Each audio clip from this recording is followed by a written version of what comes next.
Chapter 646. The Devers nodded and said, "I'll send Ansitanos to assist you." This time, the participants in Turiai are all famous scholars in Greece. They have great influence in the Greek city-states. As a scholar, Ansitanos will know them better and have some common topics to talk about, so he won't neglect them. In addition, these scholars may have some requests. As long as it's not too much, we'll try our best to satisfy them. You need to pay attention to the fact that there may be a lot of people listening to their lectures after the conference begins. You have to send enough people to maintain order and prevent riots. You have to protect the safety of these scholars. Your Majesty, don't worry. I'll arrange it carefully, Lucius said solemnly. We've discussed for a long time. It's time for lunch. The Devers stretched and said with a relaxed expression and a smile, "I have one last thing to say.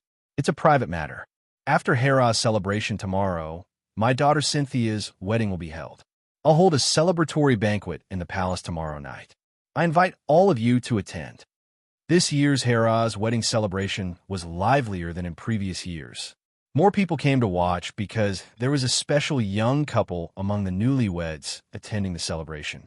They were the beloved Devers of Dionia, the daughter of the king, Cynthia, and the hero of the Dionia people and the youngest legion captain, Patroclus. Apart from the halo of their background, they were also quite liked by the people themselves. When Cynthia came of age, she became a capable helper of her mother, Christoia. She helped with business affairs and was well known to the Turiai people. She was gentle, generous, virtuous, and hardworking. She was the image of an excellent woman that Dionia culture admired. Patroclus was born into a free family. After his father was injured on the battlefield, he did not become dispirited. Instead, he actively devoted himself to public affairs. Through his own efforts, he became an outstanding official of the kingdom and made his own contribution to the prosperity of Turiai. Patroclus himself became an excellent soldier and officer through his studies in Dionia and his experiences on the battlefield. Because of his outstanding achievements, he became the flag bearer during the triumphal parade. Dionia was a country of immigrants, and the success of the Patroclus family was a role model for countless families born in the kingdom. Therefore, though the festivities were over, the people were still in high spirits, for they knew that in the evening the traditional wedding of the two young men was to take place, and that they might even see the king and his wife. At this moment, Cynthia had already separated from Patroclus. She followed her mother, Agnes, to the Hades fountain, formerly known as the Turi fountain, at the side of the Victory Square. After bowing to the statues of the Hades couple and the Devers in the middle of the fountain, she fetched several jars of clear spring water and returned home. At this time, the mansion of the Devers was already decorated with red ribbons. Everyone was dressed up, including the servants. They were all meticulously preparing for the upcoming wedding. Cynthia quickly returned to the bathroom in the main building and took off her soaked clothes. They had become wet when she splashed water during Hera's celebration. She used the spring water she fetched to scrub her entire body. This was not only to wash away the dirt on her body, but also to follow tradition and symbolically wash away the vestiges of her virginity. She then changed into a clean robe and went to the garden in the backyard. Agnes was already waiting beside the statue of Artemis, the goddess of virgins and protectors of children. Offerings had already been placed in front of the statue, and an oil lamp had been lit. "Mother Agnes." Cynthia hurried over. "Don't worry, child." Agnes smiled and took her hand, making her stand in front of the statue. She then stood at the side. Agnes was now wearing a pure white priest's robe. She was beautiful beyond compare, and her figure was graceful. Standing next to Cynthia, they looked like a pair of beautiful sisters. It was impossible to tell that she was a woman who had given birth to 2 children and was already 36 or 37 years old. Only upon closer inspection would one discover a few wrinkles at the corners of her eyes. Agnes looked at the statue of Artemis with a bow and arrow knocked, and could not help but sigh. 20 years ago, when she had become a priest of this goddess, she had thought that she would serve her and grow old alone. Who would have thought that she would have a considerate husband, 2 adorable children, and a lively big family? Come, pray softly with me. Agnes returned to her senses and spoke softly to Cynthia. She then took the lead in chanting in a low voice. Night falls, the bright moon appears. Artemis, with a bow and arrow in hand, you patrol the world. Young girls and children are under your protection. Cynthia followed her pious prayers. After the prayers were finished, Cynthia's personal slave girl brought some of the clothes and toys she had worn in her childhood and lit them in front of the statue. Looking at the rising white smoke and smelling the somewhat pungent smell, Cynthia could not help but feel a little disappointed. From this moment on, she had bid farewell to her childhood, and at the same time had left the protection of Artemis. She would be transferred to the realm of the goddess of sex, Aphrodite, and the goddess of marriage protection, Hera. Because of this, she returned to her bedroom, where her other mother, Christoia, was waiting. "Mother, it's been hard on you," Cynthia shouted excitedly. At this moment, her bedroom was dressed very luxuriously, and a golden statue of Aphrodite had been erected at the head of the bed. This was the result of Christoia's efforts alone. According to tradition, outsiders were not allowed to interfere. "Silly child, isn't this what a mother should do?" Christoia said with a smile. She then took out a gold-plated apple and handed it to her, saying, "Pray to the goddess of love." In the legend of the Iliad, Paris, the prince of Troy, gave Aphrodite a golden apple, thinking that she was the most beautiful goddess, so the extremely happy Aphrodite immediately gave Paris her blessing, making the most beautiful Greek woman, Helen, fall in love with him, thus triggering the Trojan War. In some later Greek city-states, such a marriage custom existed, offering a golden apple to Aphrodite, and the bride would receive the blessing of the goddess of love. Cynthia held the golden apple in her hand and prayed devoutly to Aphrodite. After a moment of silence, she placed the apple in the outstretched hand of the statue, in exchange for a brand new, gorgeous chest belt that had been folded in the statue's hand. This was also a custom that originated from the legend of the Iliad. In the legend, before the goddess Hera and Zeus, the king of the gods, were united, she begged Aphrodite to lend her chest belt, because the chest belt had a magical power of seduction. Sure enough, Zeus was infatuated with Hera, and thus Hera successfully achieved her goal. As a bride, who did not want the groom to pamper her, bathe in the river of love, and enjoy pleasure with her, Cynthia shyly picked up the chest belt and pressed it against her chest. Christoia pulled Cynthia to sit on the edge of the bed and pointed to a few items on the bed. "This crown, necklace, and earrings were given to you by your mother," she said. "These are the jewelry she wore when she married into Turii." Cynthia looked at the jewelry. The crown was made of gold and silver, inlaid with blue and green garnets. The design was very exquisite and detailed. The necklace was made of silver chains and gold tassels. The front was decorated with a large orange-red amber. It was very eye-catching. The earrings were made of 2 small and exquisite silver nails, each strung with a milky white pearl that emitted a halo. Cynthia held it in her hand and looked at it again and again. She could not bear to put it down, wishing that she could immediately wear it. She could not help but exclaim, "How beautiful!" Christoia sighed. Agnes' mother's family is a great noble in Lygium. Back then, her father, Autolycus, used a magnificent fleet to send her to Tullidge, and she wanted your father to hold a grand wedding. Your father considered my feelings and refused. At that time, your mother was dressed in expensive jewelry, escorted by a large wedding procession from the port to home. She attracted the attention of thousands of people along the way, and even today, this wedding is still the talk of many Turii.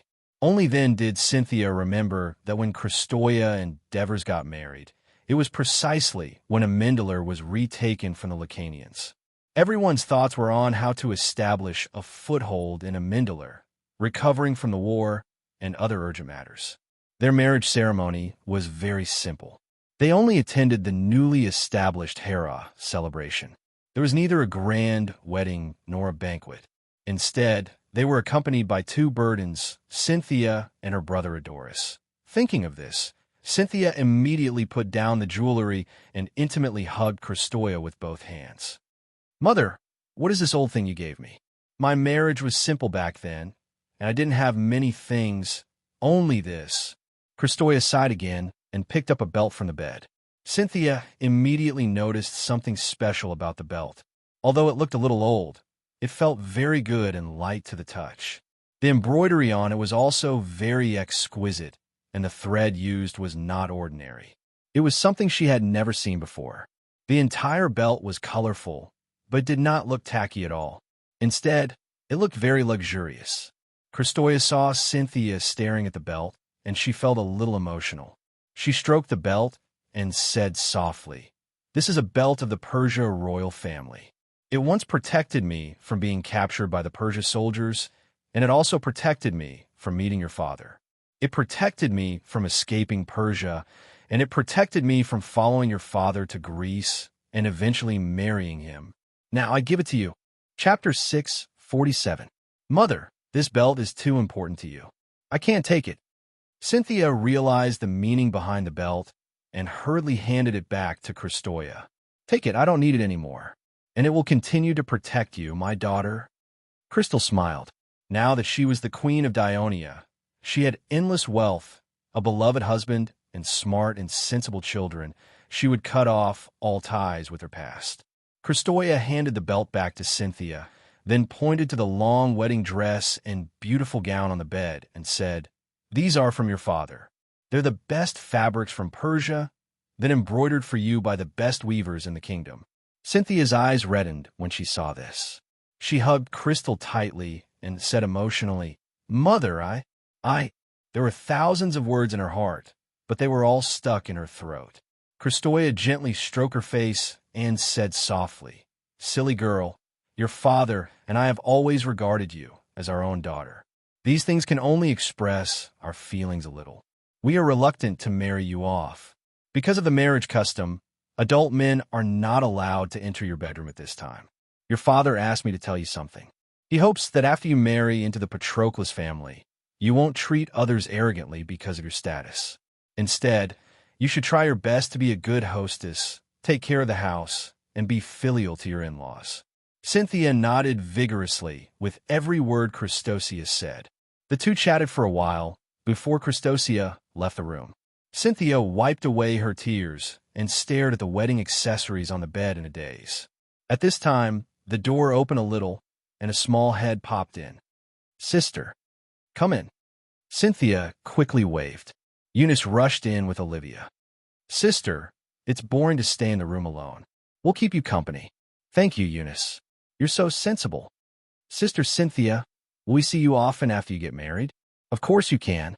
As long as you don't oversleep in the future, I will come back to see you often, Olivia." I won't sleep in anymore." "Sister, don't forget about me. You have to come back and see me often." "As long as you don't bully your classmates anymore, I'll come back to see you." "When did I bully a classmate?" "Sister Cynthia, what's this?" The sharp-eyed Rhea saw the bra strap beside Cynthia's hand and asked curiously, "This is—" Cynthia didn't know how to answer. Eunice cried out, I know. This is the Aphrodite bra belt that can make people beautiful. Every time my mom and dad slept together, they would secretly take it with them. I asked my mother, and she said I'm still young and can only wear it when I grow up." "Then where is it worn?" Avria was even more curious. "How stupid." Eunice looked like she knew everything. She patted her chest and said to her sister, "Avria, of course it's worn under my clothes to protect this place. Look at me, it's bulging. I have a little here too. You don't have it yet, but you'll have it when you grow up. Then you can use this bra strap." Hearing her two younger sisters talking about inappropriate topics, Cynthia was both amused and embarrassed. She quickly said, "Eunice, Avria, I'm going to start wearing my wedding dress. Can the two of you help me dress up?" "Okay." The two of them shouted excitedly. Just then, there was a light knock on the door. "Who is it?" Eunice rushed to shout. The person outside the door probably didn't expect there to be someone else in the room. After a while, he carefully said, "It's me, Crodo." "Ah!" Eunice suddenly shouted. "Ah!" Avria shouted after her sister. "Brother, you can't come in. Mom said that men can't enter a wedding room. That's for adult men." Cynthia knocked Eunice's head lightly, reprimanding her for making a fuss. She had nothing to hide from her brother, Crodo, who she had taken care of since he was young. She just stuffed the bra strap under the blanket and said, "Come in, Crodo." Crodo Katax walked into the room with an uneasy expression. Seeing Cynthia sitting on the red wedding bed and smiling at him, he had mixed feelings. He couldn't describe what he was feeling. He coughed twice, but his voice sounded dry. "Sister, tonight is your wedding, because I have to accompany Father to the palace to entertain the elders who are attending the wedding banquet. I can't join the wedding procession. This is my wedding gift for you." Crodo Katax had just taken out the gift from under his armpit when Eunice snatched it. "Wow, what a beautiful helmet." Eunice held it with both hands. Indeed, it was a silver-white army-style helmet. Not only was it made more intricately, there were also many decorations added to it. It looked both beautiful and practical. Only the crown didn't have a tassel. It was obvious that it was intended for the future owner to do it themselves. "This helmet is for Sister's husband, right? I heard from Father that he is an excellent warrior," Eunice said as she passed the helmet to Cynthia. "Thank you, Crodo." Cynthia happily took the gift and reminded him, "I'm leaving. Take good care of Father and Mother, and look after these little fellows." "Don't worry." Crodo Katax forced a smile. Just as he replied, Eunice complained, "I'm almost grown up. I don't need anyone to look after me." Cynthia's smile didn't change. Her right hand lightly knocked on Eunice's head again. Seeing Eunice deliberately cover her head and exaggerate the pain, Crodo Katax revealed a rare smile. "I hope that Claus can protect you like this helmet protects him forever," Crodo Katax said with difficulty. These words made Cynthia's tears flow out of her eyes. Brides were always restless and sensitive before they got married. She suddenly stood up and walked towards Crodo, giving him a tight hug. Crodo Katax hesitated for a moment before hugging her gently as well. Listening to her crying, he finally said sincerely, "I wish you happiness, Cynthia." The female slave came to Kristoya's side and whispered a few words. Kristoya heaved a sigh of relief. After the female slave left, she said to Agnes, who was sitting opposite her, "Crodo took the helmet to Cynthia's room and left very quickly." The female slave said that he was calm and that nothing special happened. "Sister, I told you that nothing happened. Little Crodo is so sensible and has strong self-control. After some time, he'll be able to completely overcome the effects of this matter. Don't worry." Agnes comforted her. Although Crodo Katax's birth mother was Kristoya, Crodo had been closer to Agnes since he was young. There were some things he was more willing to tell Agnes, including his liking for Cynthia. Agnes was the first to sense it, so she understood the child better. Kristoya sighed, "I hope so. Tell me, when Crodo comes of age, should I find a marriage for him as soon as possible?" "Sister, with little Crodo's status, I'm afraid you can't make the decision," Agnes reminded her. She had experienced it firsthand. Back then, she had been sent to Turii by her father without knowing anything. Fortunately, Artenis had protected her. "You're right. I've been too worried." Kristoya lightly slapped her forehead. Indeed, Clotho's marriage affected the stability and interests of the kingdom. Even the Senate would interfere. "Sister, there's something I want you to help me with," Agnes muttered. "Speak." Kristoya was curious. Usually, Agnes had no desires other than her children and the Devers. It was rare to see her so serious. "I've been in charge of Hera's main temple for the past 2 years, and I feel that I'm not as energetic as before. Cynthia is married now. I want her to come to Hera's temple to help me and take over the position of High Priestess." "Sister, it's like you said just now. You can't decide the position of High Priestess of Hera's temple alone. You have to discuss it with our husbands first," Kristoya reminded her. Agnes stared blankly and immediately fell silent. On the other hand, Kristoya covered her face with her left hand and sighed faintly. "Yes, we're all old." With her 2 younger sisters by her side, time passed quickly. Night had already fallen, and Cynthia ate 2 bowls of seafood oatmeal to fill her stomach.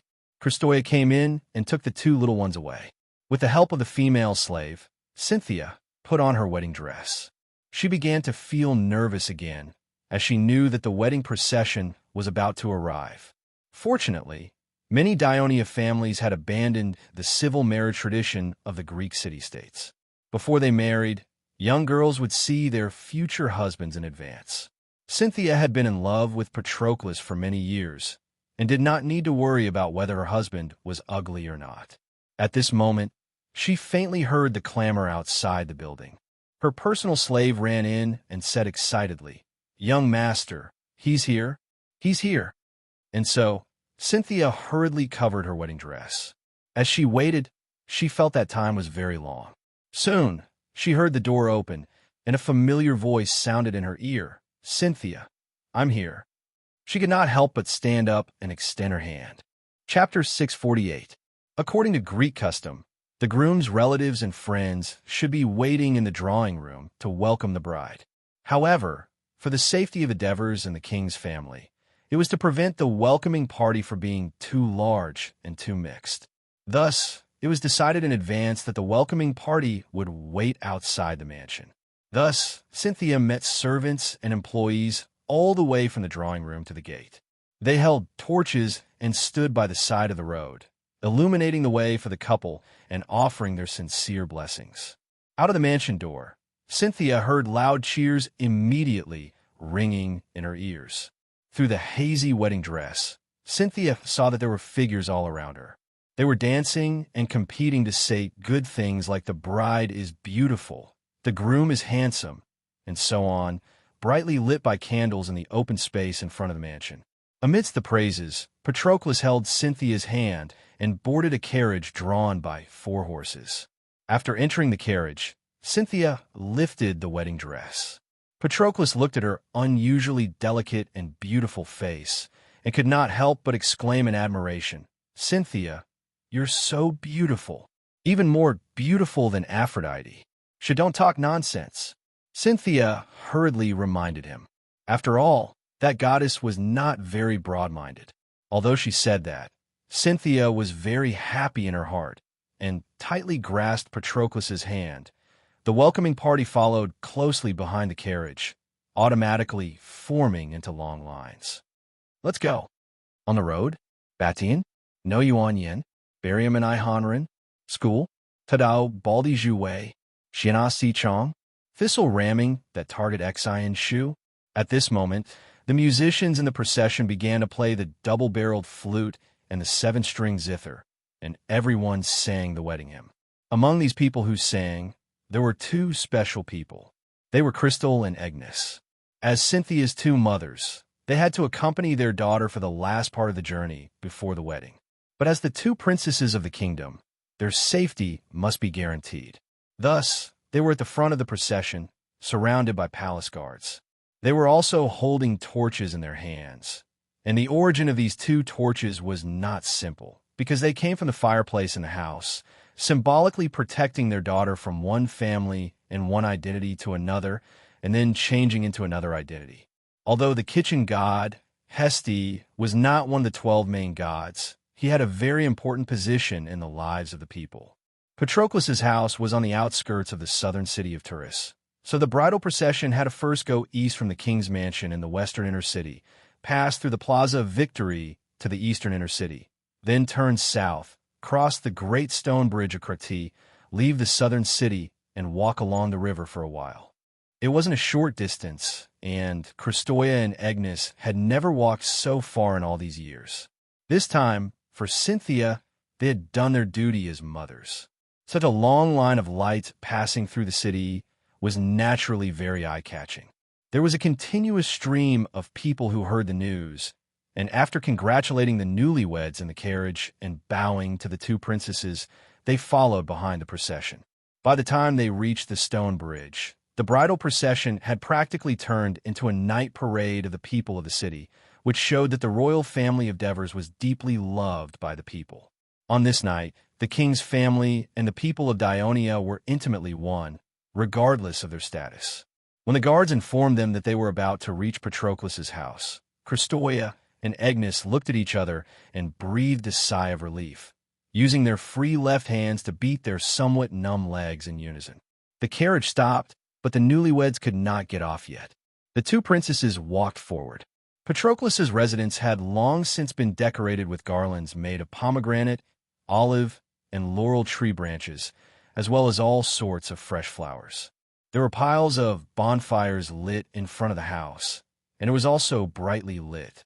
Patroclus's mother and other friends and relatives were waiting at the door and were shocked to see the mighty bridal procession. Patroclus's father had already been invited to the palace for a banquet. They then hurriedly went forward to welcome the two princesses. Christoia and Agnes returned Patroclus's mother's greeting and smiled as they comforted the in-laws who seemed rather nervous because of their lowly origins. From now on, we're one family. Patroclus's mother nodded and raised the torch with trembling hands. Christoia and Agnes had solemn expressions as they used the torches in their hands to light it, and the final handover was completed. In traditional Greek weddings, the entire process of passing the torch was essential. Therefore, there was an old saying in Greece that described an illegal marriage as a wedding without torches. However, in Dionia, newlyweds received Hera's blessing and were registered in the city hall and were legally married. This wedding was just a form of respect for tradition. Patroclus, wearing a crown of flowers, led Cynthia out of the carriage. Cynthia could still see the two mothers standing by the roadside amidst the cheers, even though she was wearing a wedding gown. Her eyes suddenly turned red again. Christoia went forward to hug her and whispered in her ear, "Remember what I said." Cynthia nodded vigorously. She didn't dare open her mouth, afraid that she would cry if she spoke.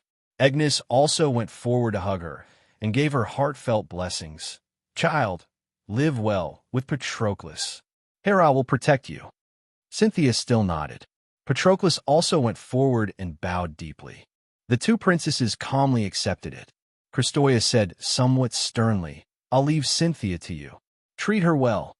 Patroclus repeatedly said yes, and then brought Cynthia to the residence. Surrounded by friends and family, they walked to the stove in the house. This was the symbolic center of the family. The guests threw the nuts they had prepared at the newlyweds.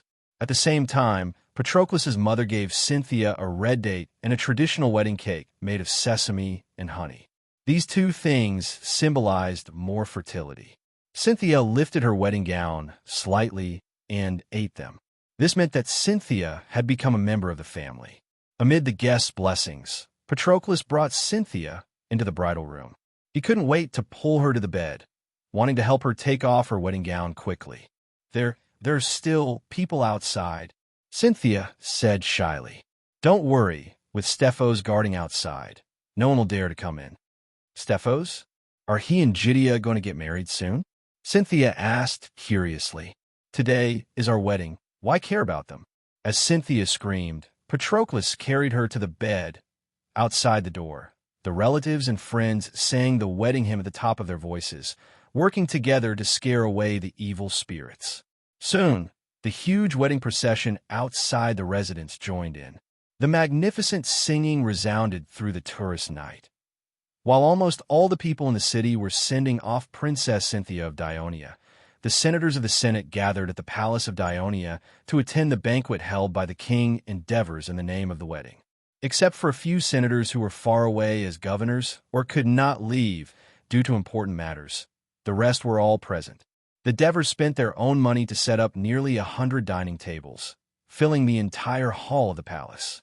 They also let their son Crotocatax be the banquet manager, instructing his subordinates and servants to serve the senators well.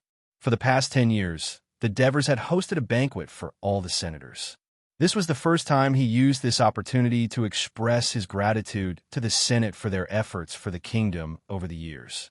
It was also the first time he allowed his eldest son, Crotocatax, to appear alone in front of the highest officials of the kingdom on such an informal occasion. Under the deliberate arrangement of the Devers and the intentional flattery of the senators, the atmosphere of the banquet was very warm and lasted until late at night. Many senators were drunk, especially Patroclus' father, Polyandrus. As one of the protagonists of the banquet and the only distinguished guest who was not a senator, he certainly could not refuse every senator who came to toast and congratulate him. He kept drinking glass after glass of wine and soon became drunk vomiting all over the floor. With the authority of the Devers, no senator dared to force him to drink, so he remained sober when the banquet ended. As for Crotocatax, he was still underage, and the senators were too embarrassed to force him to drink, so he did not touch a single drop of alcohol. After sending off the guests, the Devers took Crotocatax home on foot under the protection of the palace guards. The palace and the mansion, one at the foot of the mountain and the other at the top, were less than 80 meters apart, connected by a wide and flat road. That night, the moon was bright and the stars were sparse, and the weather was cool. The slightly drunk Devers walked on the road with a gentle slope. The surroundings were quiet and the river breeze was gentle, making him feel quite comfortable. He turned his head and looked at his son beside him. "Why are you still angry?" "Father, those senators from Downey scolded you under the pretext of being drunk. Aren't you going to punish them further?" Crotocatax said angrily. "Then what do you think we should do? Flog them or put them in jail?" The Devers smiled and comforted him. "They are drunk, so they can be forgiven for saying drunken things." Crotocatax said worriedly, "But I can see that they are dissatisfied with you. I am worried that they will." Chapter 649. After listening to this, Crotocatax also realized something. He hurriedly asked in a humble manner, "Father, how can I control my temper?" "The main thing is that you have to have confidence. This confidence comes from your ability and your strength. Ability can be obtained through continuous learning and practice. I believe that you can handle any problems that arise. As for strength, you see," Devers turned around and pointed at the towering palace. He said in a low voice, "I have the powerful legion of Dionysia behind me, and millions of people who love me. The insults of the elders are like dogs facing lions. They can't hurt me, so why should I care? I can also take the opportunity to show my kindness and generosity." Devers taught his child without reservation. Crotocatax was deep in thought. After walking for a while, Devers suddenly sighed. "Time flies. You've all grown up. In the blink of an eye, Cynthia is married. How lively! When I was your age, I was still herding cattle and sheep in Thessaly. At that time, there was a girl who was a few years older than me. She took good care of me. I liked her. What happened next?" Crotocatax's heart skipped a beat, and he asked, "What next?" Devers pretended to be ignorant. "That girl. Next." Devers pretended to recall and said, "She married my employer's son, and I married your two mothers. Now that I think about it, I was too young at that time. She was the only young girl I could come into contact with. Liking her was just a youthful impulse and gratitude. In fact, she never liked me. The real marriage that the god of love gave me did not come until I met your mother." Devers pretended to be emotional as he finished the story he made up. Crotocatax fell silent. The father and son walked up the hill quietly. Devers did not go straight into the mansion. Instead, he turned around and looked down at the city of Turin. Crotocatax had to stop in his tracks. It was already late at night, and it was almost impossible to see any lights in the city. The bright moon hung high in the night sky, emitting a bright silver light. Without the obstruction of clouds and mist, it appeared even brighter. Under the moonlight, the houses of various sizes stretched far into the distance. It was quiet and serene. Occasionally, the barking of dogs echoed in the night sky. "What a great city!" Devers looked at the scene and said with a sigh, "Crodo, do you know how you got your name?" "I know. When I was born, Crotone's army attacked. Father, you led your army to defeat them and force them to sign an alliance. That's how I got my name." Crotone's voice was filled with pride when Catax replied, "I was elected by the people. They hope that I can lead them to protect their beautiful homeland. One day, when I grow old, this position will be inherited by you. Protect the safety of the kingdom, protect the interests of the people, and ensure that all the cities in the kingdom can be as peaceful and quiet as Turin tonight. These will be your responsibilities." Devers pointed at the city below the hill with his left hand and pressed his right hand on Crotocatax's shoulder. He said in a deep and sincere voice, "This is a great responsibility. It concerns the lives and happiness of millions of people in the kingdom of Dionia. My child, you don't have much free time. You must always be prepared for this. Devers's words made Crotocattax feel unusually heavy. He looked down at the quiet city below the hill after a long time. Determination gradually appeared in his somewhat perplexed eyes. The people of Turin were happy in April. After the lively celebration of Hera and the marriage of Princess Cynthia, it was the start of the Hellenic Scholar Conference. Although most of the hard-working, ordinary people of Dionia did not care much about it, it was undoubtedly an unprecedented academic event for the scholars, teachers, students, and even the Hellenic people who loved knowledge. They poured into Turin from all directions of the kingdom, and even from all directions of the Mediterranean Sea. The whole Turin region became lively again. Not only were the hotels in the city and the port full, but many Turin people also accepted outsiders to stay in their homes, thus earning a small sum of money. Consumption increased and business taxes skyrocketed. Turin enjoyed the benefits of being the central city of the kingdom. Europe was a merchant from Agrigento. He often came to Turin to buy large quantities of wine and sell them on the southern coast of Sicily. He was very familiar with the port of Turin.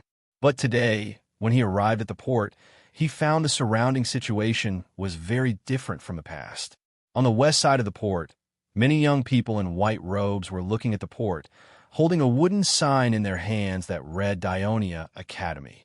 They were also surrounded by many people, almost blocking the entrance to the west side of the port. There was a patrol team on the side, but they did not stop them to ensure that the road was clear. Instead, they ordered the laborers to take a detour to the east side of the port. Europe's, who had been doing business in Turin for many years, had a better understanding of the situation here. He knew that there were only two types of people in Turin who wore pure white robes. One was the priests of the temple, and the other was the teachers and students of the academy. The outstanding young students of the Dionia Academy would be asked to teach at the school. The people in white robes at the port obviously did not have the solemn and peaceful temperament of the priests of the Hades, so they were most likely the teachers. "Excuse me, is there anything big happening in Turin recently? Why are there so many teachers at the port?" Europe's curiously asked a person on the side of the road who was also looking at the port. As a merchant, curiosity was a necessary quality to be able to find business opportunities. "You're not from Dionia, are you? Who in the kingdom doesn't know that the Dionia Academy of Turin is about to hold a conference of scholars in Greece? This is a big event that will shake the whole of Greece." The Turins said proudly. Many famous scholars from various cities have arrived in Turin these days, and those young people are here to welcome them. Yesterday, I saw Lord Ansitanos personally welcoming Corbus from Thebes and Antisthenes from Athens. I wonder which famous scholar will come today. As he spoke, he suddenly looked surprised. Lord Herpes and Lord Stesicodes, why are they here? At this moment, these two respected elders of Dionia who had saved countless lives, Stesicodes was also elected to the Senate due to the suggestion of the Devers a few years ago, who were already over 50 years old, were hurrying to the port with a group of doctors. Not only were the people curious, even the young teachers who were in charge of welcoming the scholars were surprised. Who would make these two elders spend their precious time on medical treatment and research to come here? Hundreds and thousands of pairs of eyes looked at the pier where Herpes and the others were hurrying to. They saw a white-haired old man disembarking from the passenger ship that had just docked, walking slowly to the shore with the help of others. Herpes looked at the old man, his heart full of emotions. Back then, it was because of the old man's inspiration that he was determined to become a doctor and even prepared to go to Coco's Island to learn medicine from him.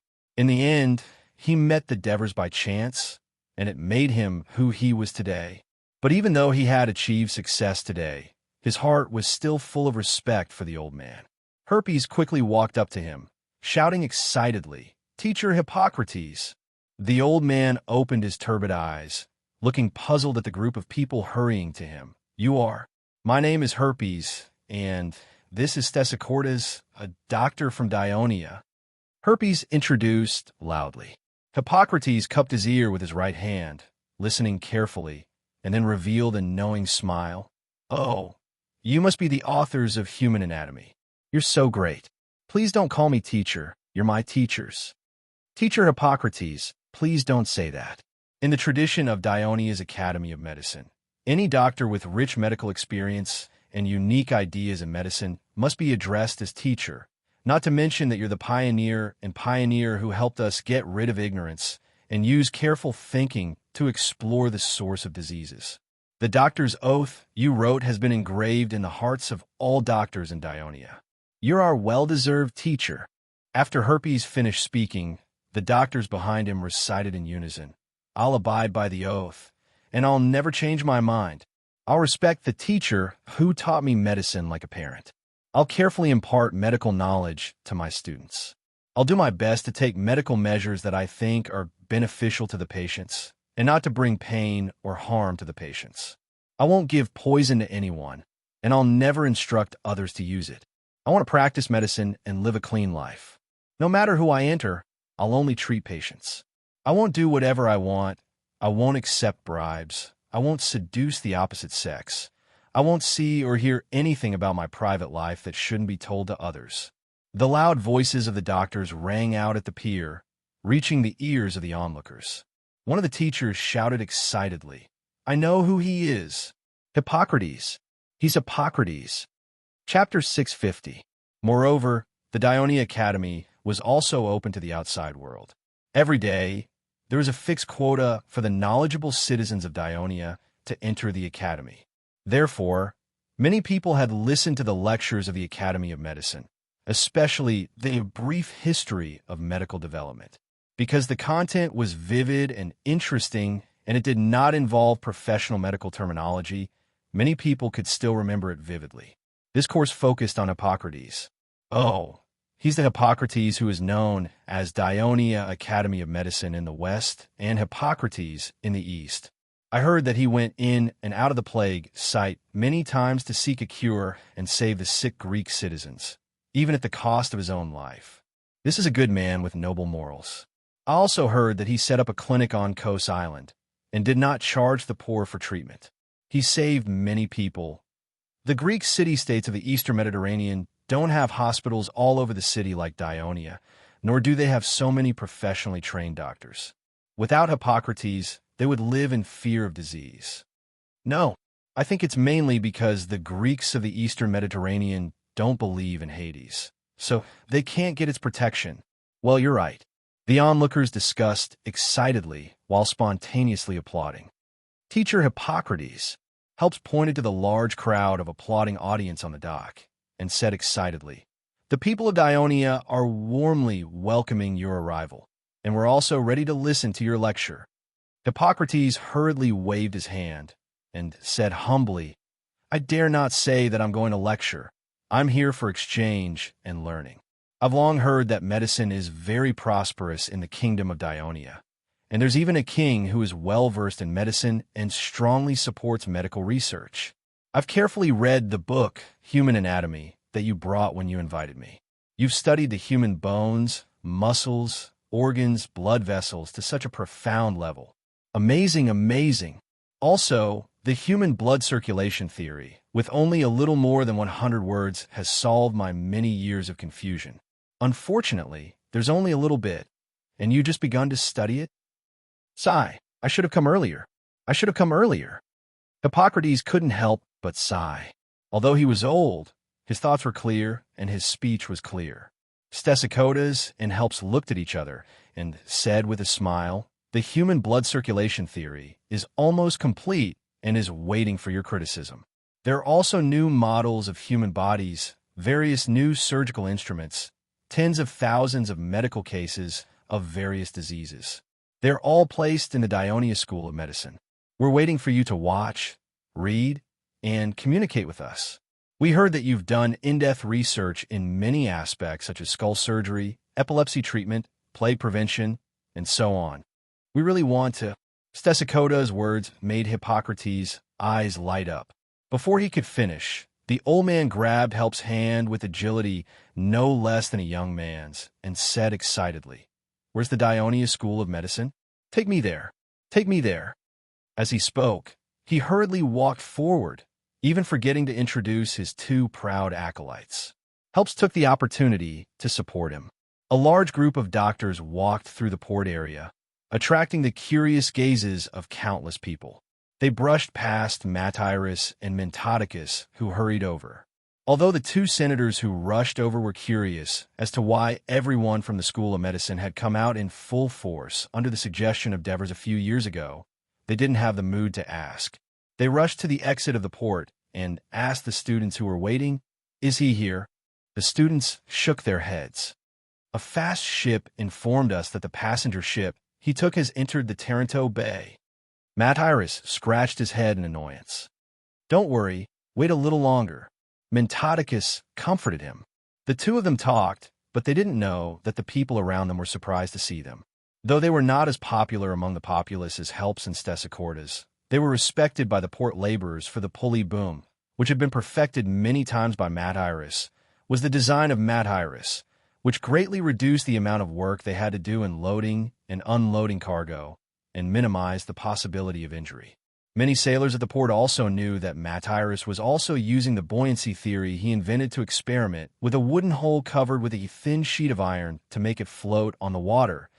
In that case, who were these two knowledgeable scholars coming together to welcome? The people were full of anticipation. At this time, an ordinary-looking middle-aged man came to the front of the welcoming line and asked, "Excuse me, are you in charge of the Hellenic Scholar Conference?" "Yes, and you are?" a student asked. The middle-aged man smiled. "My name is Styrian, a scholar from Aldera." Aldera? Hearing this name, Matyrus immediately asked loudly, "What is your relationship with Democritus?" "Democritus is my respected teacher," Styrian said apologetically. "I want to apologize to you. My teacher originally promised to participate in this conference, but he caught a cold a few days before the departure, and his body hasn't recovered well. He is already 78 years old, and he really can't adapt to such a long journey by ship." Not only did his family persuade him, but even the counselors of the city came to persuade him. In the end, he could only give up the idea of coming to participate in the conference and sent me to Turiae to represent him in the academic exchange. I hope to receive your understanding. That's really a pity. I still want to have a good exchange with him about the calculation methods and knowledge of cones, spheres, these geometric aspects. Matyrus grabbed his hair regretfully. Mentodicus quickly said, "We really didn't think it through enough. The old teacher Democritus really can adapt to such a long journey. I believe he can send you, Styrian. You must be his best student, and we will listen to your wonderful speech." Yes, that's right. After all, Matyrus had been the deputy dean of the School of Mathematics for so many years, and he wasn't without any emotional intelligence. He sincerely said to Styrian, "I look forward to exchanging knowledge with you in mathematics, physics, astronomy, and other aspects. As for philosophy, Gorgias and the others will definitely warmly invite you, but that will have to wait until after your speech and exchange at the School of Mathematics." Styrian quickly said a few humble words, and everyone quickly became familiar with each other. They chatted and laughed as they walked out of the port. Matyrus's voice was very loud just now, and the onlookers all heard the name Democritus. A merchant from the Ionian region exclaimed, "Democritus! Dionia actually invited Democritus." Someone next to him quickly asked, "Who is Democritus?" You people in the Western Mediterranean may not know much about him, but the Greeks in the Eastern Mediterranean, especially the Greeks in Asia Minor and Ionia, know him as long as they can read. He lives in the Greek colonial city of Aldera in Thrace, and he is a very knowledgeable scholar. It is said that he knows about nature, philosophy, astronomy, geography, mathematics, physics, animals, medicine, law, politics. Countless young Greeks went to Aldera to ask him for advice, and all of them returned satisfied. Even the king of Persia has heard of his reputation and wrote a letter inviting him to Babylon to give lectures, but he refused. I've also heard that even though Democritus was a great scholar, he was humorous and kind to people. He could explain complicated issues in a lively and interesting manner. Many Greeks who learned from him had nothing but praises for him when they came back. They even called him the omniscient god. The merchant proudly recounted the stories he had heard about Democritus. The people around were fascinated by the story, and they could not help but sigh. It's a pity that this great scholar can't come. Look, Lord Ansetanos is here, and the eloquent Lysias. The onlookers of Thurii exclaimed again. As the first senator of the kingdom and the writer of the history of Magna Graecia, Ansetanos was deeply respected by the people. Lysias was equally famous in Dionysia. Not only did he compose the hymns at the various celebrations every year, but he also became famous as a defense lawyer in the trial of Laodicean. Many youths wanted to learn how to debate under his tutelage. Many people who had committed crimes wanted to hire him to defend them. Now, his house was crowded with visitors every day. Therefore, wherever they passed, the people would salute and greet them. Plato got off the passenger ship, but he did not leave the dock in a hurry. Instead, he carefully observed the situation of the port. He found that although the port of Thurii was not as large as the port of Piraeus in Athens, and its location was not very good, it was almost as busy as Piraeus. Moreover, the cleanliness of the dock and the various facilities and equipment were much better than Piraeus, especially the cranes erected on the trestle, which attracted a lot of his attention. Various merchant ships and passenger ships entered and left the port, docked at the dock, and loaded and unloaded goods. How could the laborers, sailors, and passengers not interfere with each other? Could the entire dock operate effectively and maintain good order? By observing these, one could see the level of management of a city. Obviously, the busy but orderly scene of the port of Thurii made Plato secretly nod. At this time, Vysippus reminded him, "Teacher, it may be the people from the Dionia Academy coming to greet us." Chapter 651. Plato was stunned for a moment before revealing a smile. "Lysias, it's nice to see you again. You put on weight. I almost didn't recognize you." Indeed, Lysias was living a good life and had a successful career. He was no longer the person he used to write defense speeches and earn a living in Athens. He patted his protruding belly that was covered by the gorgeous Bolton coat and sighed with a seemingly helpless but secretly proud look. "I'm getting older, but I'm getting fatter. I can't cut it no matter how hard I try. There's really no other way."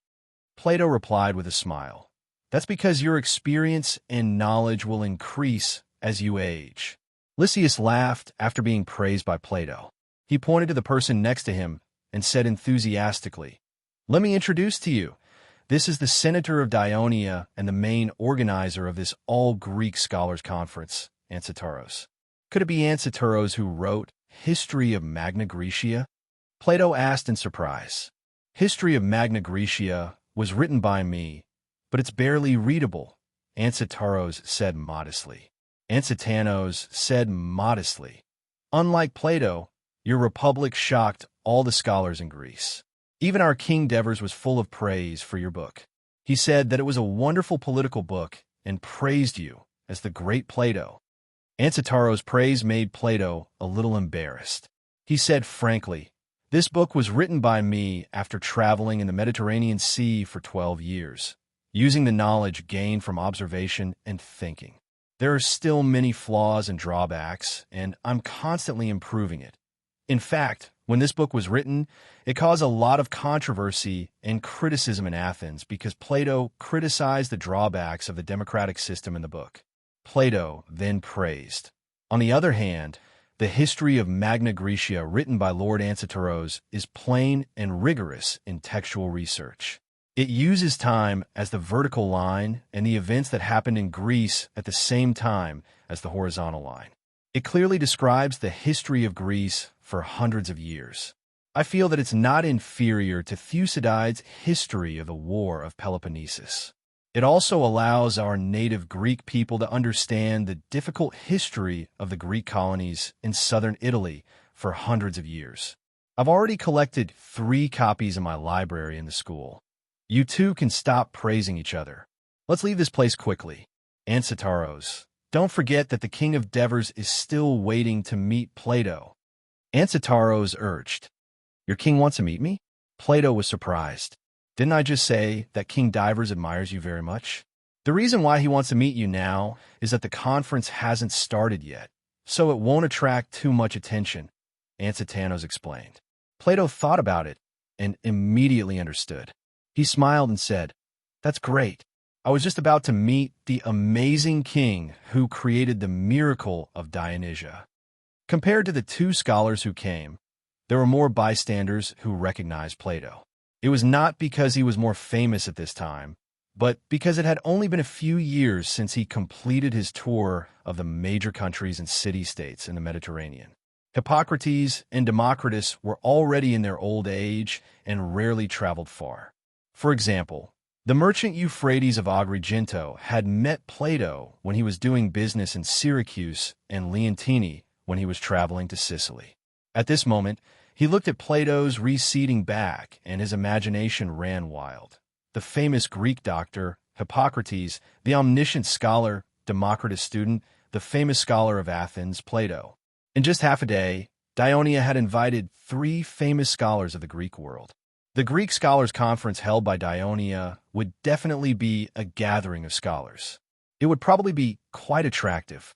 Did Thurii want to replace Athens and become the academic center of the Greek world? This great philosopher and thinker was called the father of philosophy by the Westerners in his previous life. When the Westerners talked about political and philosophical research, they even had a consensus that Plato is philosophy, and philosophy is Plato.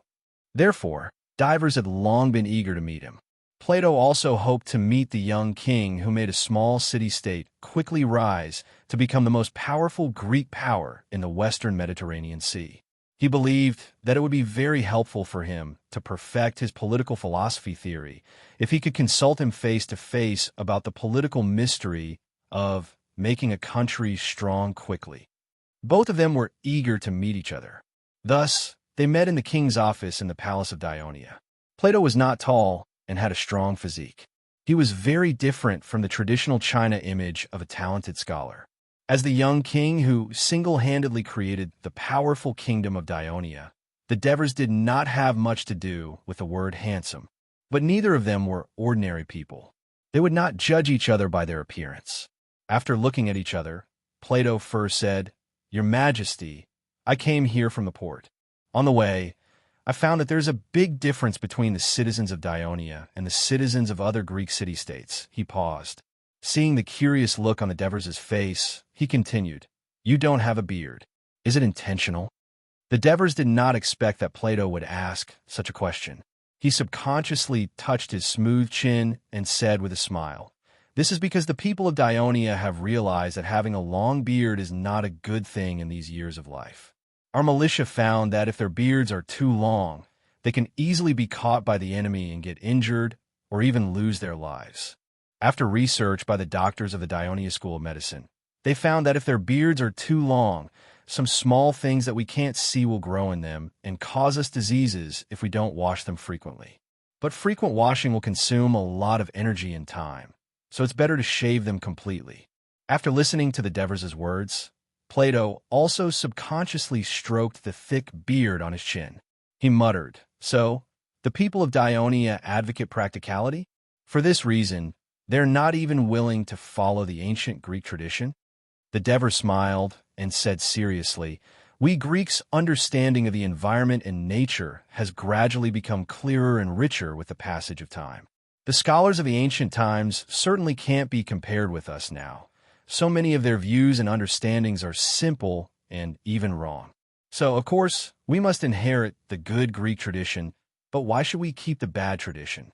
Just like how other city-states lock their women in their homes, we, Dionia, give more freedom and equal education to our kingdom's women. Didn't you also call for equality between men and women in the Republic?" The Devers' words made Plato think as he listened, but he did not directly respond. Instead, he asked, "Your Majesty, since you said that you want to inherit the good Greek tradition and abandon the bad, then when you became king and turned the Union of Dionia into a kingdom, did you think that the monarchy is superior to other systems of government?" The Devers also did not directly answer his question.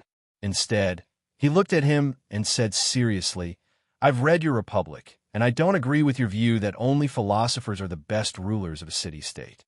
Even letting philosophers rule will only make the city-state worse."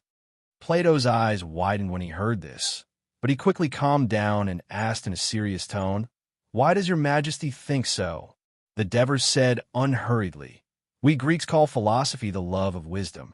It is a profound knowledge that explores the evolution of heaven and earth, society, and the human world. To be called a philosopher, one must put all his heart and soul into it in order to obtain his own insightful understanding of the world. It is not an easy task, so where would he find the extra time to govern the country? Look at me here." The Devers pointed at the mountains of letters, proposals, and information on his desk and sighed. "These are the affairs of the kingdom that I have to deal with for the day. Apart from that, I also have to gather officials for discussions and participate in the Senate's discussion of various proposals. I have almost no free time today. Even meeting you, I have to plan in advance, and that's why I only have half an hour of free time. This also means that I have to go home late tonight, or some of the resolutions will not be approved in time and will have to be postponed until tomorrow. This not only means a reduction in administrative efficiency, but it may also mean that the lives of the people in a city or a region of the kingdom will be greatly affected. You see, to be a good king, he has no time to specialize in philosophy. He can only devote most of his energy to the complicated affairs of the city-state. The same is true for the governors of the various cities in my kingdom. Their power is equivalent to that of the rulers of other city-states. They must work diligently and down to earth to solve the practical problems of the city under their jurisdiction. If anyone spends their energy on studying instead of doing proper work, I don't have to replace him. The local councilors and civil officials will protest against him. Your Majesty, I'm amazed by your diligence." Plato praised first, then calmly said, "Since your Majesty has said that philosophy is the love of wisdom, then wisdom cannot be obtained by sitting there and daydreaming. It has to be refined from practice. When you encounter a problem in dealing with government affairs, you can think about it seriously, discover the rules, and finally find a solution. You can even refine this method into a system and generalize it. Isn't this the result of applying philosophy?" Chapter 652.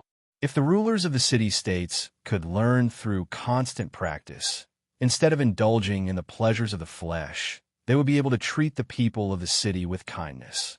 If they can treat the people of the city with kindness, and can see the essence of things with keen vision, and make laws about beauty, justice, and kindness that are beneficial to the citizens of the city, and guide the people to abide by it and protect it, then of course they are philosophers, there's no doubt about it. Plato said firmly. Devers knew that Plato had expanded the concept of a philosopher, but he felt that there was no need to refute it directly. Instead, he changed the topic. In the book, The Republic, you said that a true philosopher should have love, truth, but not falsehood, temperance, but not greed for pleasure, open-minded, magnanimous, courageous and not afraid of death, fair and virtuous, intelligent and studious, born harmonious, and has a sense of propriety. In other words, he should be a perfect, benevolent person. Only such a philosopher can be a true ruler of the country. Is that right? Yes, that's basically it, Plato said calmly. He then added, but it's very difficult to achieve now. Why is it difficult to achieve now? Devers asked. Because there is no stage in the current city-states for philosophers to display their talents in governing a country. Plato replied with a slightly agitated tone. Some so-called wise men only know how to please and cater to the people at the city-states General Assembly, attacking philosophers who truly pursue the truth of things. Because truth is always more difficult for the people to accept than falsehood, philosophers are not welcomed by the people of the city. The harsh environment of the city tempted talented young people, causing them to become ambitious. They would rather learn flowery words to cater to the people to earn power and wealth, rather than go through the hard training of slaves to gain rationality. As a result, there are fewer and fewer true philosophers. It's like falling into a herd of beasts. They are not willing to participate in evil, but they can't fight against all the beasts alone, so they can only remain silent and only focus on their own matters. So you wrote The Republic, but it doesn't actually exist in reality, Devers said as if he had understood something. No, it will exist one day. Plato said with determination. For this reason, I built Academy of Academy. Devers was shaken by Plato's words. Looking at the philosopher who was called a great in his previous life, Devers deeply felt his determination to fight for his ideas for the rest of his life. This reminded him of another great philosopher who was from the same era as Plato in his previous life and had influenced China for more than 2,000 years. They were the same kind of people, which was why they could achieve greatness. With that in mind, Devers no longer made things difficult for Linley in the book. Instead, he calmly asked for advice. In the book, you mentioned that a strict division of labor is the first principle of establishing an ideal city-state. Rulers, protectors, farmers, and craftsmen should each perform their duties to ensure the order of the country and everyone's happiness. However, you didn't seem to consider the slaves and foreigners who made up the majority of the population in the city-state. This may be a huge hidden danger. Because the slaves and foreigners also have their own political demands. If the city-state cannot give them what they want, they will bring great damage to the order of the city-state. During the War of Peloponnesus, Athens, which should have been united against foreign enemies, suffered a great blow when more than 20,000 miners and slaves escaped. When Syracuse under Dionysius fought against Ionia, the free citizens of Syracuse, who had been discriminated against, rebelled and overthrew Dionysius's rule. In addition, if you divided the citizens of a city into several classes, farmers could only work in agriculture, craftsmen could only work in handicrafts, and guardians could only participate in war. Wasn't such a division too idealistic and rigid? Because most of the people have the desire to obtain a better status in the city-state. Farmers and craftsmen may also want to become guardians, and guardians also want to become rulers. Whether they can do it or not, you should give them the possibility to achieve their wishes in advance, so that the different classes of the entire city-state can maintain a kind of mobility. Only then will the people of the city-state be full of vitality. Don't you want to know the reason why Dionia became so powerful so quickly? This is one of the reasons. The Devers and Plato exchanged their opinions and views on the city-state system. Sometimes they argued fiercely, sometimes they discussed calmly. Both of them were very engrossed in the conversation. Half an hour passed in the blink of an eye. It was not until the clerk, Hinepolis, reminded that the Devers had no choice but to stop the conversation. He apologized to Plato that he still had important matters to attend to, so the conversation had to end here. Plato showed a look of regret. From the initial inattentiveness when he was received to the present, he had indeed benefited a lot from this conversation. At this moment, he sincerely requested, "Your Majesty Devers, can you promise me a request?" "Go ahead. Can you allow me to visit the actual operation of the various institutions under the Kingdom of Dionia, such as the schools you mentioned just now, the inspection department, the construction department, and the officials management committee that evaluates and recruits public officials?" "Of course, that's not a problem." The Devers readily agreed and said, "This is my clerk, Hinepolis, a senator of the Senate of Dionia. After your speech in the academy, Plato will lead you around Thurii." Plato immediately expressed his gratitude. After he left, Hinepolis asked doubtfully, "Your Majesty, do you really want Plato to visit our administrative institutions in detail?" "Of course. Plato is a well-known scholar in all of Greece, and he even built his own academy. I hope that he will promote the superiority of the Kingdom of Dionia in Greece and spread the name of Dionia," the Devers said without hesitation. "But this might allow the other city-states to secretly learn our system," said Hinepolis with slight worry. The Devers laughed. "Henny, you can secretly learn the crafting of weapons. You can secretly learn the crafting of handicrafts, but it's very difficult to secretly learn the political system, especially for the city-states that have been established for a long time. They have many traditional and powerful forces. If you want to change the political system, it will definitely harm their interests. When that happens, a bloody riot will be unavoidable. Herolas of Syracuse is a good example. That's why I say, different people wear different kinds of shoes. You can't just do whatever you want. There was no official opening ceremony for the Greek Scholar Conference. This was considering that the scholars advocated freedom and did not like to waste their time sitting around listening to conventional speeches. However, coordinating the lectures and discussions of the invited scholars was a troublesome problem. The conference was held in 4 places in the Dionia Academy: the Faculty of Mathematics, the Faculty of Liberal Arts, the Faculty of Medicine, and the Faculty of Philosophy. Many of the invited scholars had made contributions in many fields. For example, Democritus' disciple, Cheyenne, had done research in philosophy, mathematics, and medicine. As an important figure in the Pythagorean school of thought, not only did he have deep research in mathematics and physics, he also had his own unique philosophy. These few academies all wanted the scholars to come to their side, to explain first, so they argued endlessly. Fortunately, the Devers was also the chairman of the conference. He gathered the deans of the 4 academies together, and after a series of discussions, they quickly came up with a schedule. When Plato's students arrived at the Dionia Academy, they discovered that it was just as Foscata had said. The academy was huge, had many buildings, and had a beautiful environment that far surpassed the Academy of Dionia.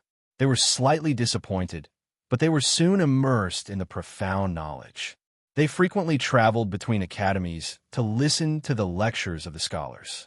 In the Faculty of Liberal Arts, they listened to Lysias, the application of logic in court debates, and Isocrates, how to sculpt your speech. In the Faculty of Mathematics, they pondered over Matthias' discussion on the law of the vibration curve of matter and Menedece's elementary theory of probability. This was the knowledge that the Faculty of Mathematics had discovered and summarized after the Devers had entrusted the Faculty of Mathematics to calculate the odds for ball games for the past 6 or 7 years.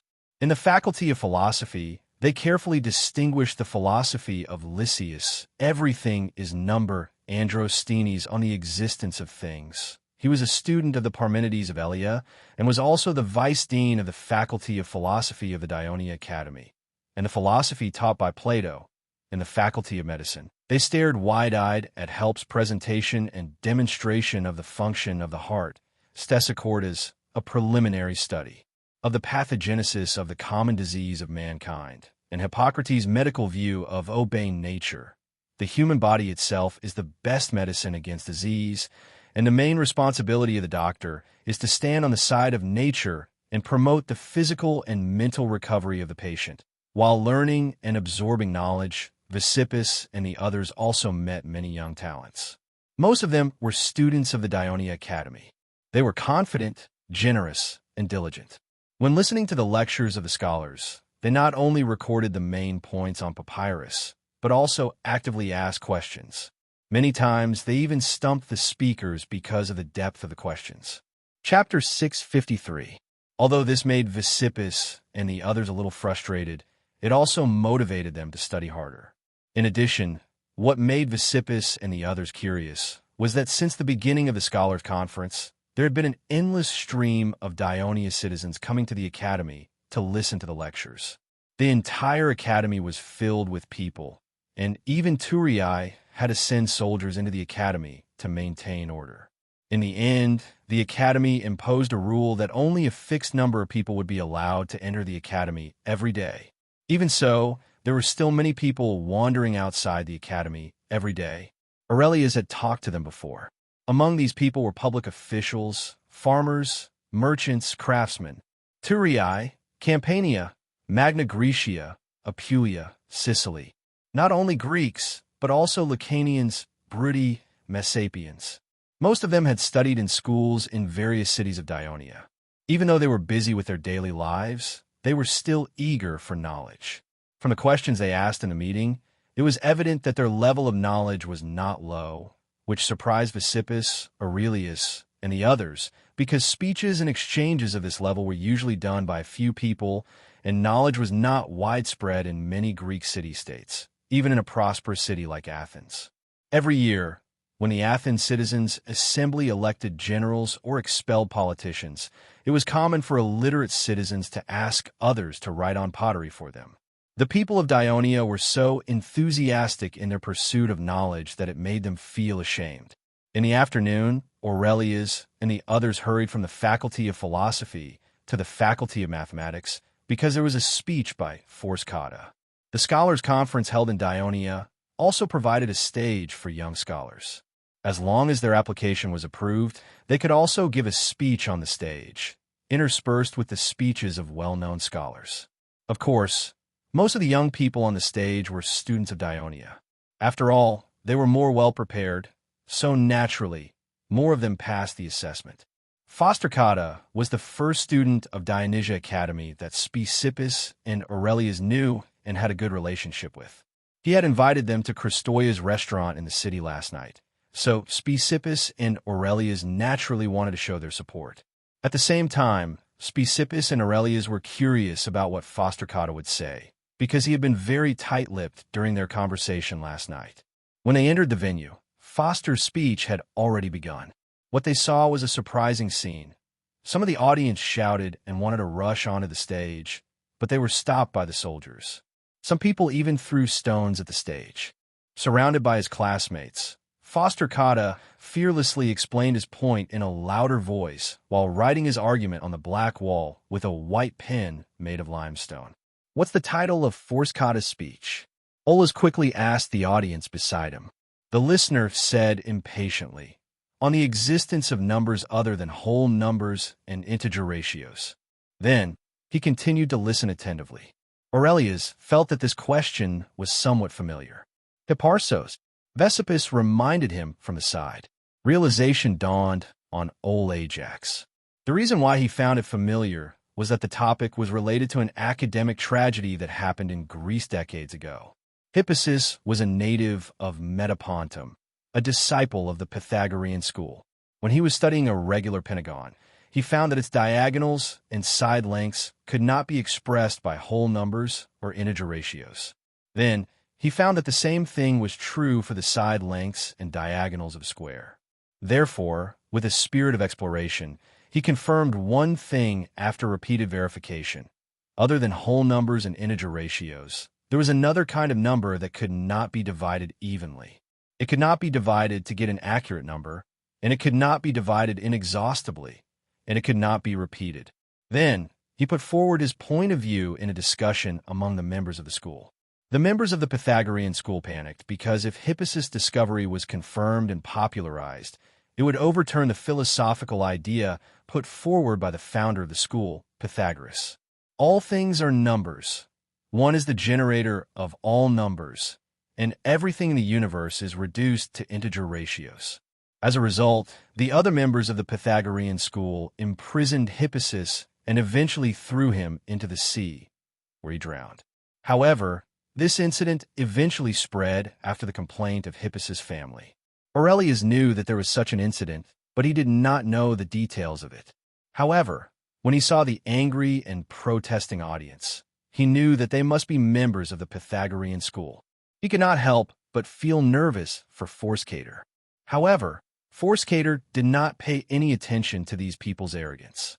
He calmly continued to solve the problem on the wall. Vesippus stared at the wall. He saw that the numbers and symbols used by Forskator were the Devor's number. It was said that the Devor's king was inspired to invent it by Hades. This Devor's number was originally only popular in the kingdom of Dionia. Later, it spread to other city-states through merchants, and gradually, it was accepted by the people of other city-states and even scholars. After all, it was too convenient and fast in counting and calculation. In particular, it eliminated the trouble of the Greeks in counting large numbers. Therefore, scholars and people present today could basically understand it. Fostercata drew a square on the wainscoting. He set each side to be 1, and then he solved for the length of the diagonal. Ironically, Fostercata used the Pythagorean theorem invented by Pythagoras. The result of the calculation was that the length of the diagonal became the square root of 2. Forskator then used the method commonly used by the Pythagorean school, the method of reductio ad absurdum, to prove that the number could not be expressed as the ratio of 2 integers. After he successfully proved it, he continued to try to calculate the square root of 2. This time, he used an algorithm he called the dichotomy method. Seeing that the whole wall was almost filled with the words. He threw away the white pen, wiped the sweat from his forehead, turned to the audience, and said loudly, "According to my calculation, the length of the diagonal of this square should be 4,142. This number is not the end. It will be endless and non-circular. It cannot be written as the ratio of two integers, so it is not a natural number. I call an unnatural number, shut up. Nonsense. Everything you said is wrong. There's no such number. What right do you, a little student, have to slander the great Pythagoras? Insult our school. Get down here and let us teach you a good lesson." The members of the Pythagorean school shouted loudly. In the front row of the venue, the deputy dean of the School of Mathematics, Matacores, stood up angrily and shouted, "What are you doing? This is the Dionia school, not Tarentum. Soldiers, get these idiots who are not listening carefully in class, but causing trouble out of here." Matacores was a senior member of the kingdom. As soon as he said this, the soldiers immediately rushed up to arrest the troublemakers. The venue was in chaos. A member of the Pythagorean school shouted angrily, "Matacores, you traitor! I knew you would use the power of Dionia to suppress the Pythagorean school, because you can't compete with us academically. Originally, we came at Turii to see what new ideas you have, but I didn't expect. Bah! What all-Greek scholars conference? I think it's just a pile of sh*t. Whether the all-Greek scholars conference is good or not, it's not up to you to comment." A loud voice came from the entrance of the venue. "Your Majesty Devers! Your Majesty!" Amidst the exclamations of the audience, the Devers strode to the podium. Intimidated by the power of the Devers, the members of the Pythagorean school also stopped shouting, and soon there was a strange silence in the venue. The Devers walked up to the podium, and Force Kata respectfully saluted him. The Devers patted him gently on the shoulder, then faced the audience and said in a deep voice, "This is a sacred place for imparting knowledge and exchanging knowledge. Verbal abuse and fighting are prohibited. Violators will be punished. This is the law of Dionia, and I hope you'll not violate it. Otherwise, no matter who you are, you'll be punished by the law. Your Majesty, we have no intention of violating the law of Dionia. However, at such an influential conference, the School of Dionia deliberately chose such a topic to smear and slander the respected ancestor of our school, Pythagoras, wantonly attack the reputation of our school, and destroy the unity between Dionia and Tarentum. I don't think this is what you want to see. I hope your Majesty can deal with the perpetrators of this matter seriously." As an important member of the Pythagorean school, Lysis did not make a scene like the others. Instead, he used his sharp eloquence to protest righteously. "Your Majesty, listen to me." Matacores was eager to argue, but the Devers' knife-like eyes swept over him. He felt guilty and stopped talking. The Devers had coordinated the schedule of the conference before, so he roughly knew the topic of the speech of the well-known scholars. But he did not know the content of the speech of the young scholars, because it was all reviewed and arranged by each school. But as a disciple of the Pythagorean school, how could Matacores not have known the effect of such a thing, and had secretly arranged for a student to speak on such a subject without informing him of it? Dies would have been displeased with him, for it might have ruined the assembly, which had been so painstakingly organized. Chapter 654. The Devers quickly scanned the audience. Those who looked angry were probably the members of the Pythagorean school of thought. Those who looked at them with dissatisfaction were probably the students of the school, the teachers, and some people of Dionia. There were also some confused people who did not understand what was going on. Some of the invited, well-known scholars in the front row looked on coldly, some focused on the wall, and some gestured with their hands as if they were doing calculations. The Devers knew that the reason why Mentodicus, the dean of the School of Mathematics, was not here was because he happened to have a bad cold these days. Even his speech was delivered by his students. If he was here, this would not have happened. Thinking of this, the Devers glared at Matacores again, then said in a loud voice, "Everyone, this is the temple of academia. In this sacred place full of knowledge, there is no such thing as birth, status, or the size of one's fist or the loudness of one's voice. Everything is based on knowledge. Now, I'm standing here, not as a king, but as a seeker of knowledge. I'm seriously asking all of you if the speech and argument made by this young scholar is wrong or not. Well said, Your Majesty. Your Majesty. Someone in the audience shouted, followed by a round of applause. The applause became louder and louder. The Devers had to ask them to keep quiet, then asked loudly again, Is this argument wrong? The venue was silent for a while. A member of the Pythagorean school of thought stood up and said, Of course it's wrong. There was another uproar in the venue. The Devers quietly made an inviting gesture and said, Well, come up and verify its error. The member shook his head and said, I don't need to go up. This argument itself is wrong. There is no number that is independent of the ratio of integers and integers. The Devers' face became gloomy. The authenticity of knowledge should be proved by knowledge, not by being a rogue. If the Pythagorean school of thought still uses this method to disrupt the conference, not only will I question your academic level, but I will also list you as unwelcome in this conference and expel you from 2REI. Devers said coldly, Now let me ask you again, is this argument correct? The members of the Pythagorean school, including Lysias, looked at each other nervously, but no one stood up to speak. Why was Hippasus killed back then? This was because although the members of the Pythagorean school of thought were conservative and stubborn, their mathematical level was definitely at the top of the Mediterranean Sea. They knew in their hearts that what Hippasus had verified was correct. Over the past few decades, the members of the school had not dared to touch this domain because of this reason. Now, of course, they didn't dare to stand up alone to distort the truth and be laughed at by other scholars. The hall was silent for a while again. The Athens mathematician, Theaetetus, stood up. His expression was solemn as he slowly said, I believe that Foster-Cotta's entire argument process is correct. The square root of 2 is indeed a new number. As soon as he finished speaking, someone shouted, You're talking nonsense.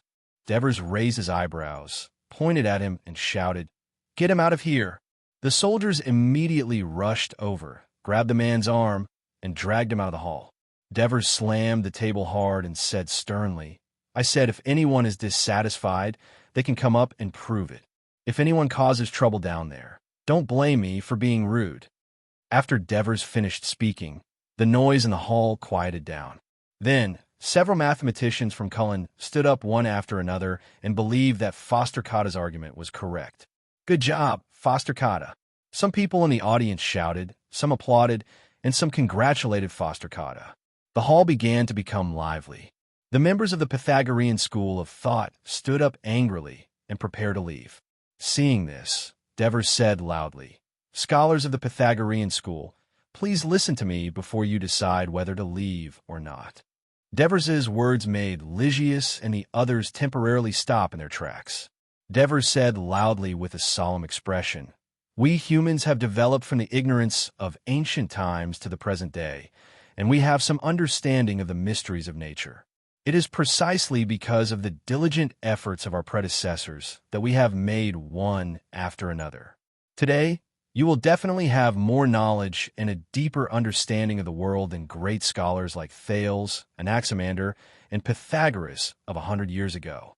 It is not because you are better than them, but because you're standing on the shoulders of these giants, inheriting their knowledge and using it to discover more knowledge. This is the reason why we Greeks and the entire human race are constantly developing and becoming more prosperous. Otherwise, mankind will only stagnate and eventually perish. Pythagoras was a great scholar.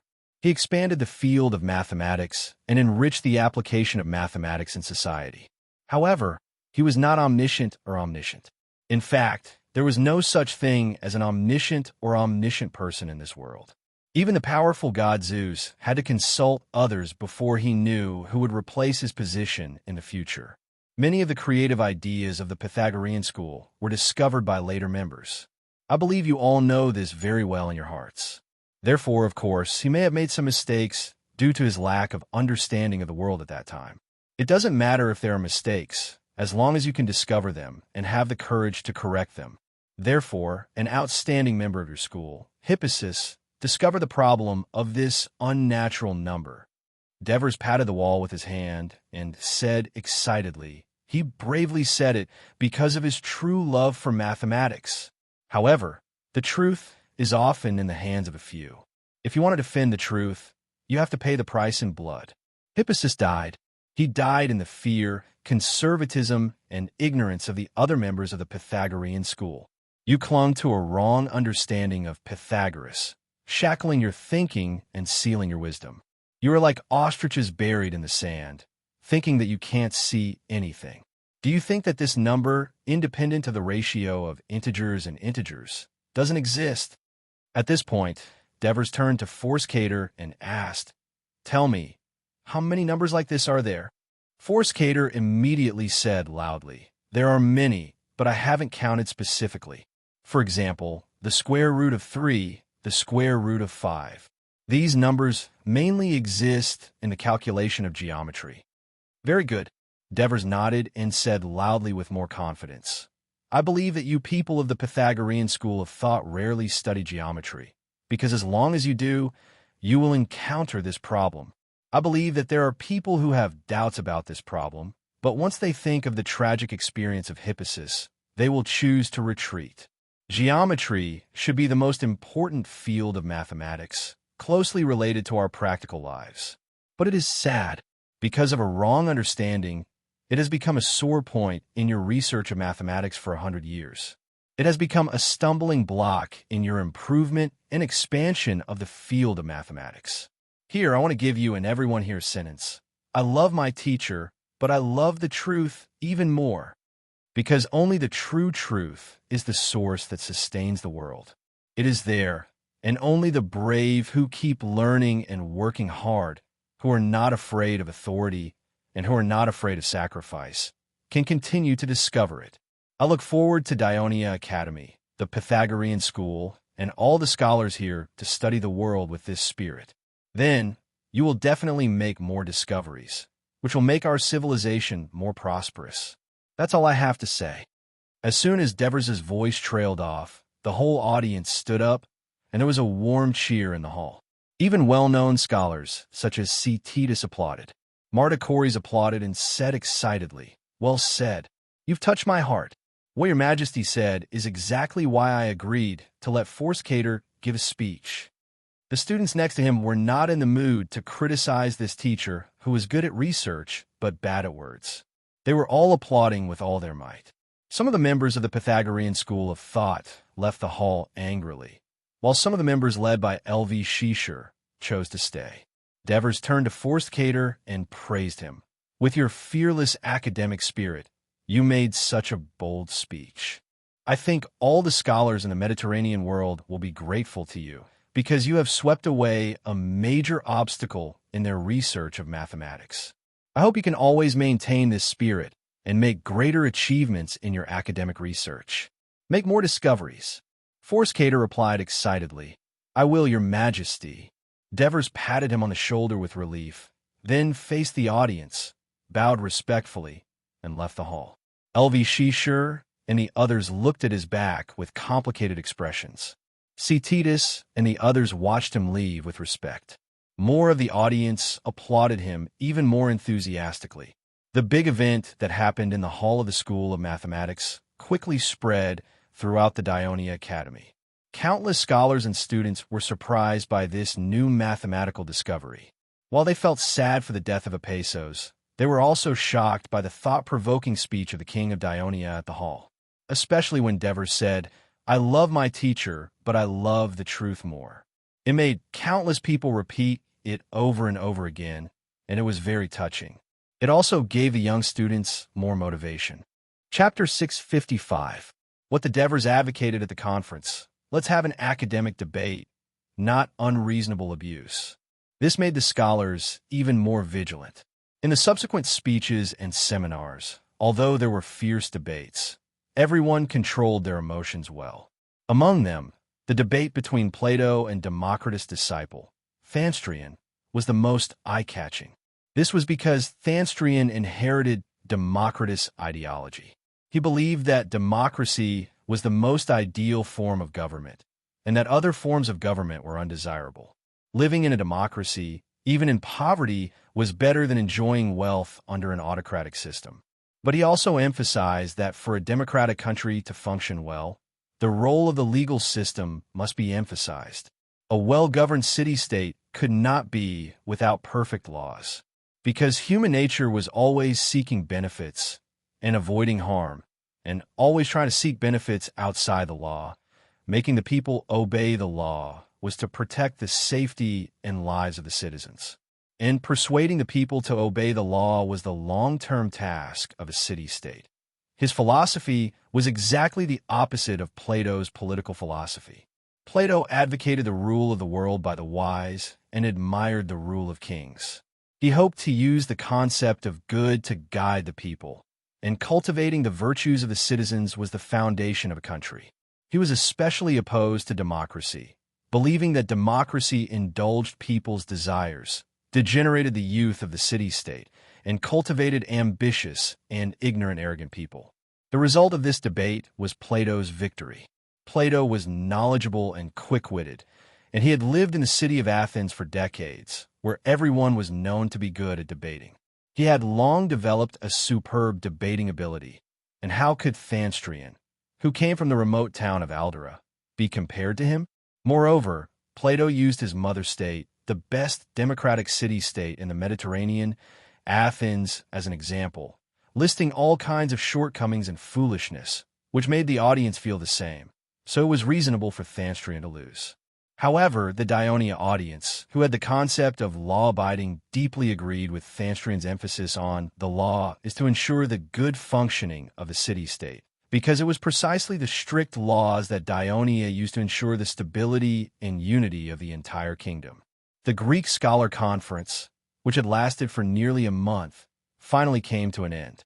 During their stay in Turi, the famous scholars from all over the Mediterranean Sea not only had academic exchanges, but also, under the careful care of the Academy and the full support of the City Hall of Turi, they had tasted the delicious food of Turi city, soaked in the hot spring, watched the intense ball games, went to the hospital to check their health status, and appreciated the culture of the alien race.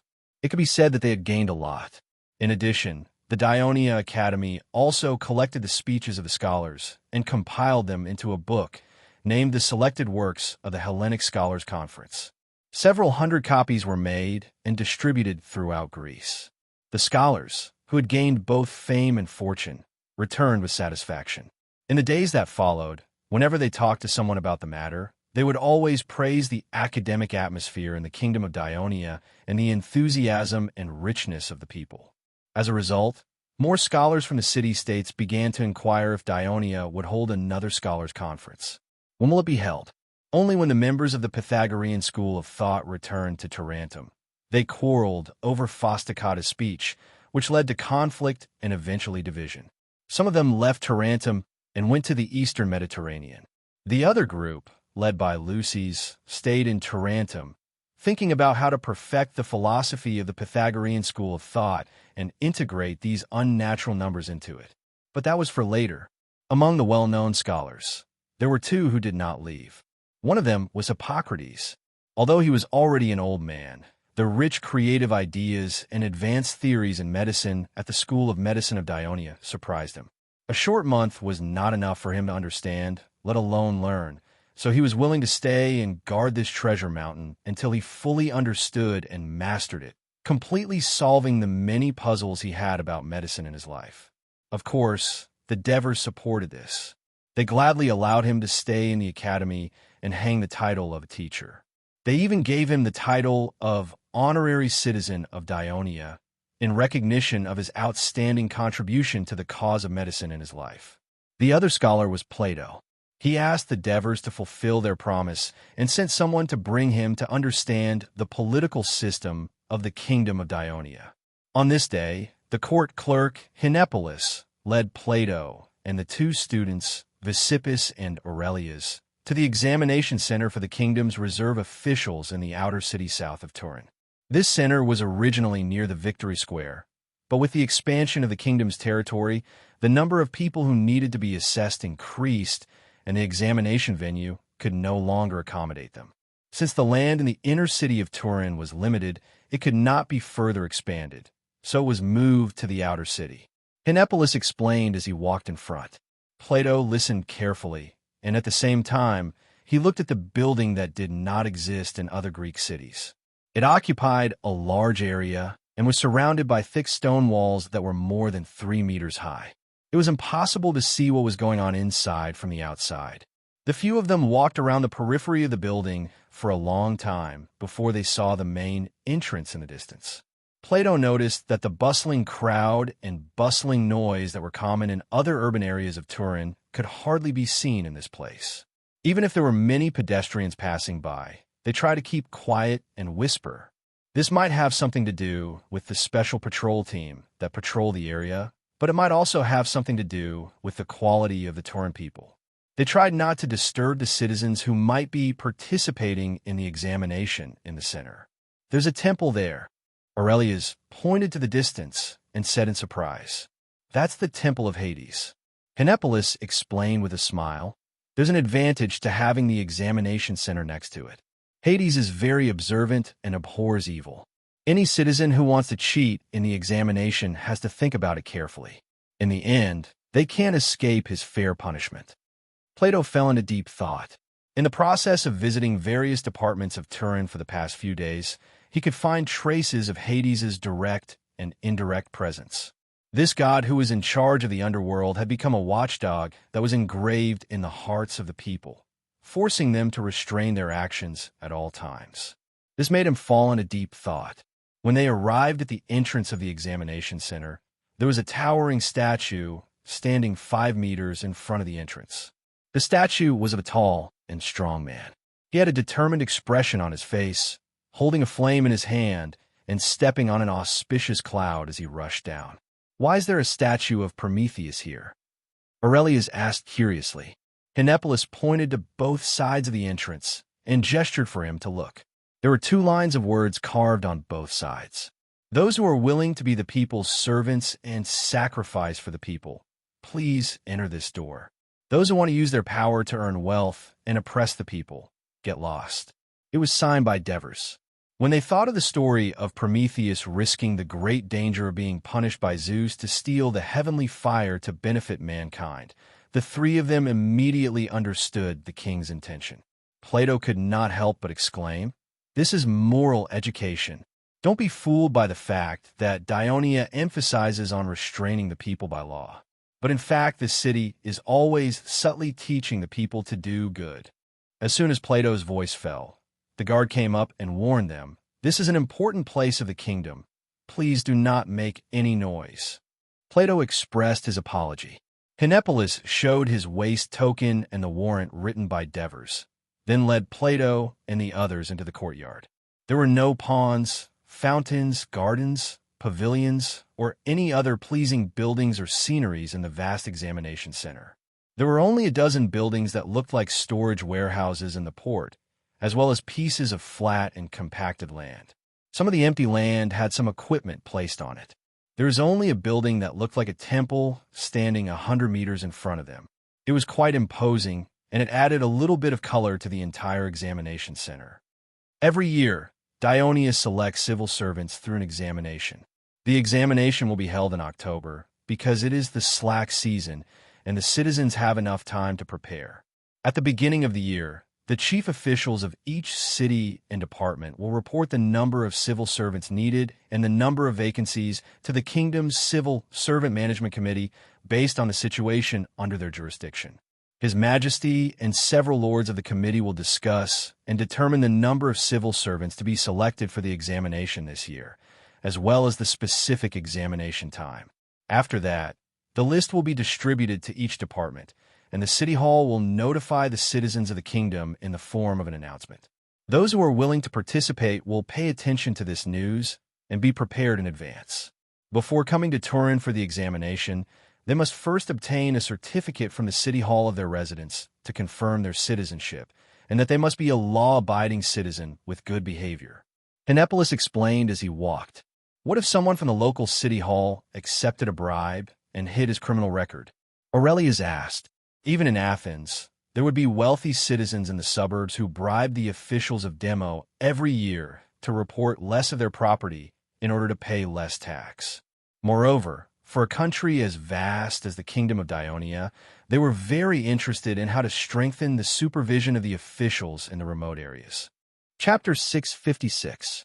His Majesty once said, "You can hide it for a while, but you can't hide it forever." People like this will not only be severely punished by the law, but they will also be tortured by infernal purgatory after death. Therefore, since the establishment of our kingdom's examination system, there has not been a single case of cheating. After Henipolis finished speaking, he saw that the three of them were deep in thought.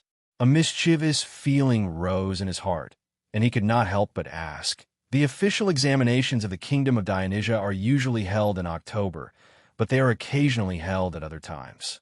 It just so happens that the examinations are being held these few days. Can you guess why? His question made the three of them fall into deep thought.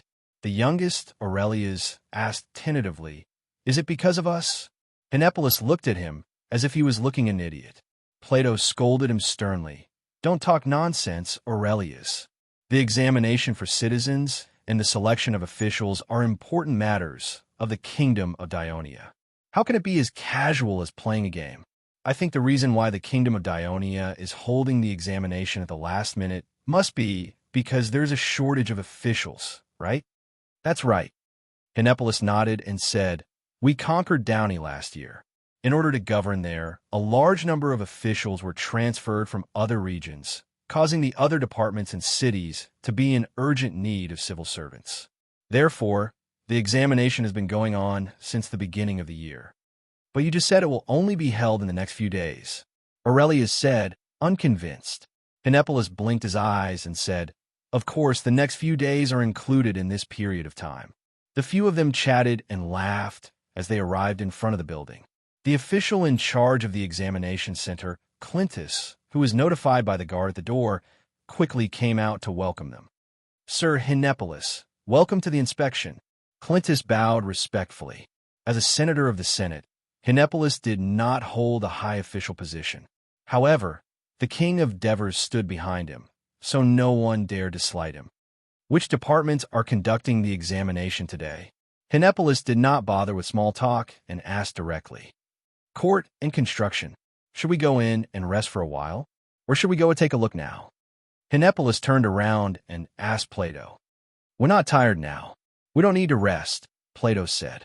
"Then, let's go to the court's assessment first," Henipolis said after thinking for a while. Clintus immediately brought them to a warehouse. There was a wooden sign hanging on the door that read "Courtroom Assessment." Clintus motioned for them not to make too much noise and walked in. The room was very spacious, and there were close to 100 wooden tables on the ground. Almost all of them were filled with examinees, but it was abnormally quiet. Only the examiner, sitting on the podium, imitated the defendant in the court, purposely telling his own experience in a disjointed and illogical manner.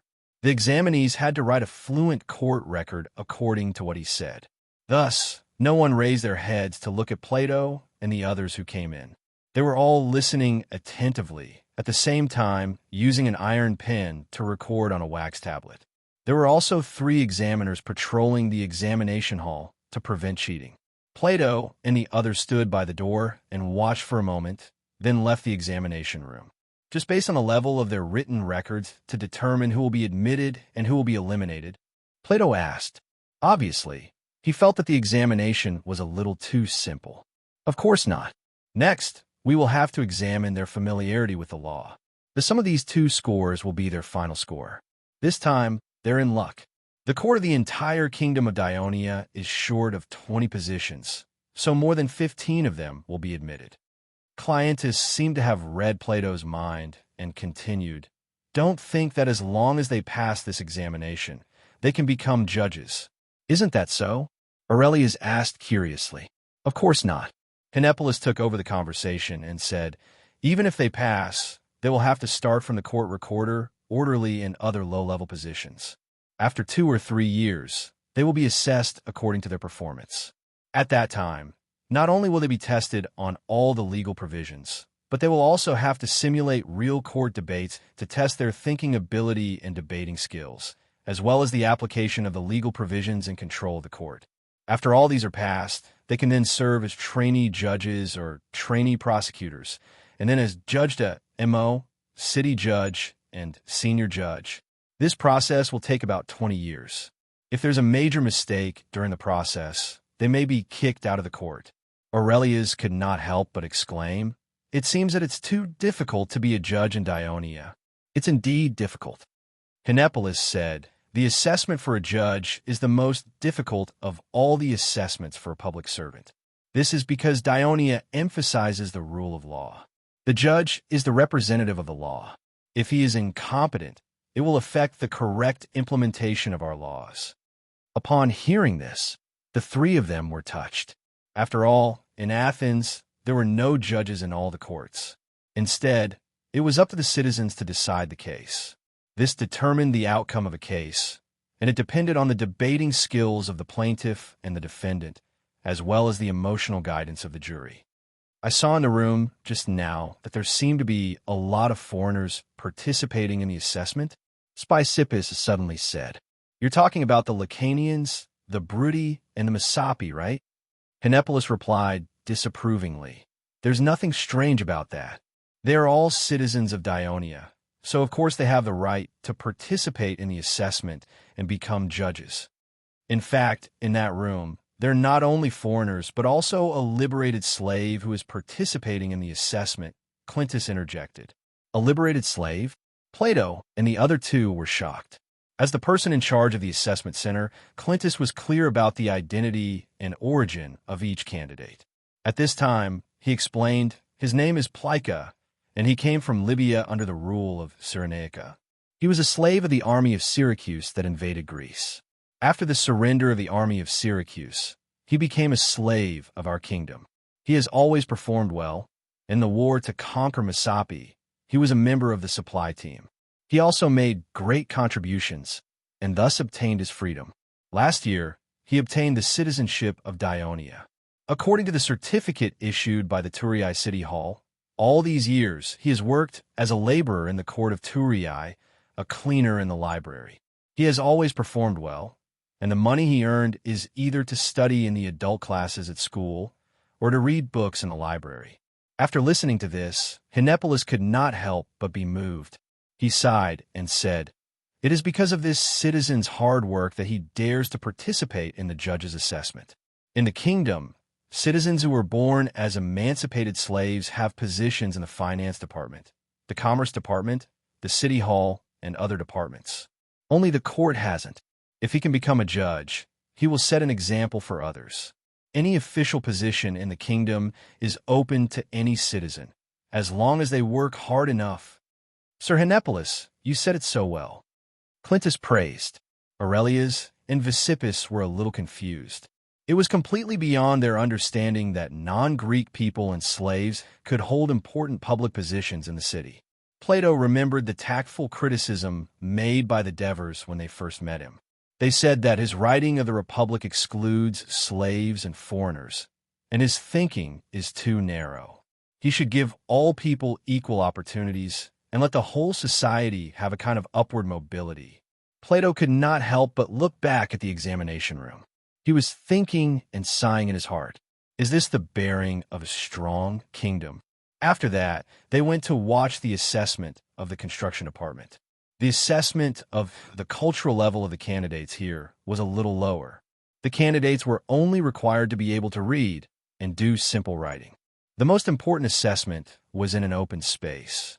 The candidates were required to bring 2 or 3 neighboring slaves of the kingdom, use fixed materials, and build a small section of the city wall, a small section of the road, or make a siege weapon within a specified time. This was to test the candidates' hands-on ability, as well as their ability to coordinate and arrange people to supervise and command the construction. This special assessment was also an eye-opener for Aurelius and Visippus, and it also made Plato feel refreshed. He thought that the assessment of the public officials of the kingdom of Dionia was the embodiment of his view in the Republic that the first principle of the establishment of an ideal city is a strict social division of labor. Just as he reluctantly walked out of the door, Canepolis said with regret, "Tomorrow is the Hercules celebration of the kingdom of Dionia. Please forgive me for not being able to accompany you for the time being. I also suggest that all of you participate in this celebration tomorrow and relax. You will find that it is a very interesting celebration." After his reminder, Plato and the others, who had been busy visiting the city, realized that the increase in the number of people in the city of Turin and the full number of inns had something to do with the celebration. However, there were many gods in Greece, and most of the Greek city-states worshipped different patron gods. As a result, each city-state had a lot of celebrations every year, but they were not exactly the same. For example, the Pan-Athens festival in Athens was unique in the Greek world. The Hercules celebration was also held in Sparta. However, the people of Sparta advocated frugality and forbade pleasure, so the celebration was extremely simple. Therefore, Plato did not pay much attention to it. But the next day, they found that the Hercules celebration in Dionia was very unusual. Chapter 657. Behind Hercules were the herdsmen herding 20 cows. Behind them, not only was there a huge parade made up of men, old people, women, and children, but there were also pipers, drummers, and trumpeters playing cheerful tunes. The whole parade was talking and laughing noisily, just like how Hercules herded the cows across the western Mediterranean Sea. They walked around the whole city of Tulii, filling the whole city with a lively atmosphere. The end of the parade was just the beginning of the celebration. Next, there were various competitions. The most important competition in the celebration was the Hercules competition. The contestants had to carry a 5-meter-long cedar wood as thick as their thighs and walk a distance of 40 meters to pass the preliminary round. In the following elimination rounds, the contestants had to pick up stone pillars that were constantly increasing in weight. They had to lift a 5-kilogram shot put, and how long they could hold on. The most important challenge was pulling the carriage. Countless spectators cheered for the contestants, watching them pull the huge carriage with a certain amount of weight. They had to tighten their muscles and use all their strength to pull the carriage forward like a strong horse. The final champion would be awarded the title of Hercules of the Kingdom. After receiving the blessing of the priest of the Temple of Hercules, he would wear a flower crown and parade around the city surrounded by enthusiastic people. He would also be received by the king's devers and have a meal with them. In addition, he would also be given a lot of material rewards. There was another important competition during the celebration, which was wrestling. Everyone knew that Hercules was a master wrestler. Everyone knew about his battle with the giant Antaeus. After 9 years of development, the wrestling competition held in the Hercules celebration of the Kingdom of Dionia was no less than the traditional 4 Greek games. Compared to winning the 4 Greek games, the main reward was honor. Winning the championship in a wrestling competition in Turin would also be rewarded with a lot of gold and silver. Therefore, there were many contestants, and every competition was quite intense. The wrestling competition lasted for nearly a month, coinciding with the end of the celebration. The champion of the wrestling competition also enjoyed the same treatment as the champion of the Hercules competition. It was said that the audience of these 2 competitions were often watched by the personnel of the Ministry of Military Affairs and various army commanders. This was because these 2 competitions not only allowed citizens and preparatory citizens to participate, but also allowed free people, foreigners, and even slaves to participate. Those who achieve good results will be lobbied by the Ministry of Military Affairs to join the Kingdom of Dionia or be freed from slavery. This was because such outstanding contestants were usually excellent soldiers. In addition to these 2 competitions, the celebration also had other interesting competitions. For example, bull riding competition, sheep racing, pig driving competition. These were also to show respect to the guardian of livestock, Hercules. The hilarious mountain climbing competition was a demonstration of Hercules' adventurous spirit, while the hilarious running competition with his wife was a tribute to this romantic god. So unlike other celebrations, the Hercules festival was full of laughter. At the same time, Plato and the others also found that at least half of the contestants and spectators of the various competitions were non-Greek people. They could fully feel their heartfelt reverence for this Greek god. They were fully enjoying the joy of the competition and interacting harmoniously with the Greek citizens. Plato did not stay until the end of the celebration. In early June, he bid farewell to the king of Devers and the Dionia Academy and prepared to return to Athens. After all, there were still a lot of affairs waiting for him to deal with in the academy. The Devers held a farewell banquet for him. At the banquet, Plato said cheerfully, "During this period, thank you very much for your great help to me, your Majesty of Devers. You gave me enough time to observe the operation of the kingdom of Dionia. I found that Dionia had many advantages compared to other Greek city-states. First of all, Dionia attached great importance to education. The government funded the construction of schools in various cities. The low school fees allowed the kingdom to implement almost universal basic education for children above the age of 6. This kind of education was comprehensive. Not only did children learn mathematics, literature, rhetoric, logic, philosophy, but also sculpture, music, and dance were taught to edify their minds, and physical exercise to strengthen their bodies. When they grew up, they would be the gold and silver seeds of Dionia, and they could easily become excellent citizens of the kingdom. Secondly, although Dionia emphasized the role of law, it actually emphasized moral education. Otherwise, it would not believe in Hades as the protector of your kingdom. The promotion of Hades' just and strict punishment in Hades guided the people to do more good deeds in life. The same is true of your worship of Hera. It guided the people to love marriage and family, which played a very important role in the stability of the kingdom. Dionia used gods to guide the people to do good deeds. This was a very novel but very effective method, and it was worth learning from other city-states. Again, your Majesty of Devers, you said to me before that you will not strictly divide the duties of the citizens of the kingdom, but Dionia has strictly divided the duties of the public officials of the kingdom through a method called assessment. Let those who are proficient in the law serve as judges. Let those who are good at manufacturing as supervisors. Let those who are good at making money manage trade. Let those who are good at statistics manage money. Even your generals are promoted through the ranks of soldiers and team officers, and most of your city governors have rich experience in city management. This was completely different from most Greek city-states, including Athens. Most of the senior officials elected by the people through the citizens' assembly were hypocrites who only knew how to flatter and cater to the people. They did not know how to manage a city-state, let alone how to lead the army to victory. The blind ignorance of the people allowed these people to grasp the power of the city-state. So how could the city-state prosper?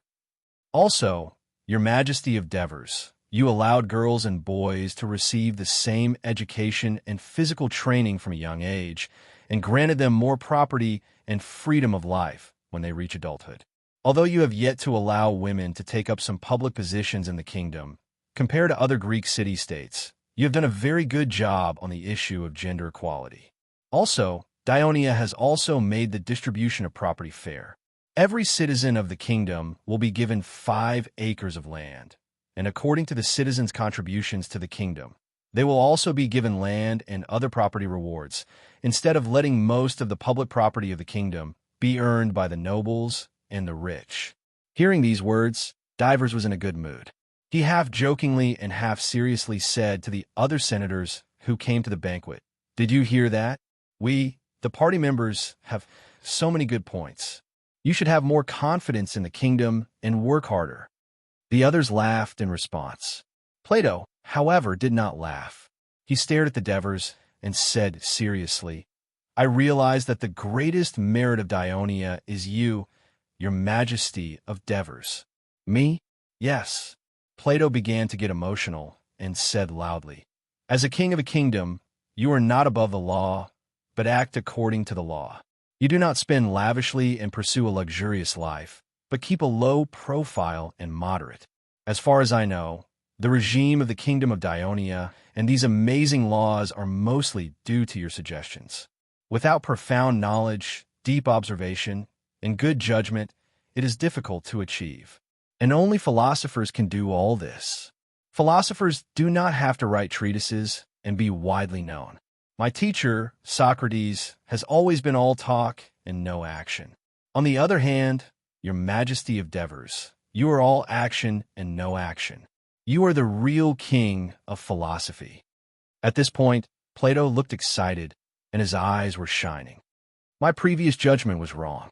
My utopia is not impossible to exist in reality, but is being realized in Dionia. In his previous life, Plato had traveled to Tarentum. At that time, Tarentum was in its heyday. Plato hit it off with Urchita, who had been the consul for a long time. As an important figure of the Pythagorean school of thought, Urchita was the typical image of a king of philosophy in Plato's mind, so he highly praised Urchita in his works. But in this life, Urchita had died early, and Tarentum was reduced to a free city of the kingdom of Dionia. Plato turned his attention to the Devers who had created more glory than Urchita. Of course, the proud Plato at the farewell banquet did not admit that there was an obvious flaw in his book compared to the current situation of Dionia. In the past, he was a little narrow-minded and focused only on one city. He even thought that the population of a city should be 5,040 people. Dionia, with its large population and vast land, could also be governed well. This touched him a lot. With reluctance and longing for the future, Plato left Thurii and returned to Athens. While concentrating on teaching, he also devoted most of his energy to thinking more deeply about the political system of the city-state. A few years later, he wrote the Divers Treatise, claiming that the value of this treatise was far greater than the Lysis Treatise, Gorgias Treatise, Hippias Treatise, and other essays he had written before. It was no less valuable than the Utopia Treatise, but that was a story to be told later. Note, I've finally finished writing this volume. Before this, I didn't dare to write about Plato, philosophy, and academic debates because I'm not good at them. Some book friends once advised me to avoid them, but I later thought that since I'm writing about ancient Greece, how could there not be a scene of 100 schools of thought contending in classical culture? So I bit the bullet and wrote about it. I've read several books for this. Although my writing is shallow, at least I've defeated myself. The next volume is even more exciting because it has things you want to see. Rome, Carthage, Etruria, Egypt, Celts, Iberia. Chapter 658. Agesilaus' brother, Teleucius, died in battle on the Carkia Peninsula. Agesilaus was devastated and fell ill once again. In the end, another Sparta king, Agesilaus, gathered a large army from his allies on the Peloponnesus Peninsula and once again headed to northern Greece to attack the Carkia League.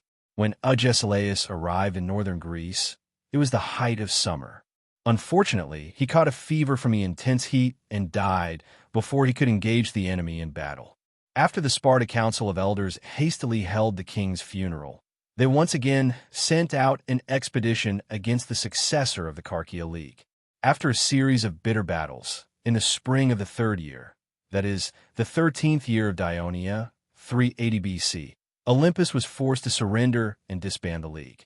At the same time, the other city-states on the Carkia Peninsula were forced to join the Sparta League. The coastal cities of Macedonia were also returned to King Amyntas of Macedonia, and Sparta gained the supremacy of northern Greece in one fell swoop. During the fierce battle in northern Greece, the Sparta people adopted a high-handed policy in the Peloponnesus Peninsula. They forced Phus, a city-state in the middle of the peninsula, to recall the previously exiled nobles. As a result, a war broke out between the nobles and the commoners, and Sparta supported the nobles.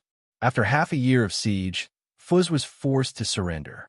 Then, according to the wishes of Sparta, a new system of government was implemented.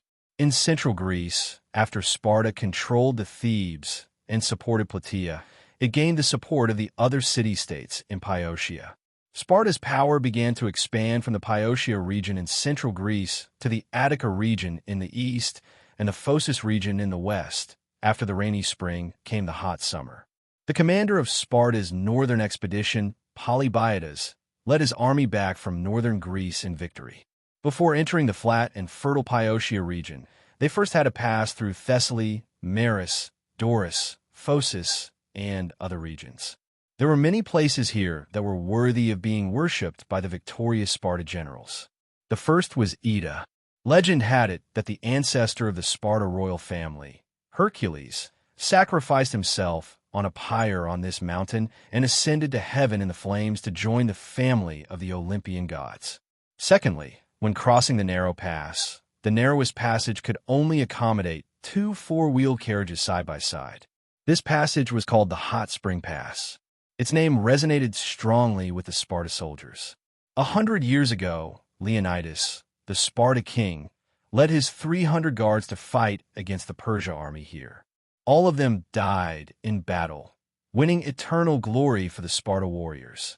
Almost every time the Sparta army passed through this place, they would worship it. At the end of the rugged path, they came to a little fertile lowland called the Plain of Doris, from which the name of the Greek race, the Dorians, is derived. The Spartans were Dorians. Hundreds of years ago, the Greeks who migrated from the desolate north first rested in the Doris Plain. Eventually, they invaded the lowland surrounded by mountains and scattered along the coastline. After hundreds of years, they had forgotten their barbarian identity. For example, the Spartans had always claimed that they were the blood of Hercules and that they were the descendants of Menelaus, the former king of Sparta. To the south of the Doris Plain, near the Gulf of Corinth, there was also a mountain famous throughout Greece called Parnassus. Legend had it that the steep mountain was occupied by a gigantic python named Pedon, which was known for eating humans. Under the instruction of Hera, it had hunted down Apollo, Arthenes, and their mother, Leto, when they were young. When Apollo grew up, he came to the mountain and found the giant monster that was devouring eagles in a lonely and gloomy canyon. He shot the monster with a deadly arrow and became the ruler of this area. Apollo planted the laurel tree to purify this sacred land. Later, people cut down the branches of the laurel tree and built temples of Apollo one after another. This became the holy land of the Greeks, Delphi. It was a place with high mountains and dense forests.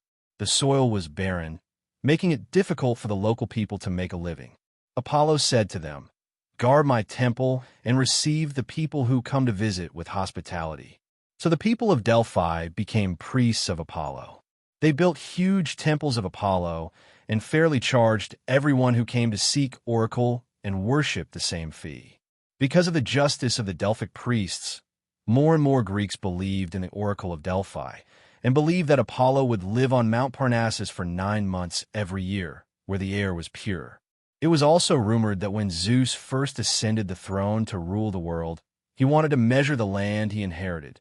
So he released 2 eagles to the east and west to observe the flight of the 2 eagles to determine the center of the world. As a result, the 2 eagles met at Delphi, where Zeus left a huge stone egg, Omphale, as a mark. This stone egg has been preserved to this day. As a result, Delphi became even more famous, surpassing the Greek race and becoming famous throughout the Mediterranean Sea. For this reason, the priests of Delphi also welcomed foreigners to come here to pray for oracle. When the warring city-states came to seek the judgment of the oracle of Delphi, they completely believed in the oracle's judgment. Therefore, the neutrality of Delphi must be guaranteed, otherwise no one could bear the consequences. 200 years ago, when a neighboring and powerful city-state, Crisa, tried to annex Delphi, the whole of Greece was shocked and launched an angry counterattack. Many city-states formed a coalition to defend this sacred land. They even violated Greek tradition by poisoning the river that the Crisans drank. The city of Crisa was conquered, and this impious city was razed to the ground. The bay that separated the Greek mainland from the Peloponnesus Peninsula was originally called the Gulf of Crisa because of the great city-state of Phocis. After the war, it was named after the important city-state on the isthmus, Corinth. More than 200 years later, the field where Crisa used to live was still a barren land. No one dared to live there because it was a place cursed by the gods. After the most tragic lesson, the city-states around Delphi established a close neighbor alliance the Amphictyon alliance. It included the people of Thessaly, Phociotis, Locris, Phocis, Pyotia, Athens. Later, the city-states on the Peloponnesus Peninsula also joined and under the leadership of Sparta. The main purpose of this alliance was to protect Delphi's neutrality and not allow any forces to harm or annex Delphi. Therefore, this alliance was also called the Sacred Alliance. Each alliance provided 2 representatives as a member of the entire alliance. Every spring and autumn, a meeting was held in Delphi to discuss the governance of the Delphi region, the maintenance of the temples, the hosting of the Pythian Games, and the management of the sacred products of Apollo. In this way, the oracles and the nobles of Delphi were given an independent status, and Delphi became more prosperous. On this day, the nobles and priests from all over Delphi walked up the winding stone steps to a steep hillside. The main temple of Apollo, built from giant stones, was located here. It was backed by the straight and bare cliffs of Mount Parnassus, overlooking the deep and serene Plessis Valley in front of it. It gave off a cold and solemn feeling.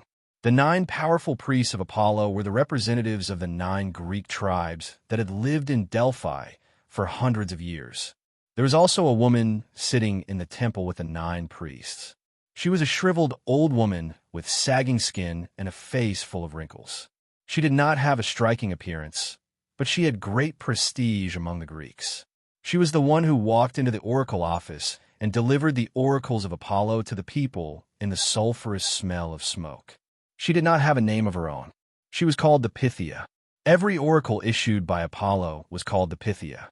10 people sat in a circle in the temple with solemn expressions. The old priest in the lead was the chief priest of the main temple of Apollo, Cercidas. He said, "An hour ago, I sent off the Sparta general Polybidas, who conquered Chalcidia. Before the Sparta's northern expedition, Agesilaus, the king of Sparta, sent someone to seek an oracle for his expedition. He came this time to thank Apollo for his guidance. The sincerity of the Sparta people toward Apollo is amazing." But Cercidas changed the topic and said in a low voice, "He brought 4 fully armed soldiers and let them set foot on the sacred Mount Parnassus. After I protested, he let them go down mountain. This is blasphemy. It is common knowledge that people with sharp weapons are not allowed to enter this sacred area. These Sparta people should be severely punished." A priest shouted angrily, "Severely punished? The Sparta people are known for their barbarism and rudeness. If they cause trouble, we will be the ones to suffer. You should know that their army is stationed in the Doles plains not far to the north."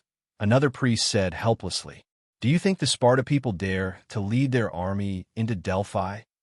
If they dare to do that, the whole of Greece will form another anti-Sparta alliance and completely destroy Sparta, just like how they destroyed Clyssa." Another priest said angrily. Chapter 659. Cercidas sighed. "When Agesilaus' emissary came here to ask for the oracle, he made a request to me. I hope that when Sparta's enemies come here to ask for the oracle, we can secretly tell the Sparta what they ask for. That's not all." Patmos, who was in charge of managing the sacred vault, said angrily, after Polybidas left the temple. He purposely went to my place and said, "This time, they have consumed a lot of resources in the expedition to northern Greece, and they owe the pay of more than 1,000 mercenaries in the team. The Sparta are too arrogant." Cabadas, the priest in charge of the Pythian Games, shouted angrily, "We must teach them a lesson to dispel their ambitions towards Delphi." Teach Sparta a lesson? They are now the overlord of Greece, and they have the support of Persia. If we anger them, I'm afraid it will be even more disadvantageous for our Delphi." Patmos said worriedly. At this moment, the high priest, Sitarsis, voiced out the idea that he had been thinking for a long time, who said that we're going to fight against Sparta head-on. We can invite a strong force to join the Sacred Alliance to balance out the absolute advantage that Sparta has in the alliance. The eyes of the priests lit up. Patmos thought for a moment and said, "Then who should we invite? Macedonia?" "Macedonia?" Cabadas snorted. "The Sparta expedition to northern Greece is to help Macedonia. The Macedonians can't wait to thank Sparta, so why would they fight against it? Moreover, Although Macedonia's territory is vast, they don't have enough power. They can't even defeat the barbarians, so how can they fight against the powerful Sparta? At this moment, another priest, Critomene, said hesitantly, "Now, I'm afraid the only Greek force that can fight against Sparta is Dionia. Are we going to invite them?" As soon as he finished speaking, Kabatas loudly objected. No, no. Dionia is a barbaric kingdom, not a Greek force at all. How could the kingdom of Dionia be a barbaric country? Last year and this year, the All-Greek Scholars Conference was held there, and many scholars went to Thurii, and they all spoke highly of the academic atmosphere there. What's more, Thurii, Tarentum, Lacri, Silatina, Crotone, Lygium, Catani. These cities under the kingdom of Dionia were all famous Greek city-states in the western Mediterranean Sea more than 10 years ago. Every year, they contribute a lot of gold and silver to the sacred treasury of Delphi. Clementi argued, "The Holy Alliance has never invited any of the Greek city-states in the western Mediterranean Sea to join us, because they are all colonies." Kabatas still objected. Clementi sighed, "Everyone, it's not like it was a few decades ago. Everything depends on the strength of the city-states. The tradition has long been broken. The covenant of the Holy Alliance also states that no city in the alliance is allowed to be destroyed. But you see, there are many examples like Sparta destroying Mandinia and Plataea. And Dionia is the most powerful Greek country in the western Mediterranean Sea. I'm afraid it is also the most powerful force in the entire Greek world. Even Sparta has taken the initiative to go to Thurii many times to discuss the covenant. Only by inviting Dionia to join the alliance will the domineering Sparta fear and restrain themselves." Clementi's words made everyone fall into deep thought. Patmos said awkwardly, "Even if we have the intention to invite Dionia to join the Holy Alliance, will Dionia agree? You must know that all these years, we, like the Olympia, have firmly opposed Dionia's participation in the games, and because it has never offered gold or silver to the sacred treasury of Delphi, we have secretly promoted the barbarism of Dionia, hoping that the Greek freedmen will not migrate to Dionia." The priests all looked a little unnatural. They had all done such things before. Kabatas complained, "Dionia highly respects Hades, causing the number of Dionia's citizens who come to Delphi to seek the oracle is decreasing. If this continues, I'm afraid that all the Greeks in the western Mediterranean Sea will regard Delphi as nothing." His words resonated with the other priests, and everyone began to complain. At this moment, Archbishop Cercidas said, "It seems that you have all confirmed that the Greek country to be invited is Dionia. As for the problem of the Temple of Hades, I think you don't have to worry about it. I've learned about the Temple of Hades in Dionia. Although it is very important in the hearts of the Dionia people, the Temple of Hades doesn't seem to value divination and oracles very much, and this happens to be the field that we, Delphi, are good at, and the only field." Cercidas emphasized.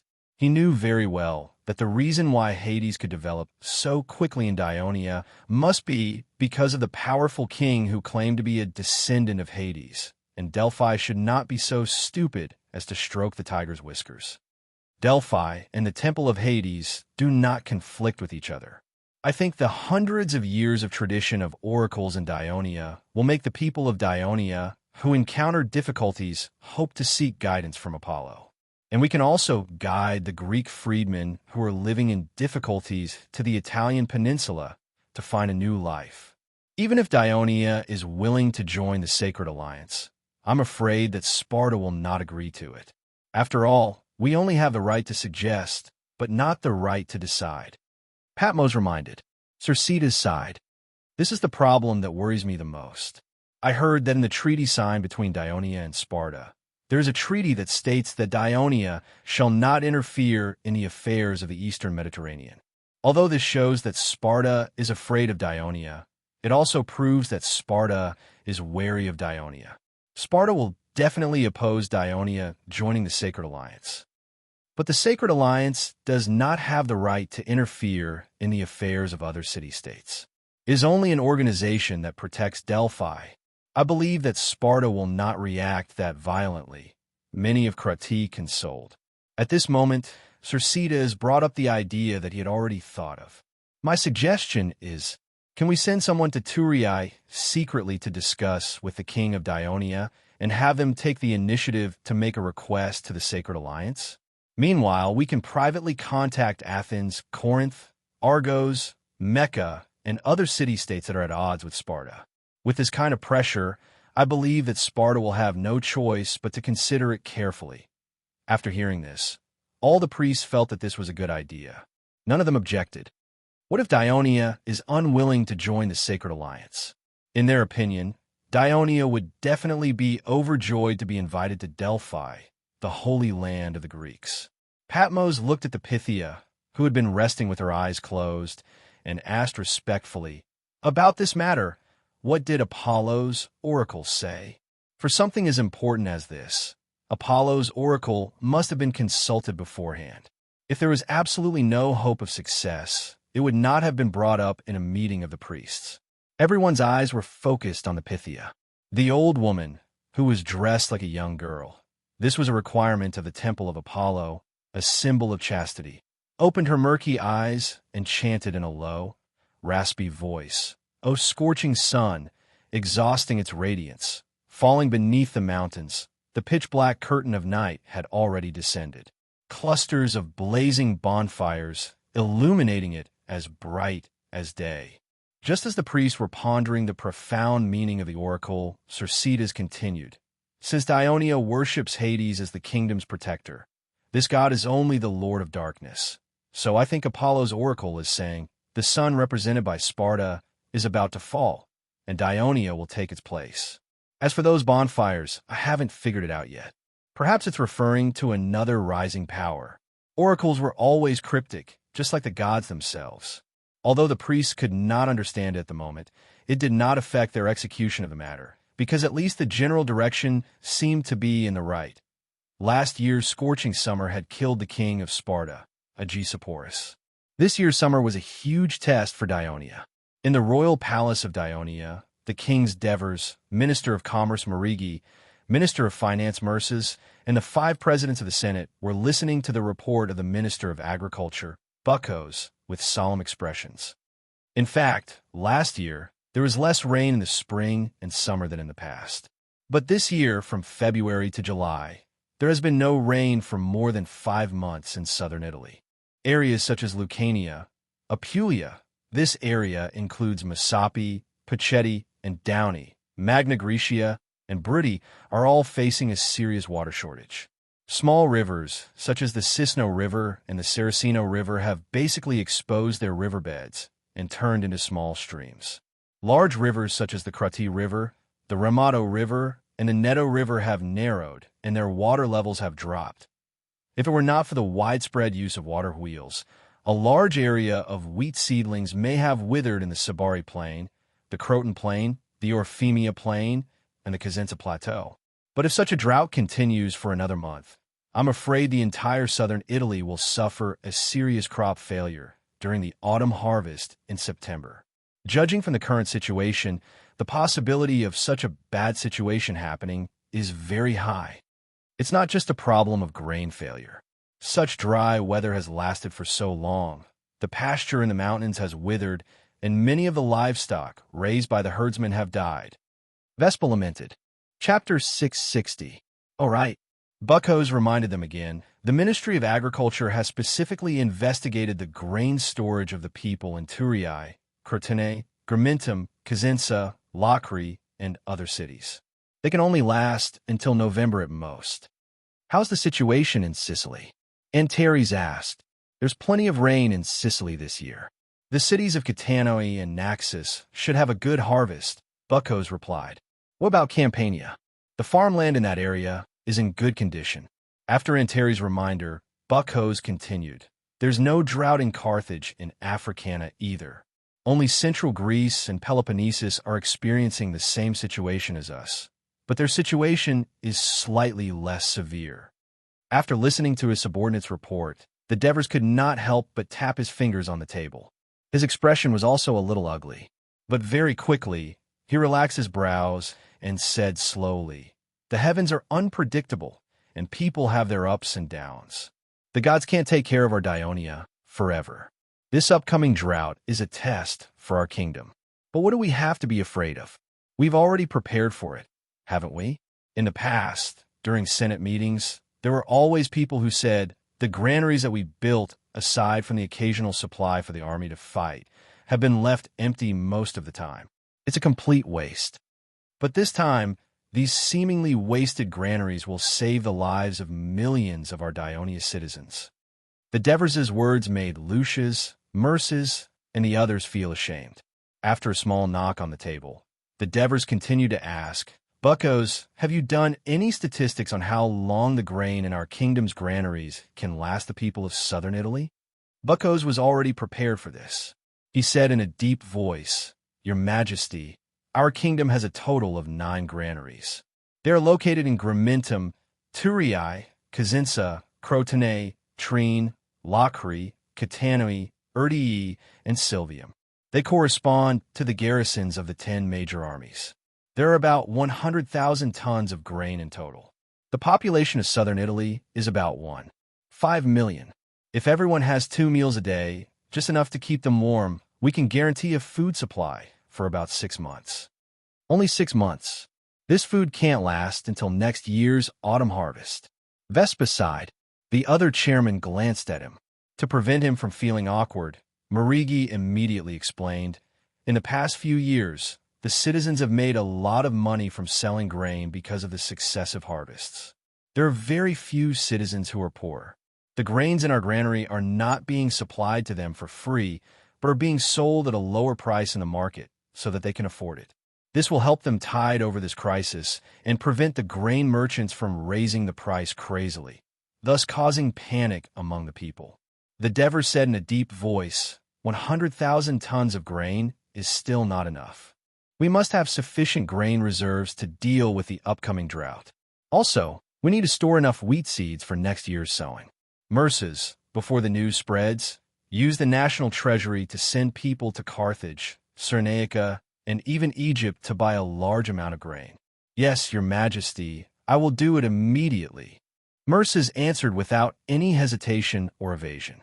He knew that this was the most important thing for the kingdom. Marigi, the Ministry of Commerce has to strictly control the markets in the cities. Let the grain merchants sell their grain at an appropriate price. They are not allowed to disturb the market or raise the price blindly. For grain merchants who ignore warnings and act recklessly, allow the Ministry of Commerce and the courts to punish them severely. At the same time, you have to work together with the governors of the cities. When selling grain from the granaries, verify the identity of the buyer. Everyone is only allowed to buy a certain amount of grain every day. This is to prevent people from reselling the grain in the granaries in order to make a fortune. If such a despicable person is found, he will be severely punished. I understand, Your Majesty. Marigi's expression was also serious. Buckos, the Devers turned to the Minister of Agriculture. Now that the drought is coming, the rivers have become shallower, and the use of water wheels has been greatly reduced. To solve the problem of drinking water for the citizens, digging wells is a very good solution. You and the Ministry of Construction have to work together and dig deep wells in the cities to solve the problem of water shortage. Yes, Your Majesty, I will rush to the Ministry of Construction in a moment. Bucco's expression relaxed slightly. The Devers' gaze finally fell on the 5 chairmen on duty. Sirs, the Senate needs to hold an emergency meeting to discuss a proposal to deal with the drought as soon as possible. This is to remind the citizens to save on food and water and to store more water in their homes. At the same time, we need to comfort them not to panic and to remain calm. With the protection of Hades and the full support of the kingdom, they will definitely get through this crisis. Your Majesty, we will hold a meeting in the afternoon. Cornelius immediately replied. The Devers nodded. His gaze swept across everyone in the room. Their solemn expressions revealed their nervousness, so he asked loudly, Lucius, how did you deal with the drought in Greece 25 years ago? Your Majesty. Lucius recalled the situation at that time, and his face showed some pain. At that time, the people of Crotone raised gold and silver and went to Carthage to buy grain. However, The cunning people of Carthage knew that we had a drought and immediately increased the price of grain by several times. So we were unable to buy more grain. The council had no choice but to draw lots and send some of the citizens to Iberia to colonize. Later, these citizens who went out died from the attacks of the Iberian natives. Yes, a small country is weak, and when faced with such a natural disaster, they can only endure the pain of losing their family and friends and the destruction of their families. However, the kingdom of Dionia has the ability to make every family in the kingdom not suffer such suffering. We have to see that this drought is a bad thing, but also a good thing. It will make those few citizens who are still obsessed with the long history of the original city-state and delusional about the independence of the city see clearly and understand that only by staying in such a powerful kingdom can they ensure that they can safely survive every natural and man-made disaster. Only then can their homes obtain long-term peace.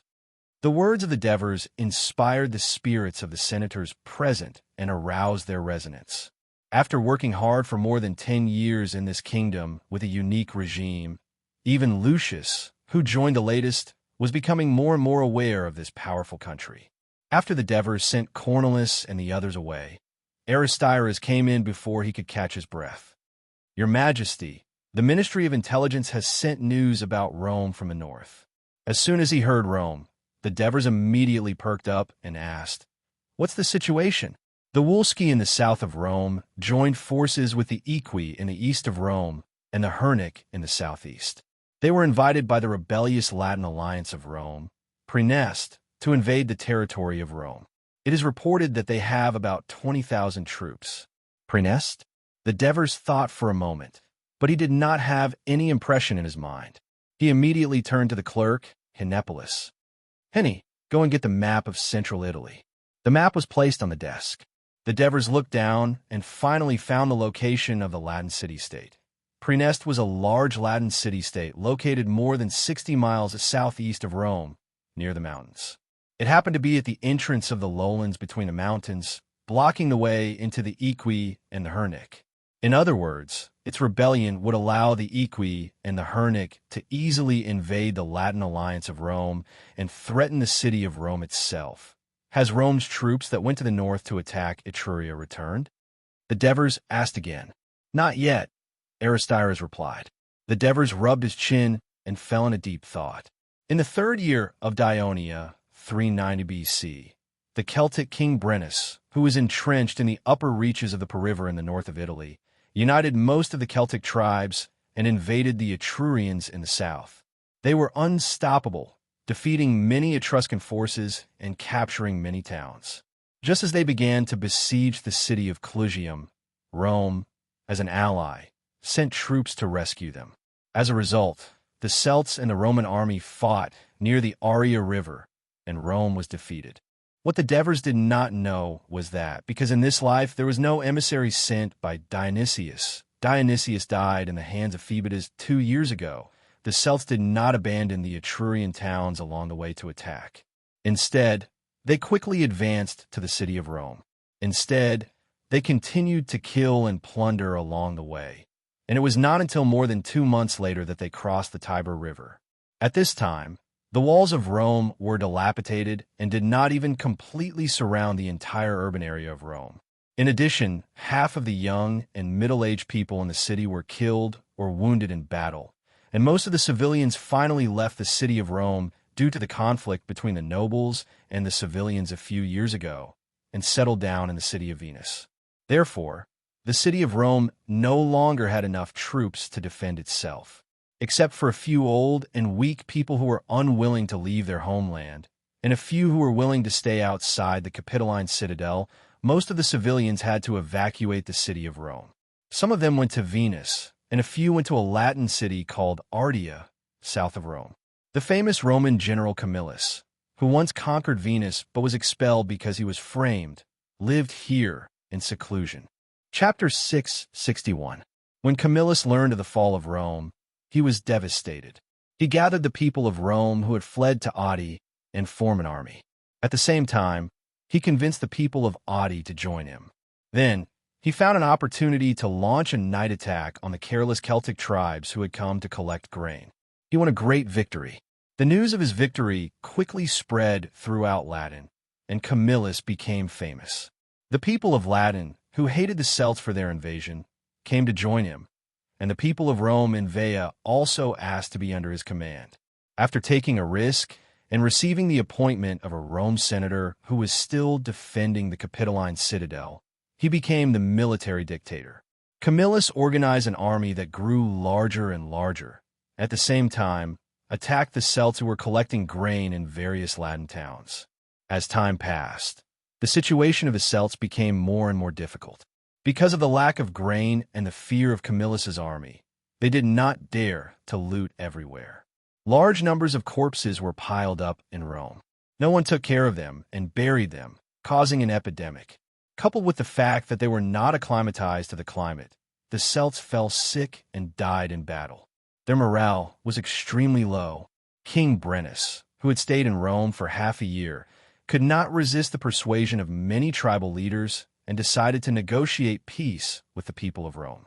However, the people of Rome who were defending the Capitoline citadel secretly learned that Camillus was leading a large army to Rome, so they refused to negotiate.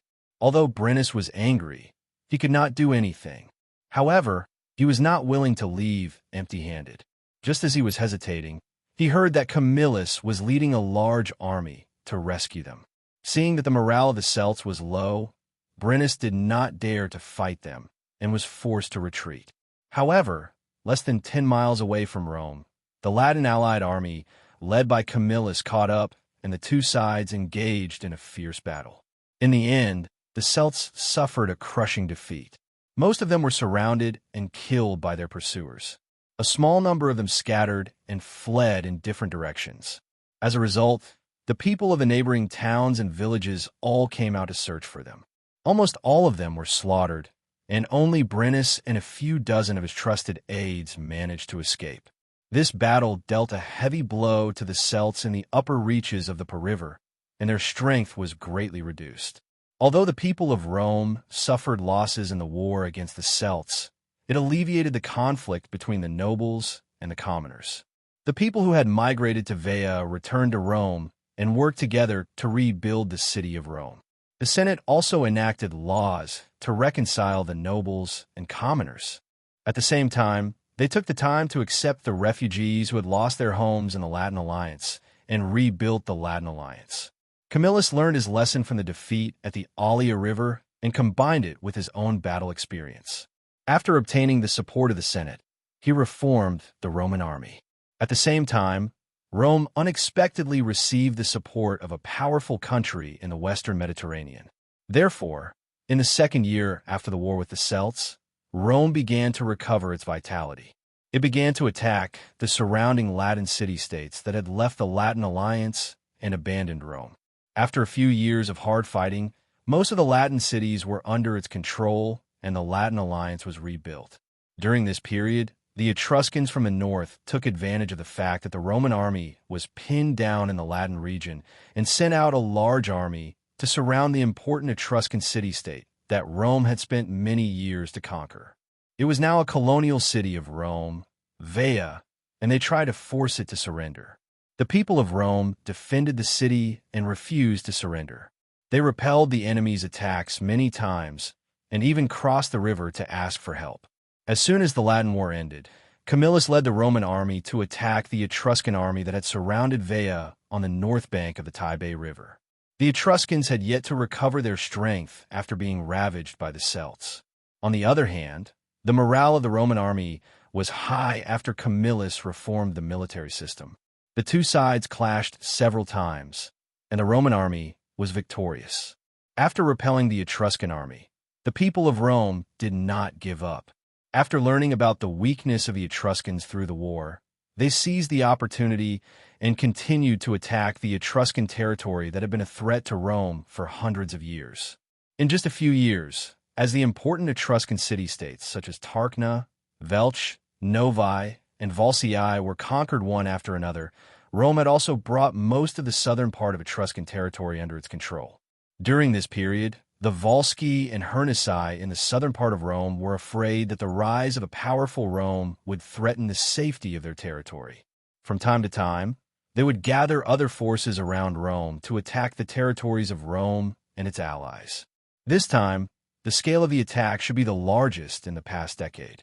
Devers stared at Rome and its colonial cities on the map, as well as the allies that had surrendered to him. It had already covered a large area. He knew that if Rome was allowed to grow, it would cause a lot of trouble to Daionia.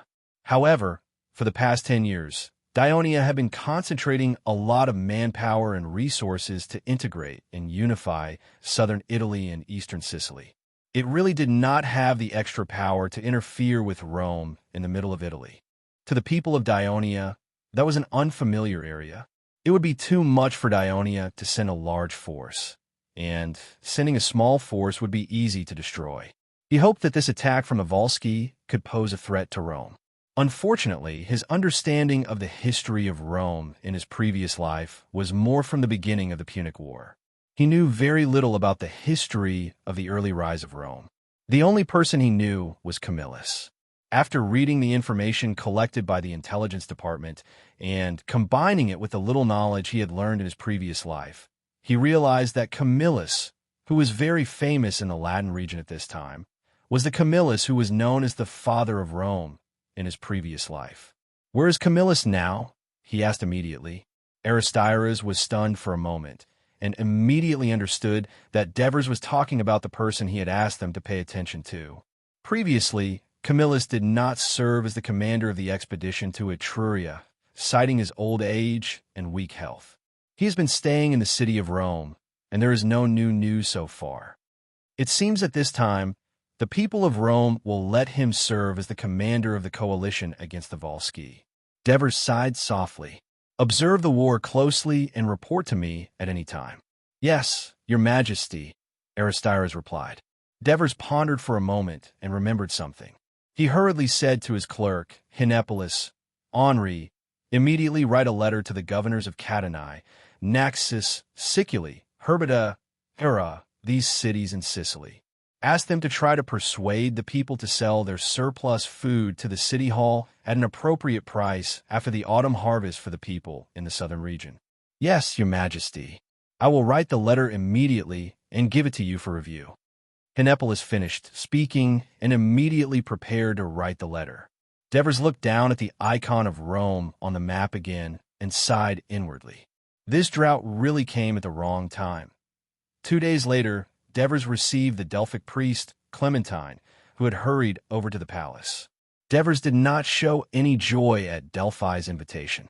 On the contrary, he only expressed his gratitude to Delphi politely, but said that unless Delphi openly invited the kingdom of Daionia to join the Holy Alliance, Daionia would only take action. Otherwise, it would be impossible for Daionia to take the initiative to make an application. Clementine was stunned. He thought that Daionia would be grateful to Delphi's favor, but he did not expect the Devers to be so cold and arrogant.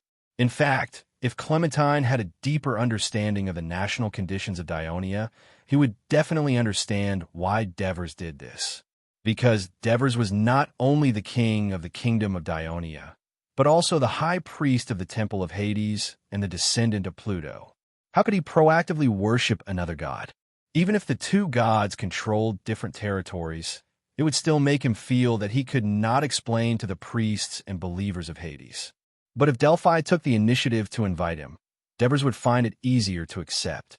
On the surface, it was just a question of whether he took the initiative or not. But in fact, it was an important issue that would determine who was the leader of the two gods in Daionia. Both sides were at a stalemate at this crucial point, and neither could give in. Clementine had no choice but to change the topic to invite Daionia to participate in the next Pythian Games, which would be held 2 years later in the summer of 379 BC. Devers thanked Delphi again for the invitation, but reminded him, Daionia is a kingdom of many races. As long as the Pythian Games allow foreign citizens of Daionia to participate, Daionia will definitely form a team to participate. This condition was precisely something that Delphi could not agree to on its own. Such an unconventional action would require the approval of the members of the Holy Alliance. Similarly, Delphi, of course, could not risk the wrath of Sparta by openly inviting Dionia to join the Holy Alliance. Clementine thought that he came with sincerity, but because of the arrogance of the Devers, he got nothing. In the end, he left in anger, and the matter of Dionia joining the Holy Alliance was put on hold. However, when the angry Clementine returned, he spread the rumor that the king of Dionia was arrogant and rude to Delphi. Chapter 662.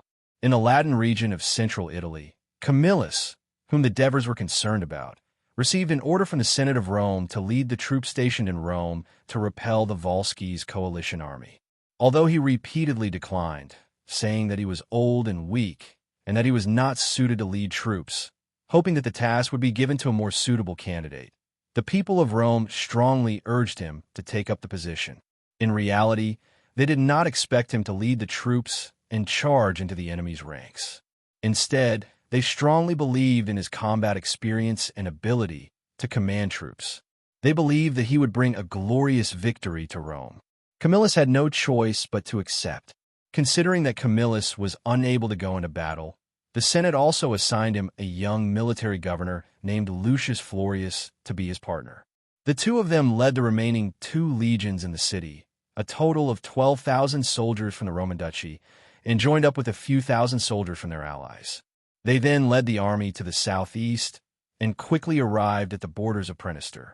Just as they were about to encounter the Volsci coalition army, Camillus ordered the army to stop and set up camp. He wanted to delay the battle with the enemy. On the one hand, he did not want to engage the enemy's morale at this moment. He wanted to wait for the enemy to slack off or force the enemy to take the initiative to attack their camp. On the other hand, one of the reasons he had delayed his appointment to the Senate was that he had caught a cold and was still feverish. His body was weak, and he wanted to wait for his body to recover before fighting the enemy, who knew that the other young military governor, Florius, was eager to gain merit and was eager to engage the enemy in battle. Camillus could not go to battle because he was sick, so he could monopolize the battle.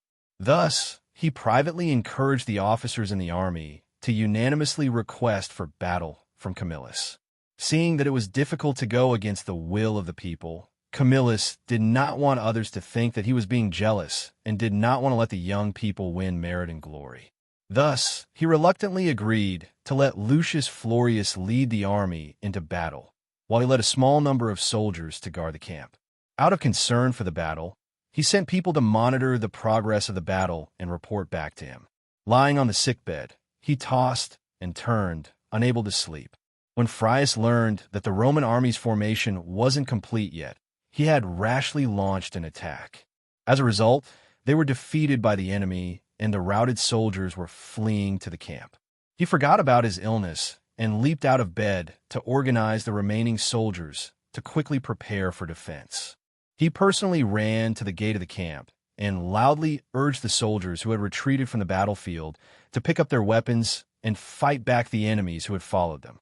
The routed soldiers saw this highly prestigious, white-haired old general nailed like a boulder in front of the gate, not retreating a single step.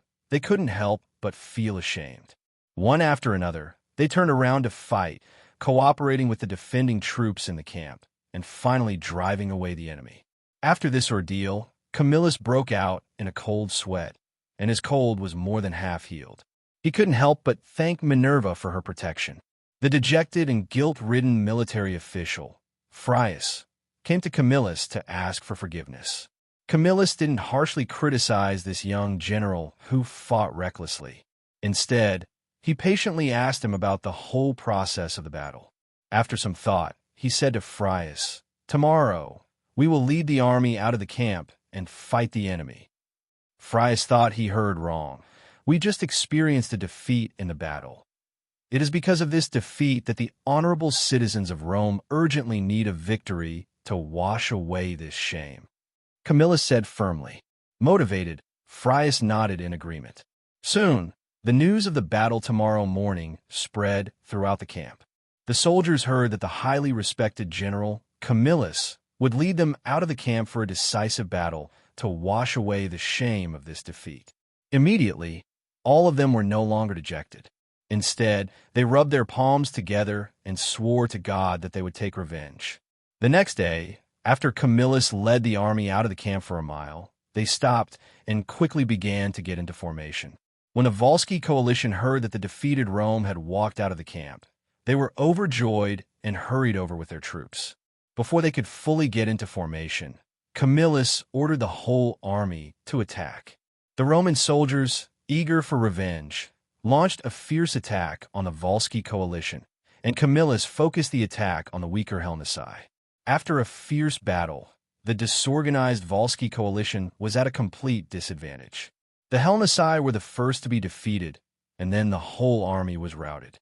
Camillus ordered the whole army to continue the chase and not let up. The Roman army took the opportunity to occupy the enemy's camp. Most of the Volsci coalition soldiers were either killed or captured, and the Roman soldiers celebrated their victory. But after a day of rest, news came that another Latin ally in Rome, Bo, had been captured by the Helnici. Camillus immediately made the decision to send the heavy infantry back to Rome, and then led the light infantry to rush to Bo and launch an assault on the Helnici. The Helnici, who had just occupied the town, were caught off guard and were quickly defeated. Most of the soldiers were killed. Camillus returned to Rome with a large number of spoils of war and captives. The people of Rome cheered for him. The Senate of Rome, under his suggestion, ordered the Roman army that had returned from the north to attack the Etruscans, to attack the Aeaci, Helnici, and other forces in the east. 2 months later, the Aeaci, Helnici, and Marsi, who had suffered heavy losses in the previous war, could no longer resist and chose to surrender. After the Romans sorted out their main enemies in the east and southeast, they began to set their sights on the Volsci in the south. The Volsci were an ancient race in Italy. Hundreds of years ago, they lived in the upper valley of the Ligus River in the northeast of Italy. But as the Celts continued to invade the south, the Volsci were forced to migrate to the southwest of Italy. Finally, they settled on the fertile land south of Latin and lived there peacefully for hundreds of years. But because of the rise and expansion of Rome, the Volsci had no choice but to engage in constant armed conflicts with the power that had become their neighbor in the north. In the past 100 years, the two sides fought many times. In the beginning, the Volsci still had the upper hand.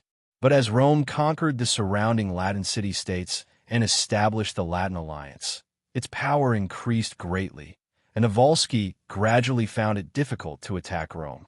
And in the 358th year of the founding of Rome, 396 BC, the Roman general Camillus led his army to conquer the powerful Etruscan state in the northern region of the Tiber River, Veii. This conquest not only completely occupied the surrounding land of the Tiber River, but also intimidated the surrounding races and forces. So, the Volsci and Rome signed a peace treaty. But 4 years later, the Celts captured the city of Rome, and Rome's power declined, leading to the dissolution of the Latin alliance. The Volsci took the opportunity to tear up the treaty and joined forces with the forces around Rome to continuously invade Rome's territory and allies. Until this time, they were completely defeated by the army led by Camillus.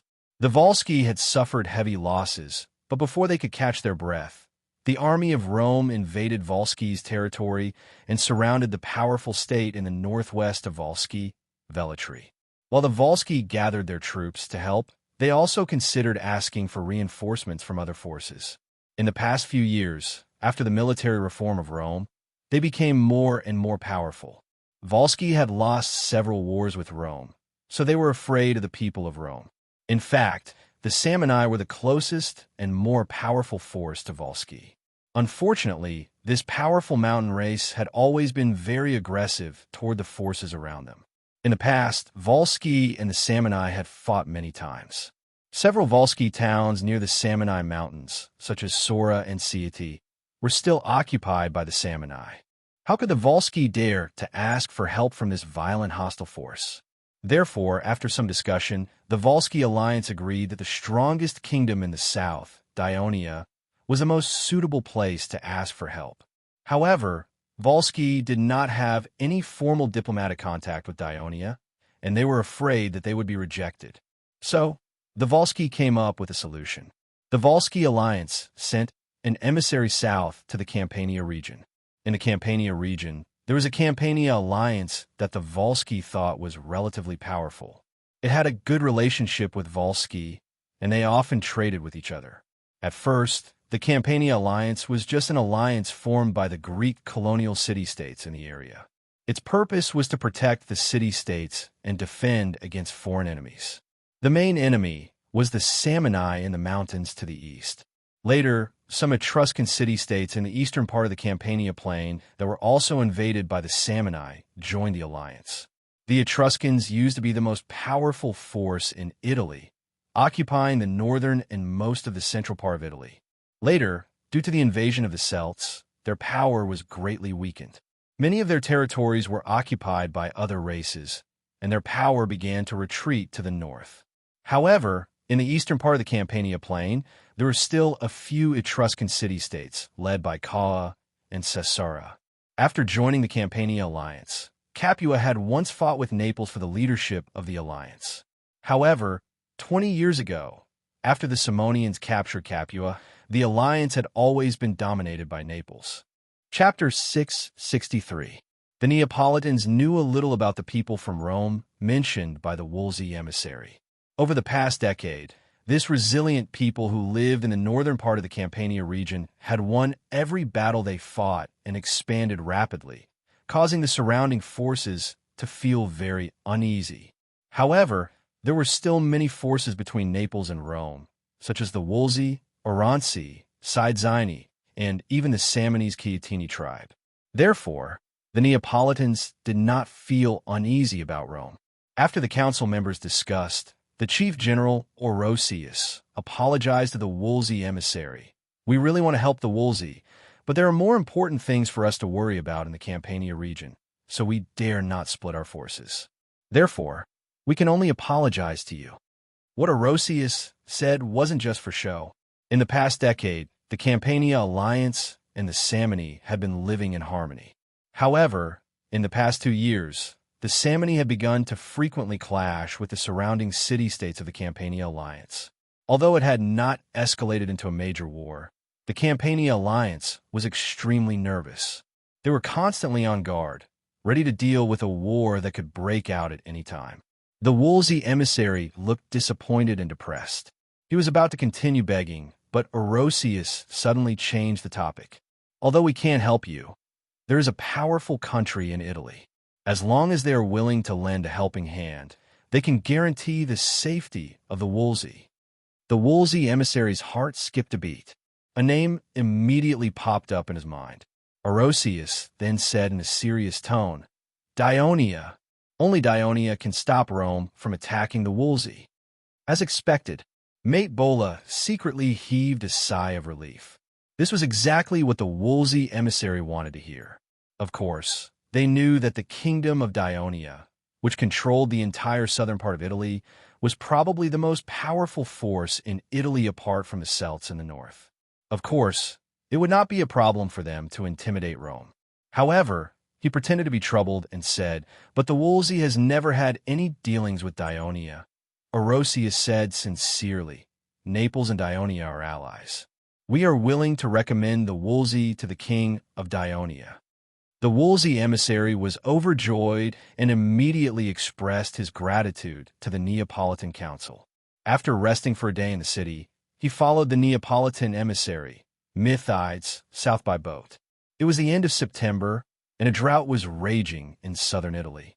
The southern territories of the Kingdom of Dionia suffered a major crop failure, and the kingdom mobilized a large number of manpower and material resources to busy themselves with disaster relief. In the palace of Dionia, the Devers had just approved the order to increase the punishment of several Carthage merchants. After the Senate had already issued the law that no merchants are allowed to raise the price of grain in the country and disrupt the market order, or else they will be severely punished. These few Carthage merchants joined forces with some grain merchants in the city to spread rumors in the market of Rockridge City. They ran over the grain shops temporarily opened by the city hall and caused panic among the people. In the end, they were arrested by the inspection team, and the others were severely punished. However, because these few Carthage merchants had extraordinary backgrounds, and one of them even came from the Hanno family, the inspection team was worried that their punishment would cause serious dissatisfaction among the Carthage people, so they asked the Devers for instructions. In fact, Divers himself was also worried about this. However, he knew that in such a critical situation, if he did not strictly enforce his orders, then the foreigners would imitate them and act recklessly. The local merchants would also be involved. Therefore, he had to punish them severely to serve as a warning to others. Therefore, after the Devers signed the order, he asked Aristyras to immediately send it over. The Devers leaned against the wooden chair and stretched. During this time, because the kingdom was dealing with a drought, the requests and letters from various cities had piled up, leaving almost no time for the Devers to rest. Even the energetic Devers felt tired. He closed his eyes, but he was not resting. Instead, he was thinking about how to summon the 5 rotating presidents of the Senate and establish a drought-handling committee. They would handle the specific matters, big or small, and he would only be responsible for supervision and control. In this way, not only would he save his energy, but his efficiency would also be greatly improved. The more he thought about it, the more he felt that it was a good idea. Just as he was about to ask Aristyras to go to the Senate and summon the 5 senators together, he received a message from the guards that Foreign Minister Ansitanos wanted to see him.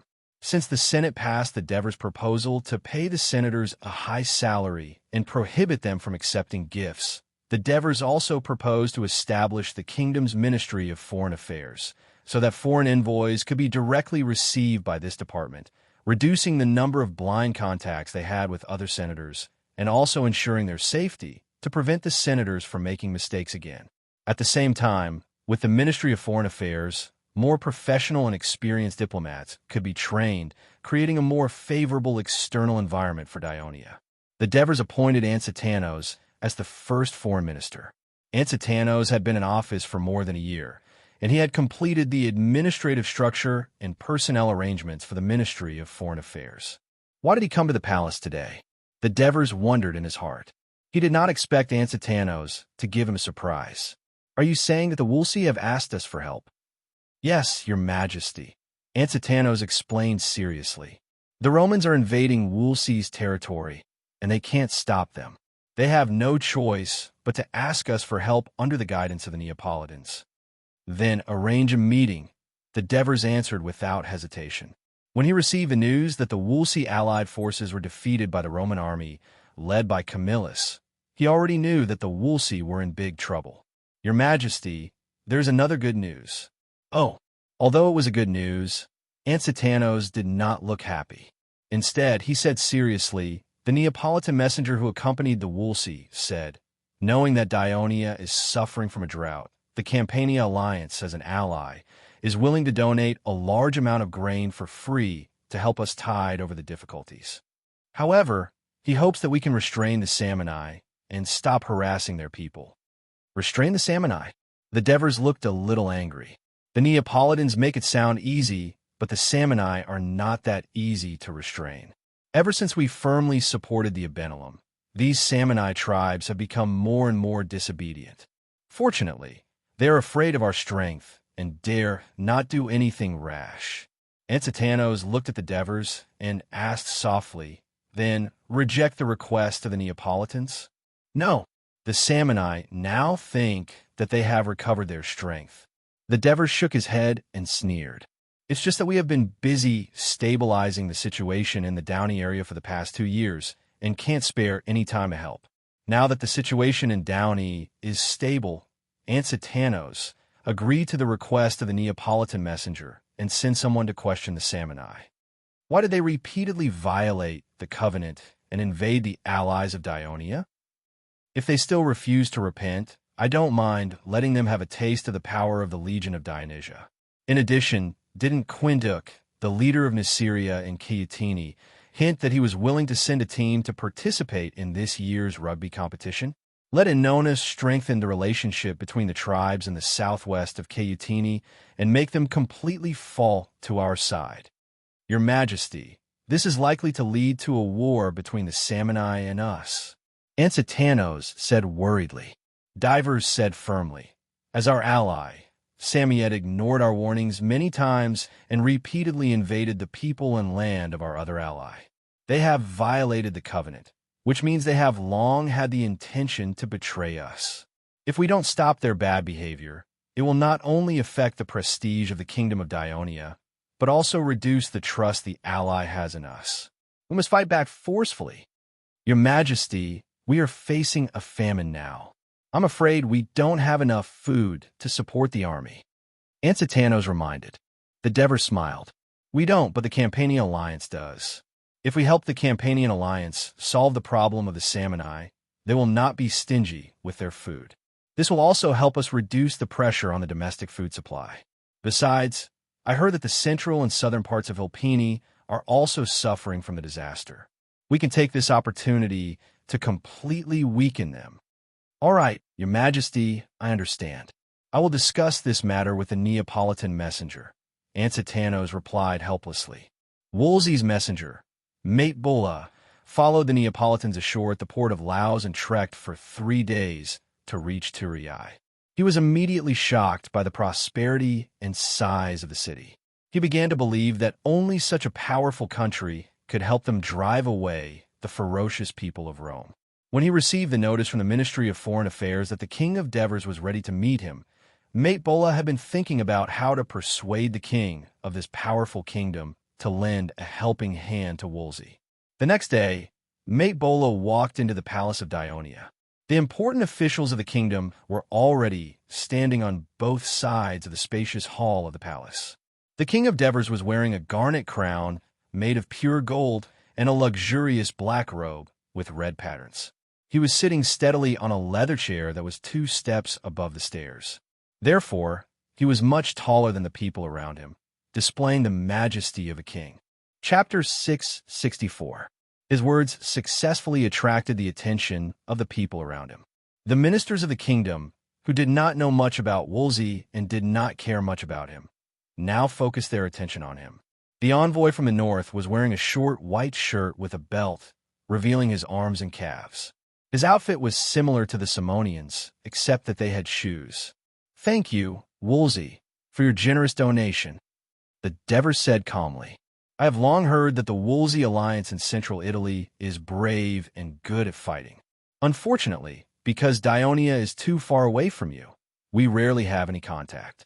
I believe that your visit this time will open a new chapter of friendly relations between Dionia and Wolsey. The Devers talked a lot about strengthening the friendship between the two countries, as if the Wolsey envoy's only purpose was to strengthen relations with Dionia. Mate Bora became anxious and said loudly, Your Majesty, I am here to ask for help from Dionia. Ask for help? The Devers put on a puzzled expression. The Rome of central Italy has always relied on their country's power to stir up wars everywhere. This time, the Rome has invaded Wolsey's territory. We, the Wolsey, are unable to resist, so we have specially asked for help from the most powerful kingdom in Italy, Dionia. We hope that your Majesty can send reinforcements to help Wolsey defeat the Rome. Mate Bora said earnestly, But I heard that it was because you, the Wolsey, took the initiative to attack Rome's ally, which angered the Rome, so they attacked Wolsey. The military minister, Helos, interrupted. Mate Bora glanced at Helos, and then replied confidently, We, the Wolsey, have been living in southern Latin for hundreds of years, getting along well with our neighbors. 100 years ago, Rome was just a small city on the Tiber River, but through endless wars and killings, it became a powerful force in central Italy. In order to resist the Rome's invasion, we have been at war with the Rome for decades and have become mortal enemies. In recent years, Rome has conquered most of the city-states in southern Etruria and has become stronger. Of course, we, the Wolsey, cannot sit still and wait. Unfortunately, we have failed. Mate Bora sighed in pain and then said loudly with a slightly resentful expression, The Rome worshipped the wolf as their ancestor. The wolf is a greedy and violent animal. If Wolsey is conquered, the Rome sword will definitely cut the Campanian alliance, whose land is more fertile and whose people are richer. After conquering them, They might even continue southward. So, I beg of Dionia to lend us the Wolsey. Most of the ministers felt that the Volsci were deliberately making Rome sound so scary, as if it could even pose a threat to Dionia. They were just trying to encourage Dionia to send reinforcements, but they did not think much of it. Only the Devers sitting on the throne knew that what he said might be the truth, but he did not say anything. We sympathize with Wolsey's situation, but I believe that you have seen it when you entered Dionia. We are suffering from a drought, so at least for now, Dionia is unable to send troops to central Italy to fight the Rome. The Minister of Commerce, Marigi, said regretfully. We, the Wolsey, have food. The autumn harvest has just ended. We have enough food. As long as Dionia sends reinforcements, we are willing to guarantee the Dionysian army's food supply. Mate Bora immediately added. After he said this, Merzes, the Minister of Finance, Marigi, and the Minister of Agriculture, Buckos, looked at each other. They were a little tempted. At this time, Antares, one of the rotating presidents of the Senate, said, Your Majesty, in fact, we do not have to rush to send troops to help Wolsey. We only need to send an envoy to Rome to persuade them to retreat. With the prestige of Dionia in Italy, it is possible to achieve this. But whether it is sending an envoy to negotiate with Rome or sending troops to help Wolsey, we need a legitimate reason. Now, that Wolsey has no diplomatic relations with Dionia, we will only be criticized if we interfere with the affairs of the forces in central Italy. Antares' reminder made everyone's eyes light up. The Devers looked at him with admiration and asked, What do you think we should do about this? Before Antares could speak, Mate Bora immediately said loudly, The Wolsey alliance is willing to form an alliance with the Kingdom of Dionia. Forming an alliance is a big deal. I'm afraid the alliance will need to discuss it before making a decision, the Foreign Affairs Minister Ansitanos said in a roundabout way. The Foreign Affairs Minister Ansitanos said tactfully. He was actually questioning Mate Bola's authority as an emissary and reminding him not to brag blindly. Please rest assured, before I came out, the Wolsey alliance has given me full authority to make any decision on the spot. And Mate Bora straightened his back and said confidently, And my house of Pulo has always been an important political force in Circei. Any decision I make here will be recognized by the Wolsey alliance. The Devers nodded slightly and said, I have understood Wolsey's request, and we will discuss this matter. Please take a rest. You will soon know the decision of Dionia. After Mate Bora left the hall, the Devers looked around at the ministers and asked, What do you think about Wolsey's request for help? Your Majesty, we have just conquered Downey, and now we are facing a drought. I heard that Rome is a powerful force, and once we start a war with it, it will take a long time. Based on our current situation, I am afraid we cannot support this war for a long time, Cornelis said worriedly. Your Majesty, there's one more point. Please note, Lucius took over and said, Rome and Carthage are allies. If we hastily agree to Wolsey's request, interfere with Rome's military operations, and resort to force in the end, we will be forcing Carthage to make a choice.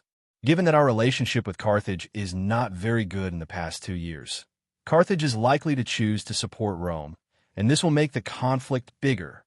Everyone in the hall was shocked by Lysias' shocking words. Carthage and Rome are allies. Marigi asked the question that everyone wanted to ask. 100 years ago, Carthage and Rome formed a friendly alliance, the scholar Ansitanos said. As a scholar, Ansitanos continued, About 100 years ago, Rome first conquered the Latin region and began to establish the Latin alliance. The Carthaginians signed an alliance with Rome. I still remember the original clause of the alliance. The friendship between the people of Rome and the people of Carthage and their allies is based on the following conditions. The people of Rome and their allies shall not sail past the beautiful Cape. They shall not engage in any trade activities in Libya, Iberia, Sardinia, and Corsica. The people of Carthage shall not harm any people in any other Latin city that belongs to Rome. The people of Carthage must guarantee that they will not occupy any of the cities in this city. This is just a friendly agreement, Not an alliance, Senior Judge Tritidemus questioned. As I said, this is just the original text. The agreement has been renewed many times, and it has continued to this day. In the renewal 2 years ago, the following clauses were added to the agreement. Ansitanos said slowly, when Rome or Carthage starts a war with a third party, it can seek support from the other party, and the party that is asked can help as much as possible according to its own situation. After the war is won, the two parties can discuss the ownership of the spoils of war. 2 years ago, Sidorum's expression changed, and he exclaimed, I'm afraid that this clause in the agreement is set up by Carthage against Ionia. 2 years ago, it was Ionia that discovered the conspiracy of the Tannic tribe, which was secretly supported by Carthage to unite the tribes of Sicor. The 8th Legion defeated the Tannic tribe in one fell swoop, and its leader led the remaining soldiers to the western part of Sicily, which was controlled by Carthage. It was said that Carthage took them in. Although the friendly agreement between Carthage and Ionia was renewed, the relationship between the two countries became subtle, especially in the area of trade competition.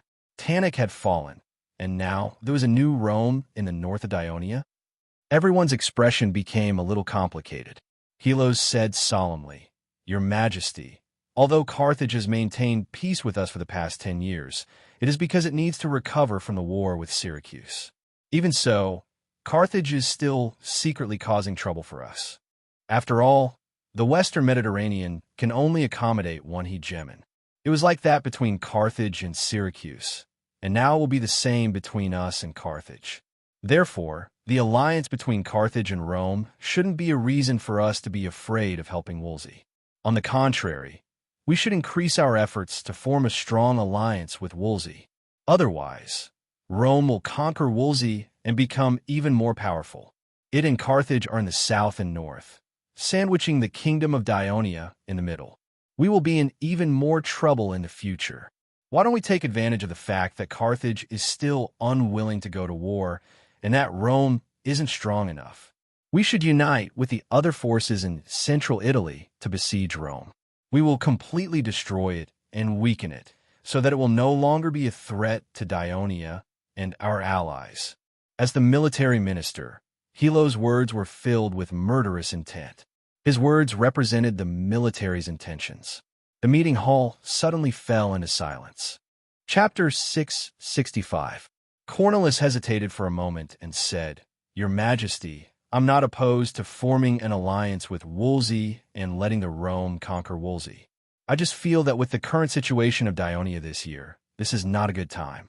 Moreover, we are very unfamiliar with the situation in central Italy. We should be more cautious and make more preparations to ensure that if a war really breaks out, we will have full confidence to win.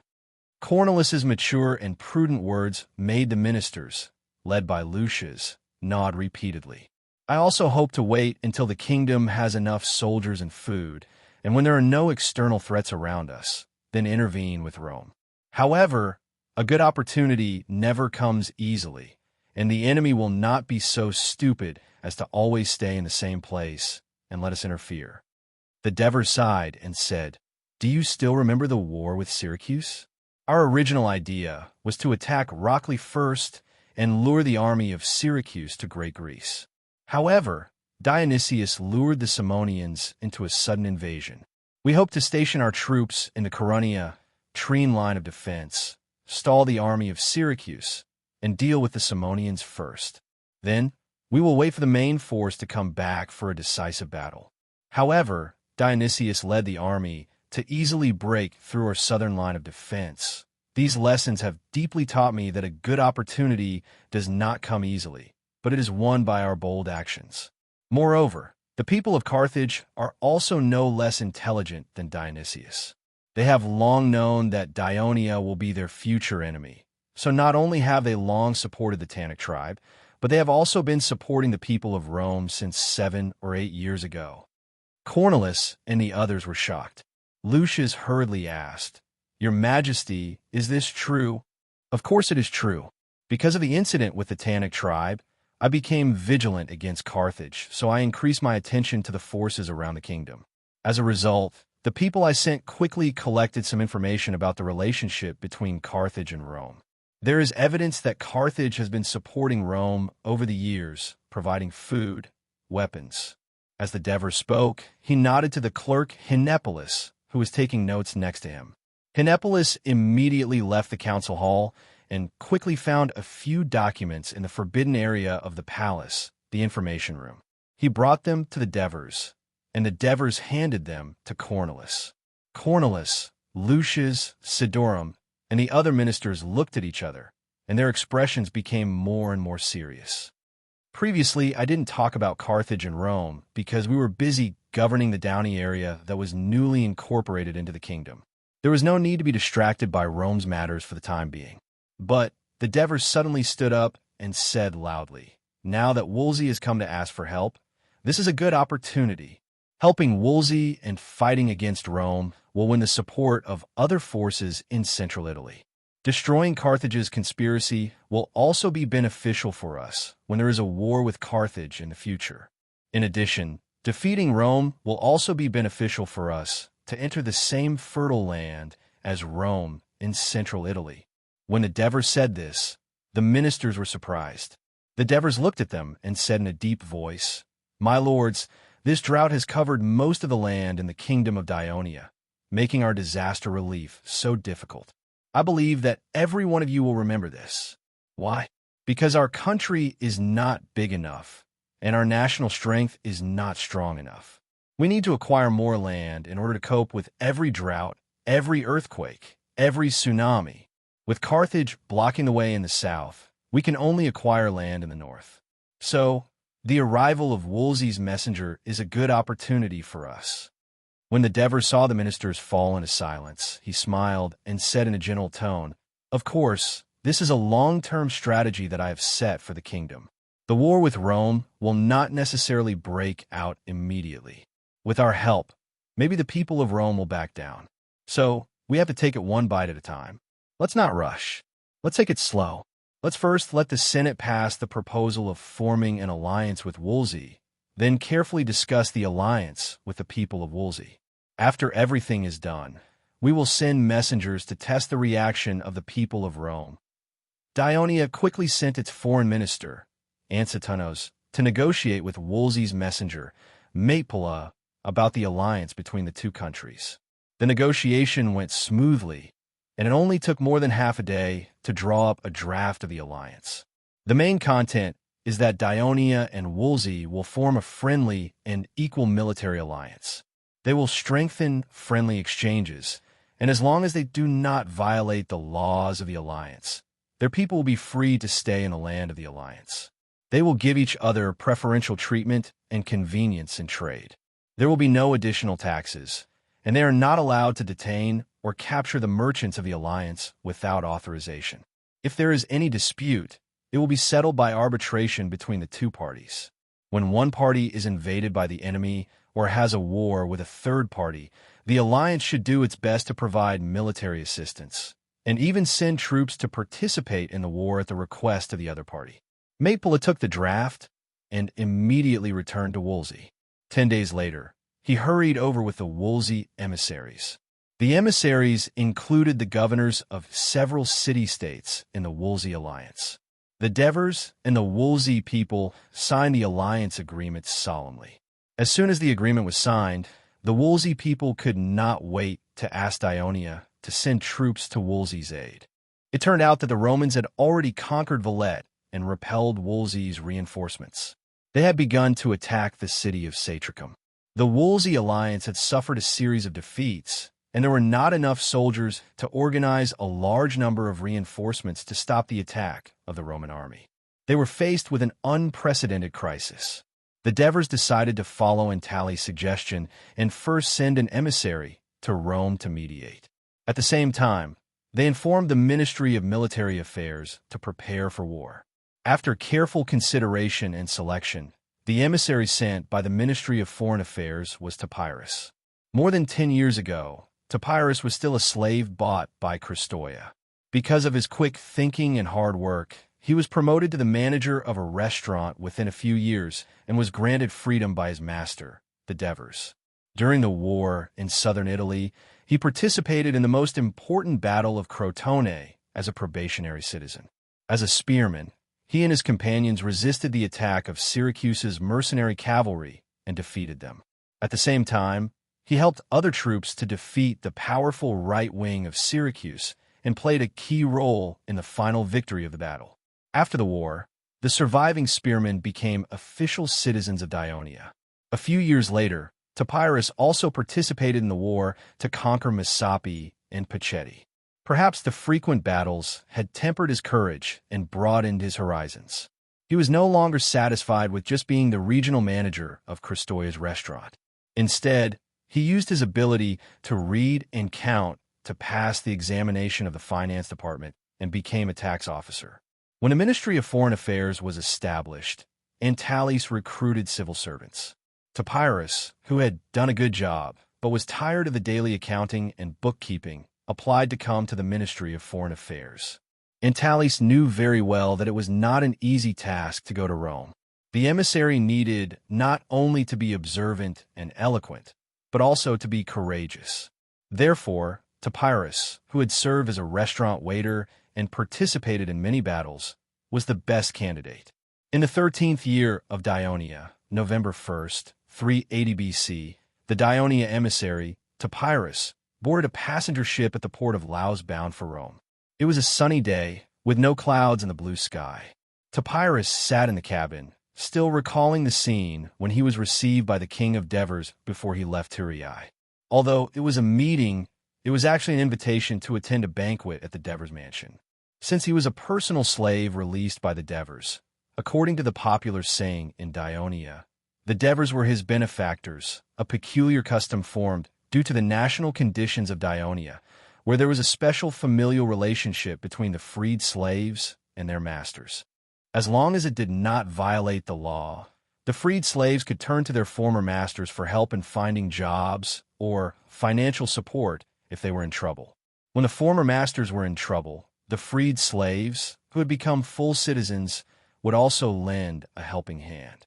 Or, when the former masters ran for local councilors or bailiffs, they would join hands to cast a valuable vote for the former masters.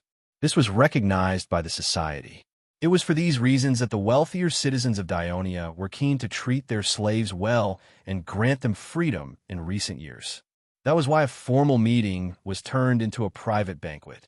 At the banquet, he was surprised that the great king of Devers cared so much about such a native city-state in central Italy. At the same time, he was even more surprised by the request made by the Devers at this time. The captain pushed the door open and came in. "Sir, we will arrive at the port of Ostia soon." Hearing this, Topyrus put aside his thoughts and went out of the cabin. Seagulls soared in the sky ahead, and ships of all sizes converged in one direction. That should be the estuary of the Tiber River, where the colonial city of Ostia of Rome was located. After receiving this appointment, Topyrus specially studied the information about Rome. He knew that Ostia was originally a small Latin town. A few decades ago, it was captured by Rome and its citizens settled there, turning Ostia into a colonial city of Rome. Later, it became Rome's only port city for maritime trade. It was precisely because of these benefits that Ostia had always been loyal to Rome. Even when Rome was captured by the Gauls, it did not betray them. Chapter 666. Topyrus disembarked in Ostia with the members of the emissary delegation that accompanied him. Soon, he was surprised to notice that most of the people who appeared in this prosperous port were not the black-haired and black-eyed Latin people, but the familiar Carthage merchants from the south of Dionia. They docked here with a full load of goods, and then were given priority to be unloaded by the port staff before being transported to Rome in the east by pack wagons. Compared to the merchants from other city-states in this port, they were much faster. The process was orderly, and it was obvious that they had been operating for a long time. In addition, Topyrus also saw merchants from Dionia in the port area. Over the past decade or so, the expansion of the Kingdom of Dionia, the rapid expansion of its territory, the increase of various resources, the construction of roads and bridges in the kingdom, and the implementation of various measures that were conducive to the development of trade and commerce, led to the prosperity of trade and commerce. Many merchants sprung up in various cities, and it also attracted foreign merchants to actively apply to join Dionia. This caused the footprints of Dionia merchants to spread throughout the entire western Mediterranean. Of course, this excluded the regions that were under the strict control of Carthage, such as Sardinia, Corsica, and southern Iberia. A few years ago, some Dionia merchants came to Rome to do business, and they also became an important source of information for Dionia's intelligence department to understand Rome. However, compared to the Carthage merchants who had established a close relationship with Rome, they could not get any more preferential treatment. Rome was somewhat similar to Dionia. Neither was a port city, and both were located in the middle of a large river. But the difference was that Rome was farther from the coast, more than 40 miles away, so it was very difficult for a ship to go against the current and directly into the city of Rome. Therefore, it needed the port of Ostia for the transfer of goods. Topyrus and his party left Ostia and headed north along the south bank of the Tiber River. At around 3 o'clock in the afternoon, they saw the city of Rome towering in front of them. Rome is a city built by the Latins and the Sabines 300 years ago. It is said that at that time, this place was full of tidal flats and swamps. Many powerful forces in the surrounding area looked down on this place. But this does not mean that the people of Rome can develop quietly and steadily. It is invaded by foreign enemies from time to time. The Etruscans once ruled it, and the Gauls destroyed its cities. The Walsis, the Aquis, the Sabines, and even the Latin League are the same race as the Rome. However, the people of Rome gradually grew stronger in the constant setbacks and wars. Until today, it has become the most powerful city-state in central Italy. When Topyrus heard these words from the mouth of the king of Devers, he deeply felt the respect that the ruler of Dionia had for Rome. At the same time, it also made him feel that the people of Rome must be a tough, tenacious, and brave race to be able to grow to this point despite having so many hostile forces around it. With great interest, Topyrus observed the city of Rome that was getting clearer and clearer as he searched for information about it in his memory. Rome was called the City of 7 Hills because there were 7 hills in the city, and they were all concentrated at the bend of the Tiber River. Due to such a series of river bands that went west, then east, and then west, it was easy to form a depression when there was a flood during the rainy seasons of spring and summer. Therefore, the original people of Rome lived on these hills. The city of Rome that Topyrus was looking at now was a new city. It was built by the people of Rome on the ruins after the Gauls were driven out 10 years ago. It was said that the people of Rome only took a year to build it. How could they build a big city in such a short time? Topyrus was surprised to find that the walls of Rome standing in front of him were not straight and smooth like the walls of the inner city of Turin. Instead, they were curved, and the bricks and rocks were pieced together in a disorderly manner. Therefore, the walls were rough, had large gaps, and even protruded outwards. Of course, the walls were tall enough, so it could be judged that the walls were thick enough. Otherwise, such a bad wall would not have been able to hold up. Of course, this was only Topyrus' personal opinion. The more professional people were hidden in his emissary group. They would quietly and carefully observe the city, recording the situation of Rome and the surrounding areas in detail from various aspects, such as military, politics, commerce, and society. They would also summarize the information and report it to the king of Devers. In fact, what Topyrus did not know was that 7 years ago, after Camillus drove away the Celts, the city of Rome was already in ruins.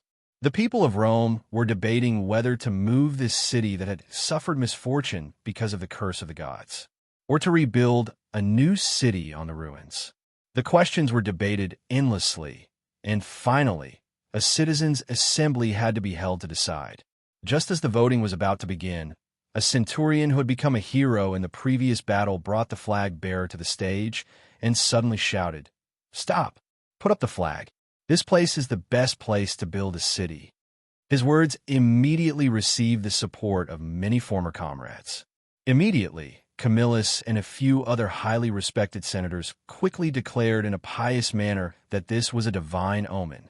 In fact, The citizens were already tired of this long debate and anxious. Under the guidance of the senators that they trusted, their mood quickly changed. Everyone cheered and demanded that Rome be rebuilt here. In order not to waste the passion that the people had worked so hard to incite and cause another unforeseen event, the construction work was carried out quickly. Since there was basically no normal planning and construction division, the construction process was completely arbitrary or convenient. Therefore, whether it was the city walls or private buildings, the construction was quite poor. However, to ensure the speed, the reconstruction of Rome was completed within a year. One could imagine how effective it was. If it were not for the Celts occupying Rome, incident that gave the people of Rome a painful memory, coupled with the years of war, the people of Rome would repeatedly repair the city's defenses during the slack seasons to ensure the safety of the people in the urban areas. Otherwise, if Topyrus had come to Rome 5 years ago, he would have seen an even more unsightly state of the city walls. There was already a long queue in front of the western gate of Rome.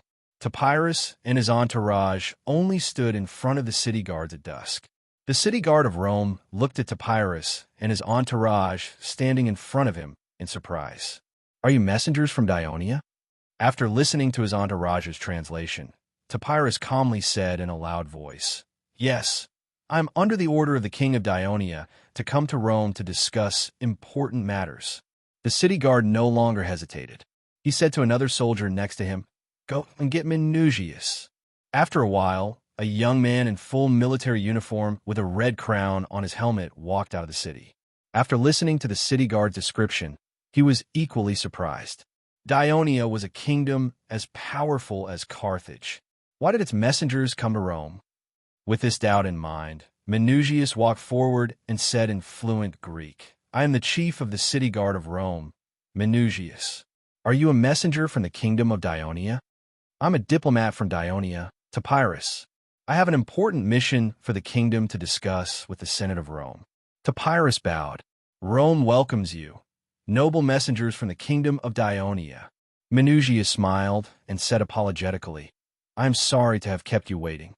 During this time, the citizens of Rome were fighting against the invading Volsci, and another army was sent to quell the rebellion in Tusculum. In order to prevent the enemy from launching a sneak attack, the Senate has stipulated that only the citizens of Rome are allowed to enter and leave the city. Topyrus expressed his understanding. Minucius led them into the city. After entering the city of Rome, Topyrus realized that his previous judgment was correct. Not only were the city walls crooked, but the large and small residences in the city were also the result of the hasty construction of a large city within a year. These residences, which were definitely not planned as a whole, grew wildly like weeds on the ground, making the streets narrow and crooked. Garbage was piled up everywhere, and dirty water flowed on the ground. The air was filled with a strange stench, and one could step on feces and urine if they were not careful. Minucius saw that Topyrus and the others were frowning, and some were even covering their noses. How could he not understand the problem? His face was slightly red as he explained, "More than 10 years ago, the Celts invaded our city. When we drove them away, we discovered that more than half of our city of Rome had been destroyed by them. When we were rebuilding the city, we encountered the betrayal of our allies and the invasion of the enemy. Our main focus was on how to repel the enemy, so we did not have enough time and wealth to rebuild the various districts.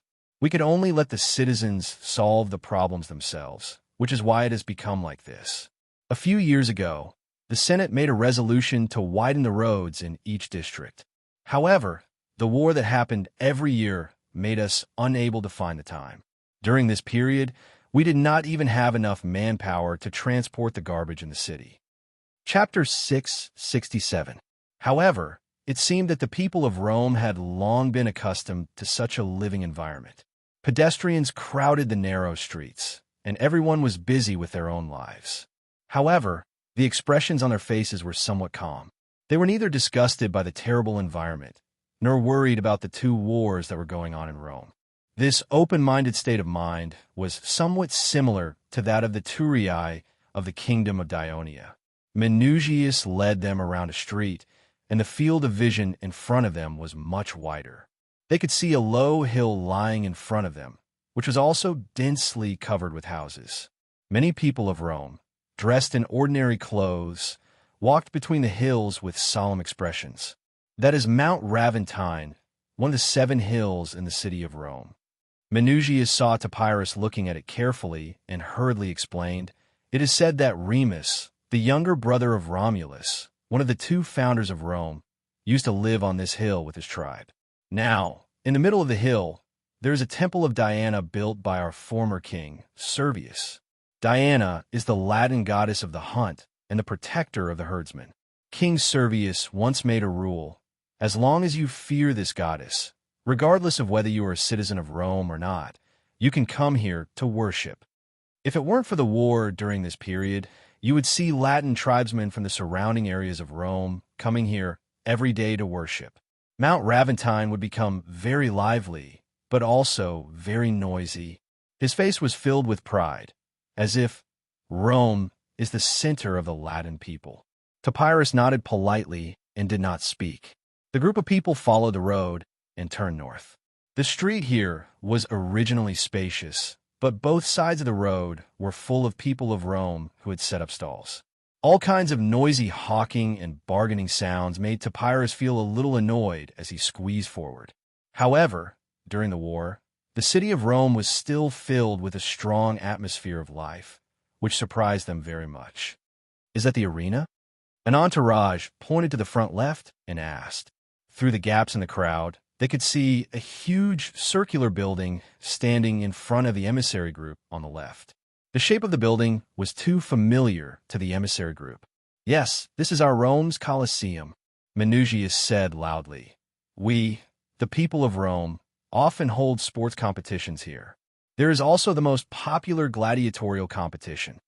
Upon hearing this, a look of disgust appeared on Topyrus' face because he had already learned about the gladiatorial competition that Minucius mentioned from the Turii library. It was a competition where prisoners of war or slaves of Rome fought in the arena with crude weapons, using their blood and screams in exchange for the joy of the people of Rome watching the competition. Topyrus, who was born a slave, believed that this wasn't a competition, but a barbaric, backward, and bloody game. As they passed by the arena, the emissaries heard shouts coming from inside. One of the entourage pretended to be curious and asked, "Is there a gladiator competition going on in the arena?" Minucius shook his head and said, "Intentionally or unintentionally, there is a military training for the underage citizens of Rome. Although most of the young and middle-aged citizens of Rome have gone out to fight, once the enemy attacks, we can still summon the citizens of Rome from the surrounding colonies to come to our rescue. We don't have to worry about the safety of Rome at all. However, the people of Rome are used to holding shields and spears from a young age. Only when they grow up can they face the enemy bravely and have the ability to kill the enemy. They also need to be familiar with the formations and tactics of Rome from a young age. When the city needs them to join the battle, they can quickly integrate into the army. So, the people of Rome are not afraid of any strong enemies." Upon hearing this, Topyrus was shocked. This practice was very similar to the military training of children in Dionia from a young age. His eyes met with an entourage behind him. That person was an official sent by the Ministry of Military Affairs. He believed that he had a deeper feeling about this. However, what the emissaries of Dionia did not know was that it had always been a tradition of Rome to let the children of Rome receive military training from a young age. However, it was only in the last 10 years that they were taught the fighting methods and tactics of Rome from a young age. 10 years ago, Rome suffered a crushing defeat at the hands of the Gauls on the banks of the Aria River. In the end, the Gauls occupied their homeland. This painful lesson made the people of Rome realize the shortcomings of their fighting methods.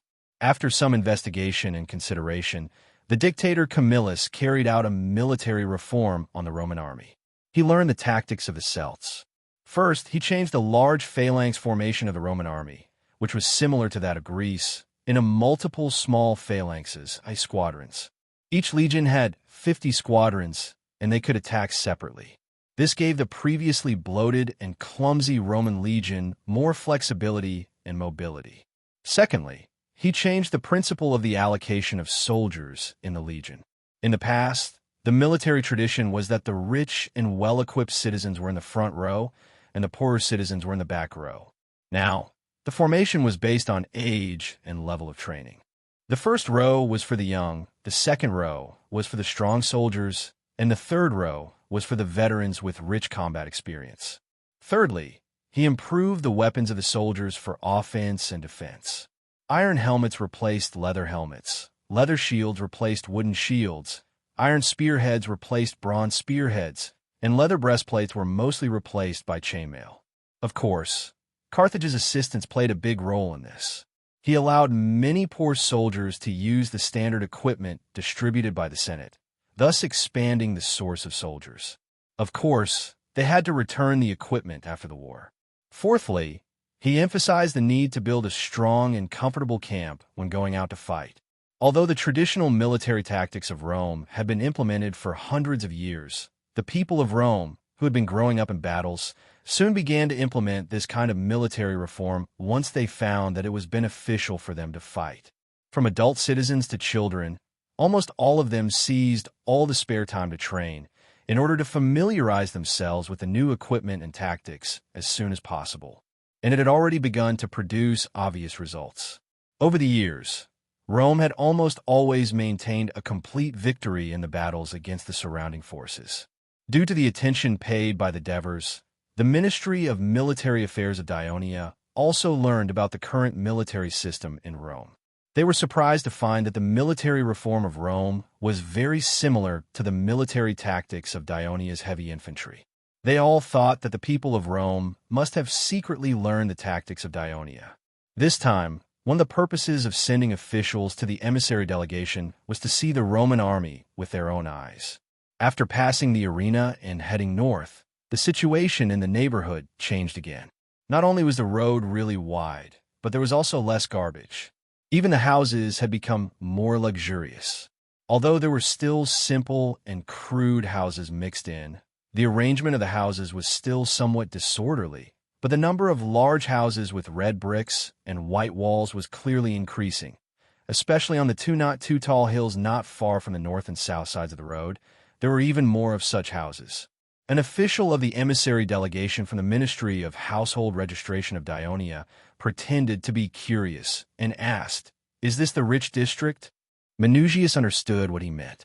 Before this, it was the slums with a bad environment and a good environment, but now it was the rich district with a good environment and good houses. Was the gap between the poor and the rich in Rome so obvious? He replied wittily, "Every city has its poor and rich, and conflicts between the poor and the rich are inevitable. This is inevitable. It is the same for Rome. But the difference is that the people of Rome may quarrel with each other, but once the citizens' assembly passes a resolution, we will work together to complete it." At this point, he looked at the hills on both sides of the road and said with a serious expression, "Not all the people living on these two hills are rich, but most of them are the earliest founders of Rome and the early citizen clans. They have contributed more to the city, and now they are also a group of people who are willing to sacrifice more for the city." Minucius pointed to the hill on the left and said, "This is Mount Partini. The founder of Rome, our first king, Romulus, lived on this hill from the beginning with his people." Then he pointed to the hill on the right and said, "This is Mount Sirio. 200 years ago, it was once the center of the Latin people. Alba Longa was defeated by Rome. Its residents were not captured, but were invited to move to this hill and become citizens of Rome." Topyrus keenly sensed the pride in Minucius' words, so he asked subconsciously, "May I ask where you live?" Minucius seemed to point to the Mount Partini on the left casually, but in fact he did not tell the people of Dionia his full name, Minucius Cornelius Scipio. Cornelius was the name of a clan in Rome. This was the aristocracy of Rome, the aristocracy of the aristocracy, the aristocracy of the aristocracy. Topyrus obviously felt this as well. This smiling young man who spoke fluent Greek and used elegant words inadvertently exuded the aura of an aristocrat.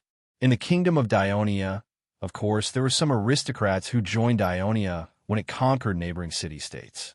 Some even retained part of their land and wealth, and some even entered the Senate. However, under the strict control of the king of Devers and the Diolian law, they did not have much power. Moreover, the kingdom basically treated nobles and commoners equally, old citizens and new citizens equally. Therefore, people like Topyrus who were born as slaves could also obtain wealth and power through their own efforts. Chapter 668. Topyrus coughed lightly and said, I have long heard that Rome is a powerful city-state with a long history and unique culture. Today, I have seen it with my own eyes. The city of 7 hills is indeed as unique and magical as the rumors say. After hearing Topyrus' praise, Minucius smiled sincerely and said, No matter how magical Rome is, it cannot be compared to Dionia. I heard that Dionia has only been founded for a little more than 10 years, but you have defeated your enemies again and again, becoming the most powerful kingdom in southern Italy. You have really received the blessing of Mars. Mars? Oh, Mars is the god of war of the people of Rome. No, the reason why Dionia can be where it is today is because of the full blessing of the great Greek god, Hades, because our king is his descendant. Topyrus said with a pious expression. His piety came from the bottom of his heart, because he was declared free by the king of Devers in front of the temple of Hades, amidst the song of Hades. The blessing that Hades gave to the slaves was well known in the kingdom of Dionia. The slaves and the people of Dionia who were born as slaves respected this Hades wholeheartedly. Minucius smiled awkwardly and pointed to the front. That hill in front is Mount Escuri. The earliest citizens of Rome, the Sabines, lived on it, Minucius explained as he led them to the Escuri hill, where they saw an archway that spanned both sides of the road. This is... An official from the Ministry of Military Affairs pointed at it excitedly. This is the Arc of Triumph. Minucius also introduced excitedly. Rome will hold a triumphal ceremony for the generals who have won a major war for Rome. They will drive a chariot with 4 horses and lead the army into Rome. They will pass through the Arc of Triumph and go to the square to receive the cheers of the people of Rome and the commendation of the Senate. This is the greatest glory that every citizen of Rome yearns for. Minucius looked up at the Arc of Triumph with a look of longing. The official from the Ministry of Military Affairs of Dionia and the rest of the emissary group looked at each other with indescribable surprise in their eyes. Dionia and Rome had a lot of similarities in military systems. Looking at the mottled and old marble arch, it was at least a few decades old. Who was learning from whom this time? Minucius led the Dionia emissary group to the left and passed through the Arc of Triumph. After walking for a while, a square appeared in front of them. Topyrus furrowed his brows again. The square looked quite big, but there were many houses around it. Some even broke into the square, so it did not look like a square at all. Ever since Topyrus stepped into the city of Rome, he felt that the people of Rome mixed public facilities and private houses everywhere.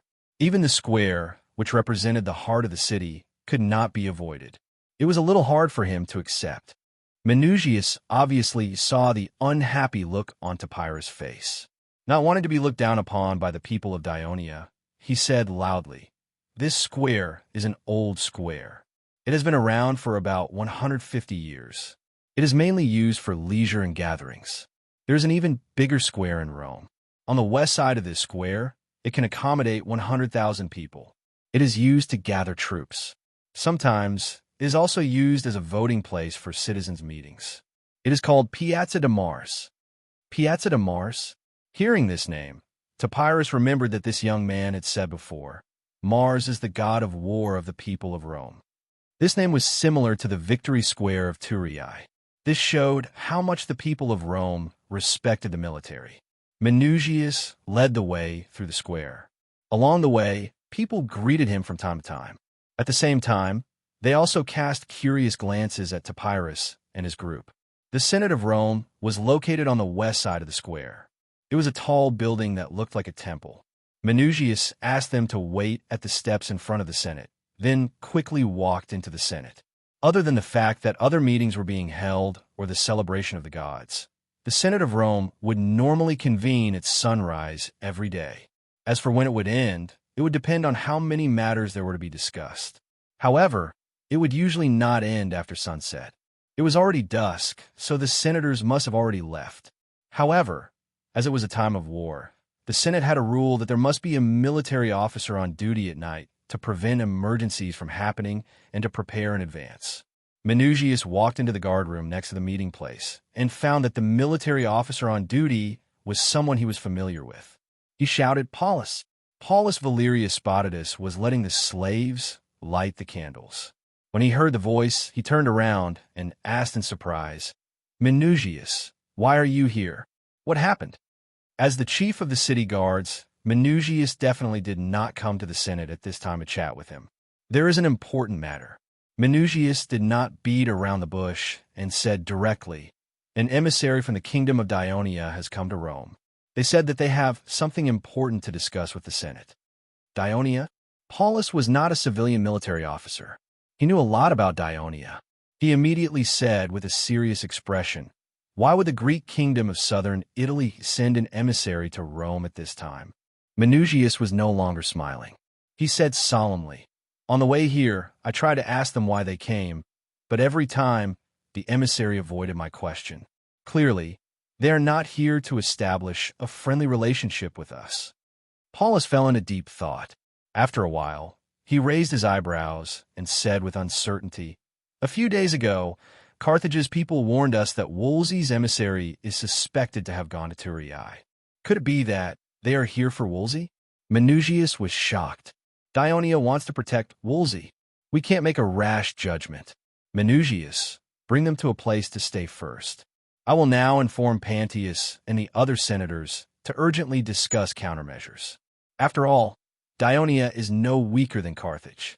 We must be careful." Paulus said in a low voice. Topyrus and his entourage were arranged to stay in a public hotel that was under the jurisdiction of the Senate. The hotel was near the old square and not far from the Senate. The emissaries originally wanted to take a walk around the city of Rome after dinner. However, before leaving, Minucius warned them that it was best not to go out at night. This was because during the war, the city had to implement a curfew at night to prevent chaos. It would not be good if they were caught by the Rome patrol and caused a misunderstanding. Topyrus sensed the young man's sudden wariness towards them.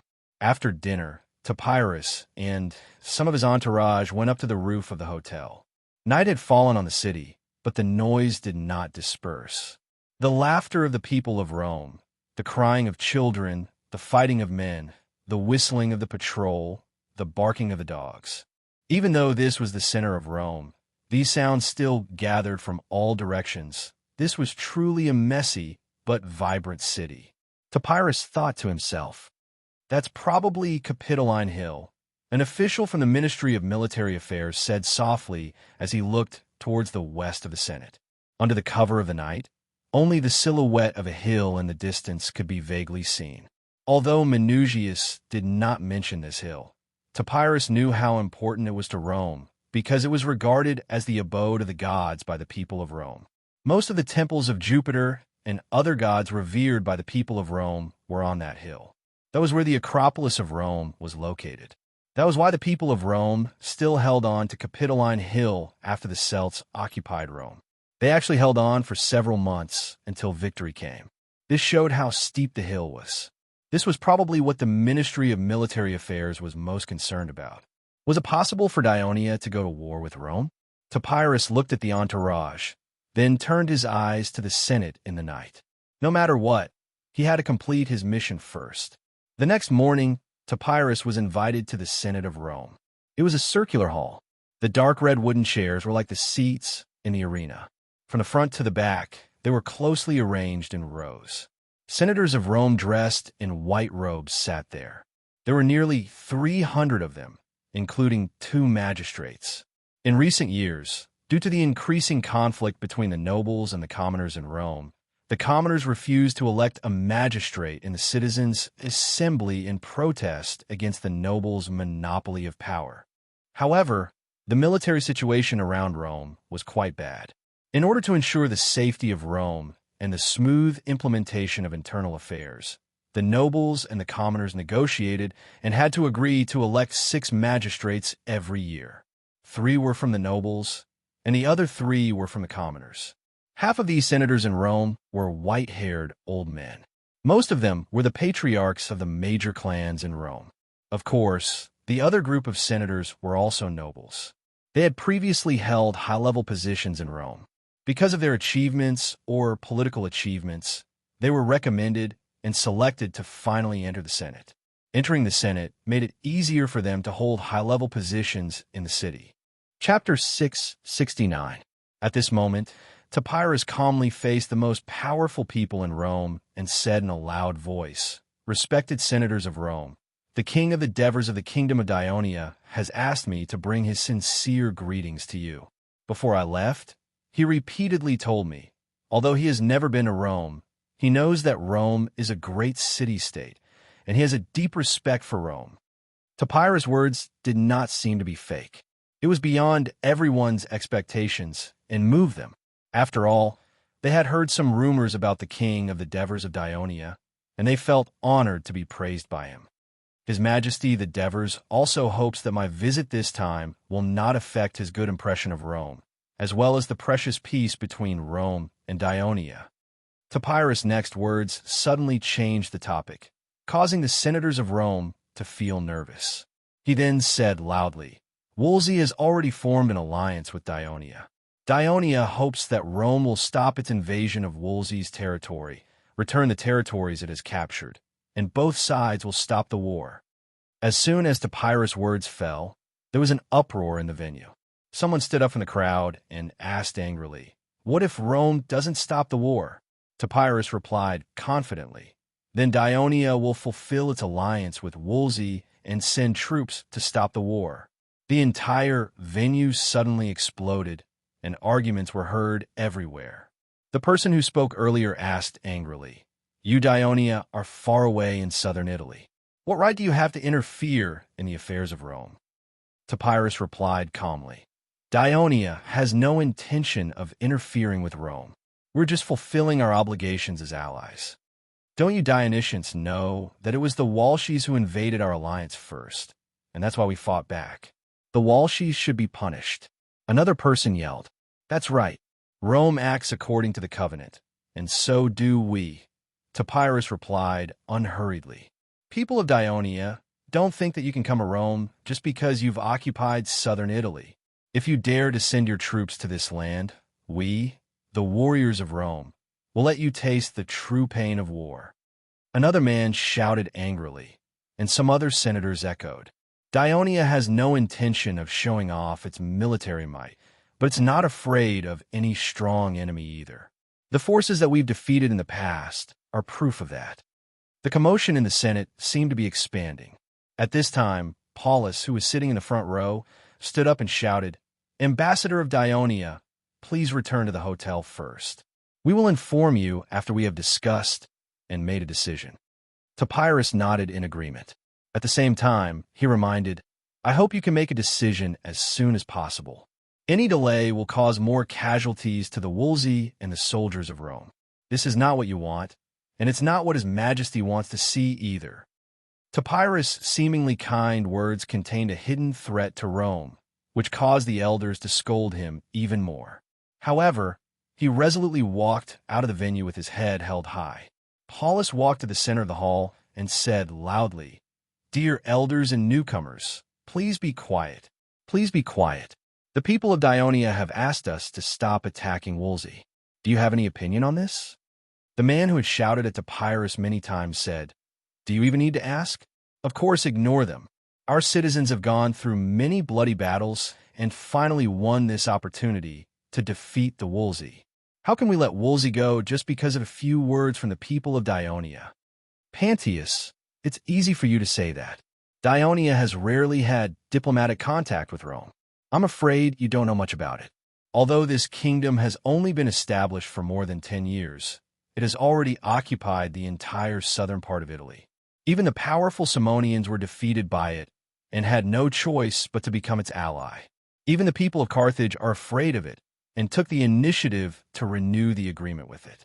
Although we have now escaped from the embarrassment of being defeated by the Celts, and our strength has been restored, we are even stronger than before. However, compared to Dionia, it is like a goat facing a bull. The difference in strength is too great. If Dionia intervenes in the affairs of this region, it will be a big problem for Rome. Someone at the back of the hall stood up and said seriously. The person who said this was Fabius Ambustus, a respected senator known for his strong patriotism. Of course, I don't know as much about Dionia as you nobles do, but I will never back down because I am afraid of Dionia's strength. Do not forget that the Roman plebeians need more land to lift them out of poverty and to ease their conflict with us if we stop fighting the Volsci and return to the lands we have conquered. If we stop the war against the Wolsey and return to the occupied land, then our promise to the civilians to distribute the land in the newly occupied Wolsey town will not be fulfilled. Unless you nobles agree to give them a large amount of public land in the city, otherwise you will see. Pentius Gomilius looked around coldly and said loudly, "The anger of the commoners will erupt again." The noise in the hall suddenly became much quieter. Fabius Ambustus's face was a little pale. At this time, Paulus said, "Hey, Pentius, don't get too worked up. The people sitting in this hall, whether they are nobles or civilians, love Rome no less than you do, especially the respectable Ambustus. In the Battle of Cremery nearly 100 years ago, almost all of his 306 people were sacrificed to resist the attack of thousands of Vikings on Rome. 10 years ago, after the defeat of the Arian War, the Celtic army approached Rome, and the whole city was in a panic. Ambustus decided to go to the Celtic camp on the north bank of the Tiber River to persuade the Celtic king, Brennus. Although he failed in the end, his courage was still admired by the people. This is not inferior to your brave action of sneaking into the Capitoline Mountains surrounded by the Celts to retrieve the appointment of Camillus as dictator. When Paulus said this, Ambustus's face lit up. The other senators also began to agree and began to criticize Pentius for being unreasonable to his elders. Although Pentius did not speak, there was still a little bit of unwillingness on his face. In fact, Paulus was not in the mood to care about the mood of his fellow military and political officials. He looked at the front row of the hall, where an old man was sitting. He had white hair, dry skin, and a stooped body. Therefore, when he sat on the white ivory chair, there was still a lot of empty space. However, the senators of the Senate did not look down on him because of this. Instead, like Paulus, they looked at him with respect. He was Lucius Valerius Potitus, who had served as the consul of Rome many times. "Uncle, what do you think about the unreasonable request made by the people of Dionia?" Paulus asked respectfully. He was not a direct relative of the old man, but both of them belonged to the Valerius clan and the same Potitus family. It was natural for him to call him uncle. "We don't have to reject Dionia's request immediately. After all, such an important matter can't be decided in a short period of time. We can slowly negotiate with the Dionians." Potitus opened his turbid eyes and said slowly, "We don't need to reject Dionia's request immediately." Paulus's eyes lit up. He understood what this uncle meant, and that was delay. "No, we must never give hope to the people of Dionia. In order to avoid trouble in the future, we should reject them directly." An old man next to Potitus objected loudly. He was Publius Scornelius Maruginus, a senator of Rome whose prestige was not inferior to Potitus. In the Senate, he had always opposed Potitus, but this time the senators were intimidated by the power of Dionia and did not accept his opinion. Finally, Ambustus picked up where Potitus left off and gave a concrete suggestion. "We should send a messenger to inform Camillus and Frius immediately and get them to settle the matter with the Tuscarans as soon as possible. Then they should lead the troops to Saturnicum without returning to the city and assist Licinius and Quintus in attacking Wolsey. We should try to occupy as much land as possible in a short period of time." As he said this, Pentius glanced at him, and Paulus nodded. "Also, we must contact Carthage as soon as possible. See what they think about Dionia's sudden intrusion into the Latin region." Potitus reminded, I'm afraid we should also remind our colonies and allies to be prepared. Pantius said. In the end, the Senate of Rome made a decision. They sent a messenger to inform Topyrus, who pretended to be sincere, and said, "The Senate is already considering the matter of a truce, but because 4 military and political officials are far away, without their consent, according to the legal procedures of Rome, a final decision cannot be made. So, please wait a little longer." Topyrus did not have a deep understanding of the political system of Rome. Judging from the political system of the Kingdom of Dionia and the surrounding Greek city-states, the absence of so many generals seemed to have a great impact on the Senate's decision, especially since they were the parties involved. So, he pretended to be in a difficult position and said, "My king is waiting for my return, and I hope the Senate of Rome can give me a final answer as soon as possible. I can wait, but the king of Dionia has no patience to wait." Chapter 670. The next day, Terrace was woken up by loud shouts outside the hotel. He put on his coat, stood in front of the window, and looked down. He saw hundreds of Rome people gathered in front of the hotel. They waved their fists, shouted angrily, and even tried to break through the guards and rush into the hotel. "What are they yelling about?" Tamarus asked his translator. "These people from Rome are cursing us." The translator stammered angrily. "They asked us to leave Rome. They said that Dionia has no right to interfere with their affairs in Rome. They said that they are not afraid of Dionia. If we dare to send troops here, they will definitely defeat us." Tamarus knew that the translator didn't translate the message properly. It was impossible for these angry Rome people to speak so elegantly, but he didn't care at all. There was a popular saying in the Kingdom of Dionia: "Dogs that bite don't bark, no matter how fiercely they bark." More and more people gathered, but Tamarus wasn't afraid. On the contrary, he hoped that they would rush in and injure 1 or 2 people in the emissary delegation. Once this problem was magnified, Rome would have a hard time dealing with it, and Tamarus would have more means to mediate. But Topyrus's wish was destined to never come true. The heavily armed Rome patrol team soon arrived and tried to disperse the crowd. There were even some scuffles between the two sides. When the captain of the patrol, Titus Cassius, saw Tamarus, his face darkened. He threatened, "People of Dionia, this is the result of your request for a truce. The citizens of Rome who lost their land because of the truce will vent their anger on you. I'm afraid this is just the beginning, and I can't guarantee that every patrol will arrive in time." After listening to the translator's translation, Tamarus pointed at the people of Rome who were shouting angrily and unwilling to leave and sneered. "Is that so? Why are they cursing now? Damn nobles, we will never allow you to use this matter to cancel the promise of giving U.S. land and turn it into public land." Cassius was speechless. He did not care that the envoy of Dionia was right in front of him. He cursed angrily, "Damn commoners." Then, with an ashen face, he warned the emissary group, "In view of the anger of the civilians in Rome towards you, I hope that you will stay in the hotel for the next few days and not go out. Otherwise, if something happens, it will not be our responsibility." That being said, before Cassius left, he stationed more soldiers in front of the hotel to protect them, aristocrats and civilians. Tamarus looked at Cassius back as he left, deep in thought. It was very easy for Rome to inform Carthage about the Dionia emissary group. Since the two sides established a closer military alliance 2 years ago, there was a special envoy of Carthage stationed in the city of Rome. On the one hand, he was responsible for contacting the Senate of Rome and dispatching aid to Rome.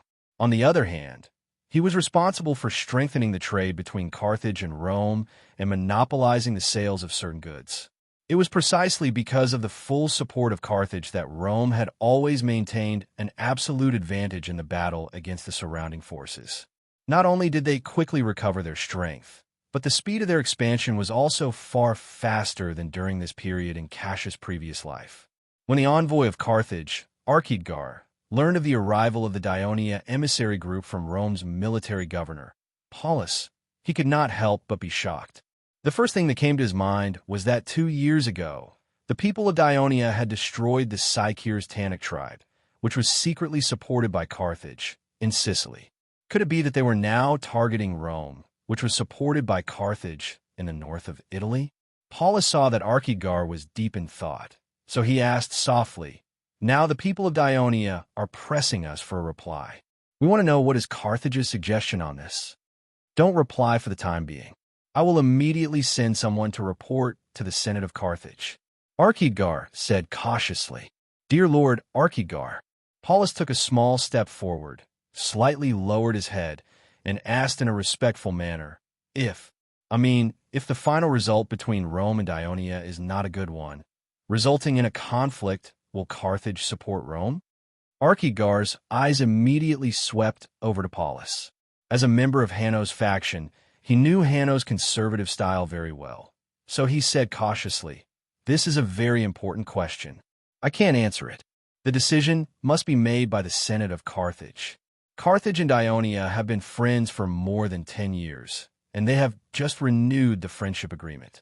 It is difficult for him to make this decision, but Archigar showed a hint of fierceness. As far as I am concerned, I am willing to support Rome and teach the arrogant people of Dionia a good lesson." When a messenger from Rome rushed to inform Camillus was already on his way back to Rome with his army. When the Thessalonians learned that Rome had led an army to attack them, they did not resist. Instead, they opened their gates to welcome them, showing to Rome that they had no intention of rebelling. The generous Camillus recognized the loyalty of the Thessalonians, so he did not let the army enter the city. Instead, he waited for the leaders of the Thessalonians to swear to God and make a promise before he led the army back. On the way back, Camillus was stunned when he received the news from the messenger. Although he was already a famous and ever-victorious general of Rome in central Italy, he did not know much about Dionia. He only knew that this kingdom occupied the entire southern part of Italy and was very powerful. The rise of Dionia was too short, and Rome had been in turmoil for more than 10 years. Camillus had spent most of his time on the battlefield, so he did not have the spare time to study the kingdom of Dionia in the south. Another civilian military officer, Frias, knew even less about Dionia, but the young and energetic him said with dissatisfaction, "The Senate is too cautious. They should directly reject the unreasonable request of this Dionia messenger. If Dionia really dares to send an army to Latin, we will completely defeat it and let this kingdom know the power of Rome. Such an important matter will be decided by the Senate, so let's not worry too much about it." Camillus warned him, "What we need to worry about now is how to attack the Volsci." Hearing this, Frias did not dare to make any more comments. The last time he failed in battle, if not for Camillus's rescue, he would not have escaped the Senate's accusations. Yet, Camillus still disregarded the past and chose him to be his assistant for this expedition. This made him completely angry with Camillus. After a while, Frias said, "All right, we will obey the order and lead the army directly to Saturnicum. But before we change the route of march, we must first inform the soldiers so that they will not protest again." After he finished speaking, he saw that Camillus did not reply. He was holding his chin, deep in thought. "Camillus! Camillus!" Frias called out repeatedly. Camillus came back to his senses. His eyes were bright, and he said in a deep voice, "No, we should not go to Saturnicum. We should go to Antium." Frias was stunned. "Why?" Now Quintus and Licinius are leading the army to besiege Saturnicum, and Volsci has also mobilized troops in an attempt to defend it. Even if we rush there, it will be difficult to break through Saturnicum in a short period of time. But the Senate hopes that we can occupy more Volsci land as soon as possible. Antium is far from Saturnicum, and it is at the rear. I'm afraid that they will be unprepared. If we attack it, we will have a high chance of success." Frias' eyes lit up. "Just like how he saved Priscilla?" "Yes." Camillus nodded confidently. Just 4 days before Camillus led his army to invade Volsci's territory, Dionia's envoy, Chaereas, took a boat from Poseidon and entered the city of Naples. Then he headed east into the Samni Mountains and came to the central town of Cautini, one of the 4 major Samni races, Cautini. He met with its leader, Segavani, and expressed to him that the king of Dionia was seriously concerned about the Cottini warriors frequently invading the territory of the Campanian alliance. He hoped that Cottini would not violate the covenant again, restrain its people, and ensure that similar things would not happen again. Segovani only said lightly, "Got it." Then, with an unfriendly expression, he proposed that he could agree to Dionia's conditions, but Dionia could no longer interact with Quinduk, the leader of Nazura, a town in the south of Cottini, nor could they send the priests of Hades into their territory. Roping in and assimilating Nazura was Dionia's established strategy. Of course, Koreas could not agree to Segovani's request. Therefore, he was given the cold shoulder in Cottini and even received loud insults and humiliation from some of the Cottini people. Segovani not only did not stop it, but also took pleasure in his misfortune. Koreas returned to Poseidon angrily and wrote a letter to the Turii Senate, truthfully describing what he had encountered and seen during his visit to Cottini, and concluded that the Cottini would soon launch another attack on the Campanian alliance. The Devers had discussed this with the Ministry of Military Affairs beforehand, and Korea's judgment was indeed consistent with the Cottini's practice for the past 2 years. Every time Dionia sent an envoy to condemn the Cottini's aggression, the Cottini would soon launch an attack on the Campanian alliance. It seemed that the great leader of Cottini had a rebellious mentality against Dionia and always liked to go against G. Therefore, after an urgent discussion with the Ministry of Military Affairs, the Devers decided to immediately send Legio III to assist the Campanian alliance against the upcoming attack of the Samni and Cottini tribes.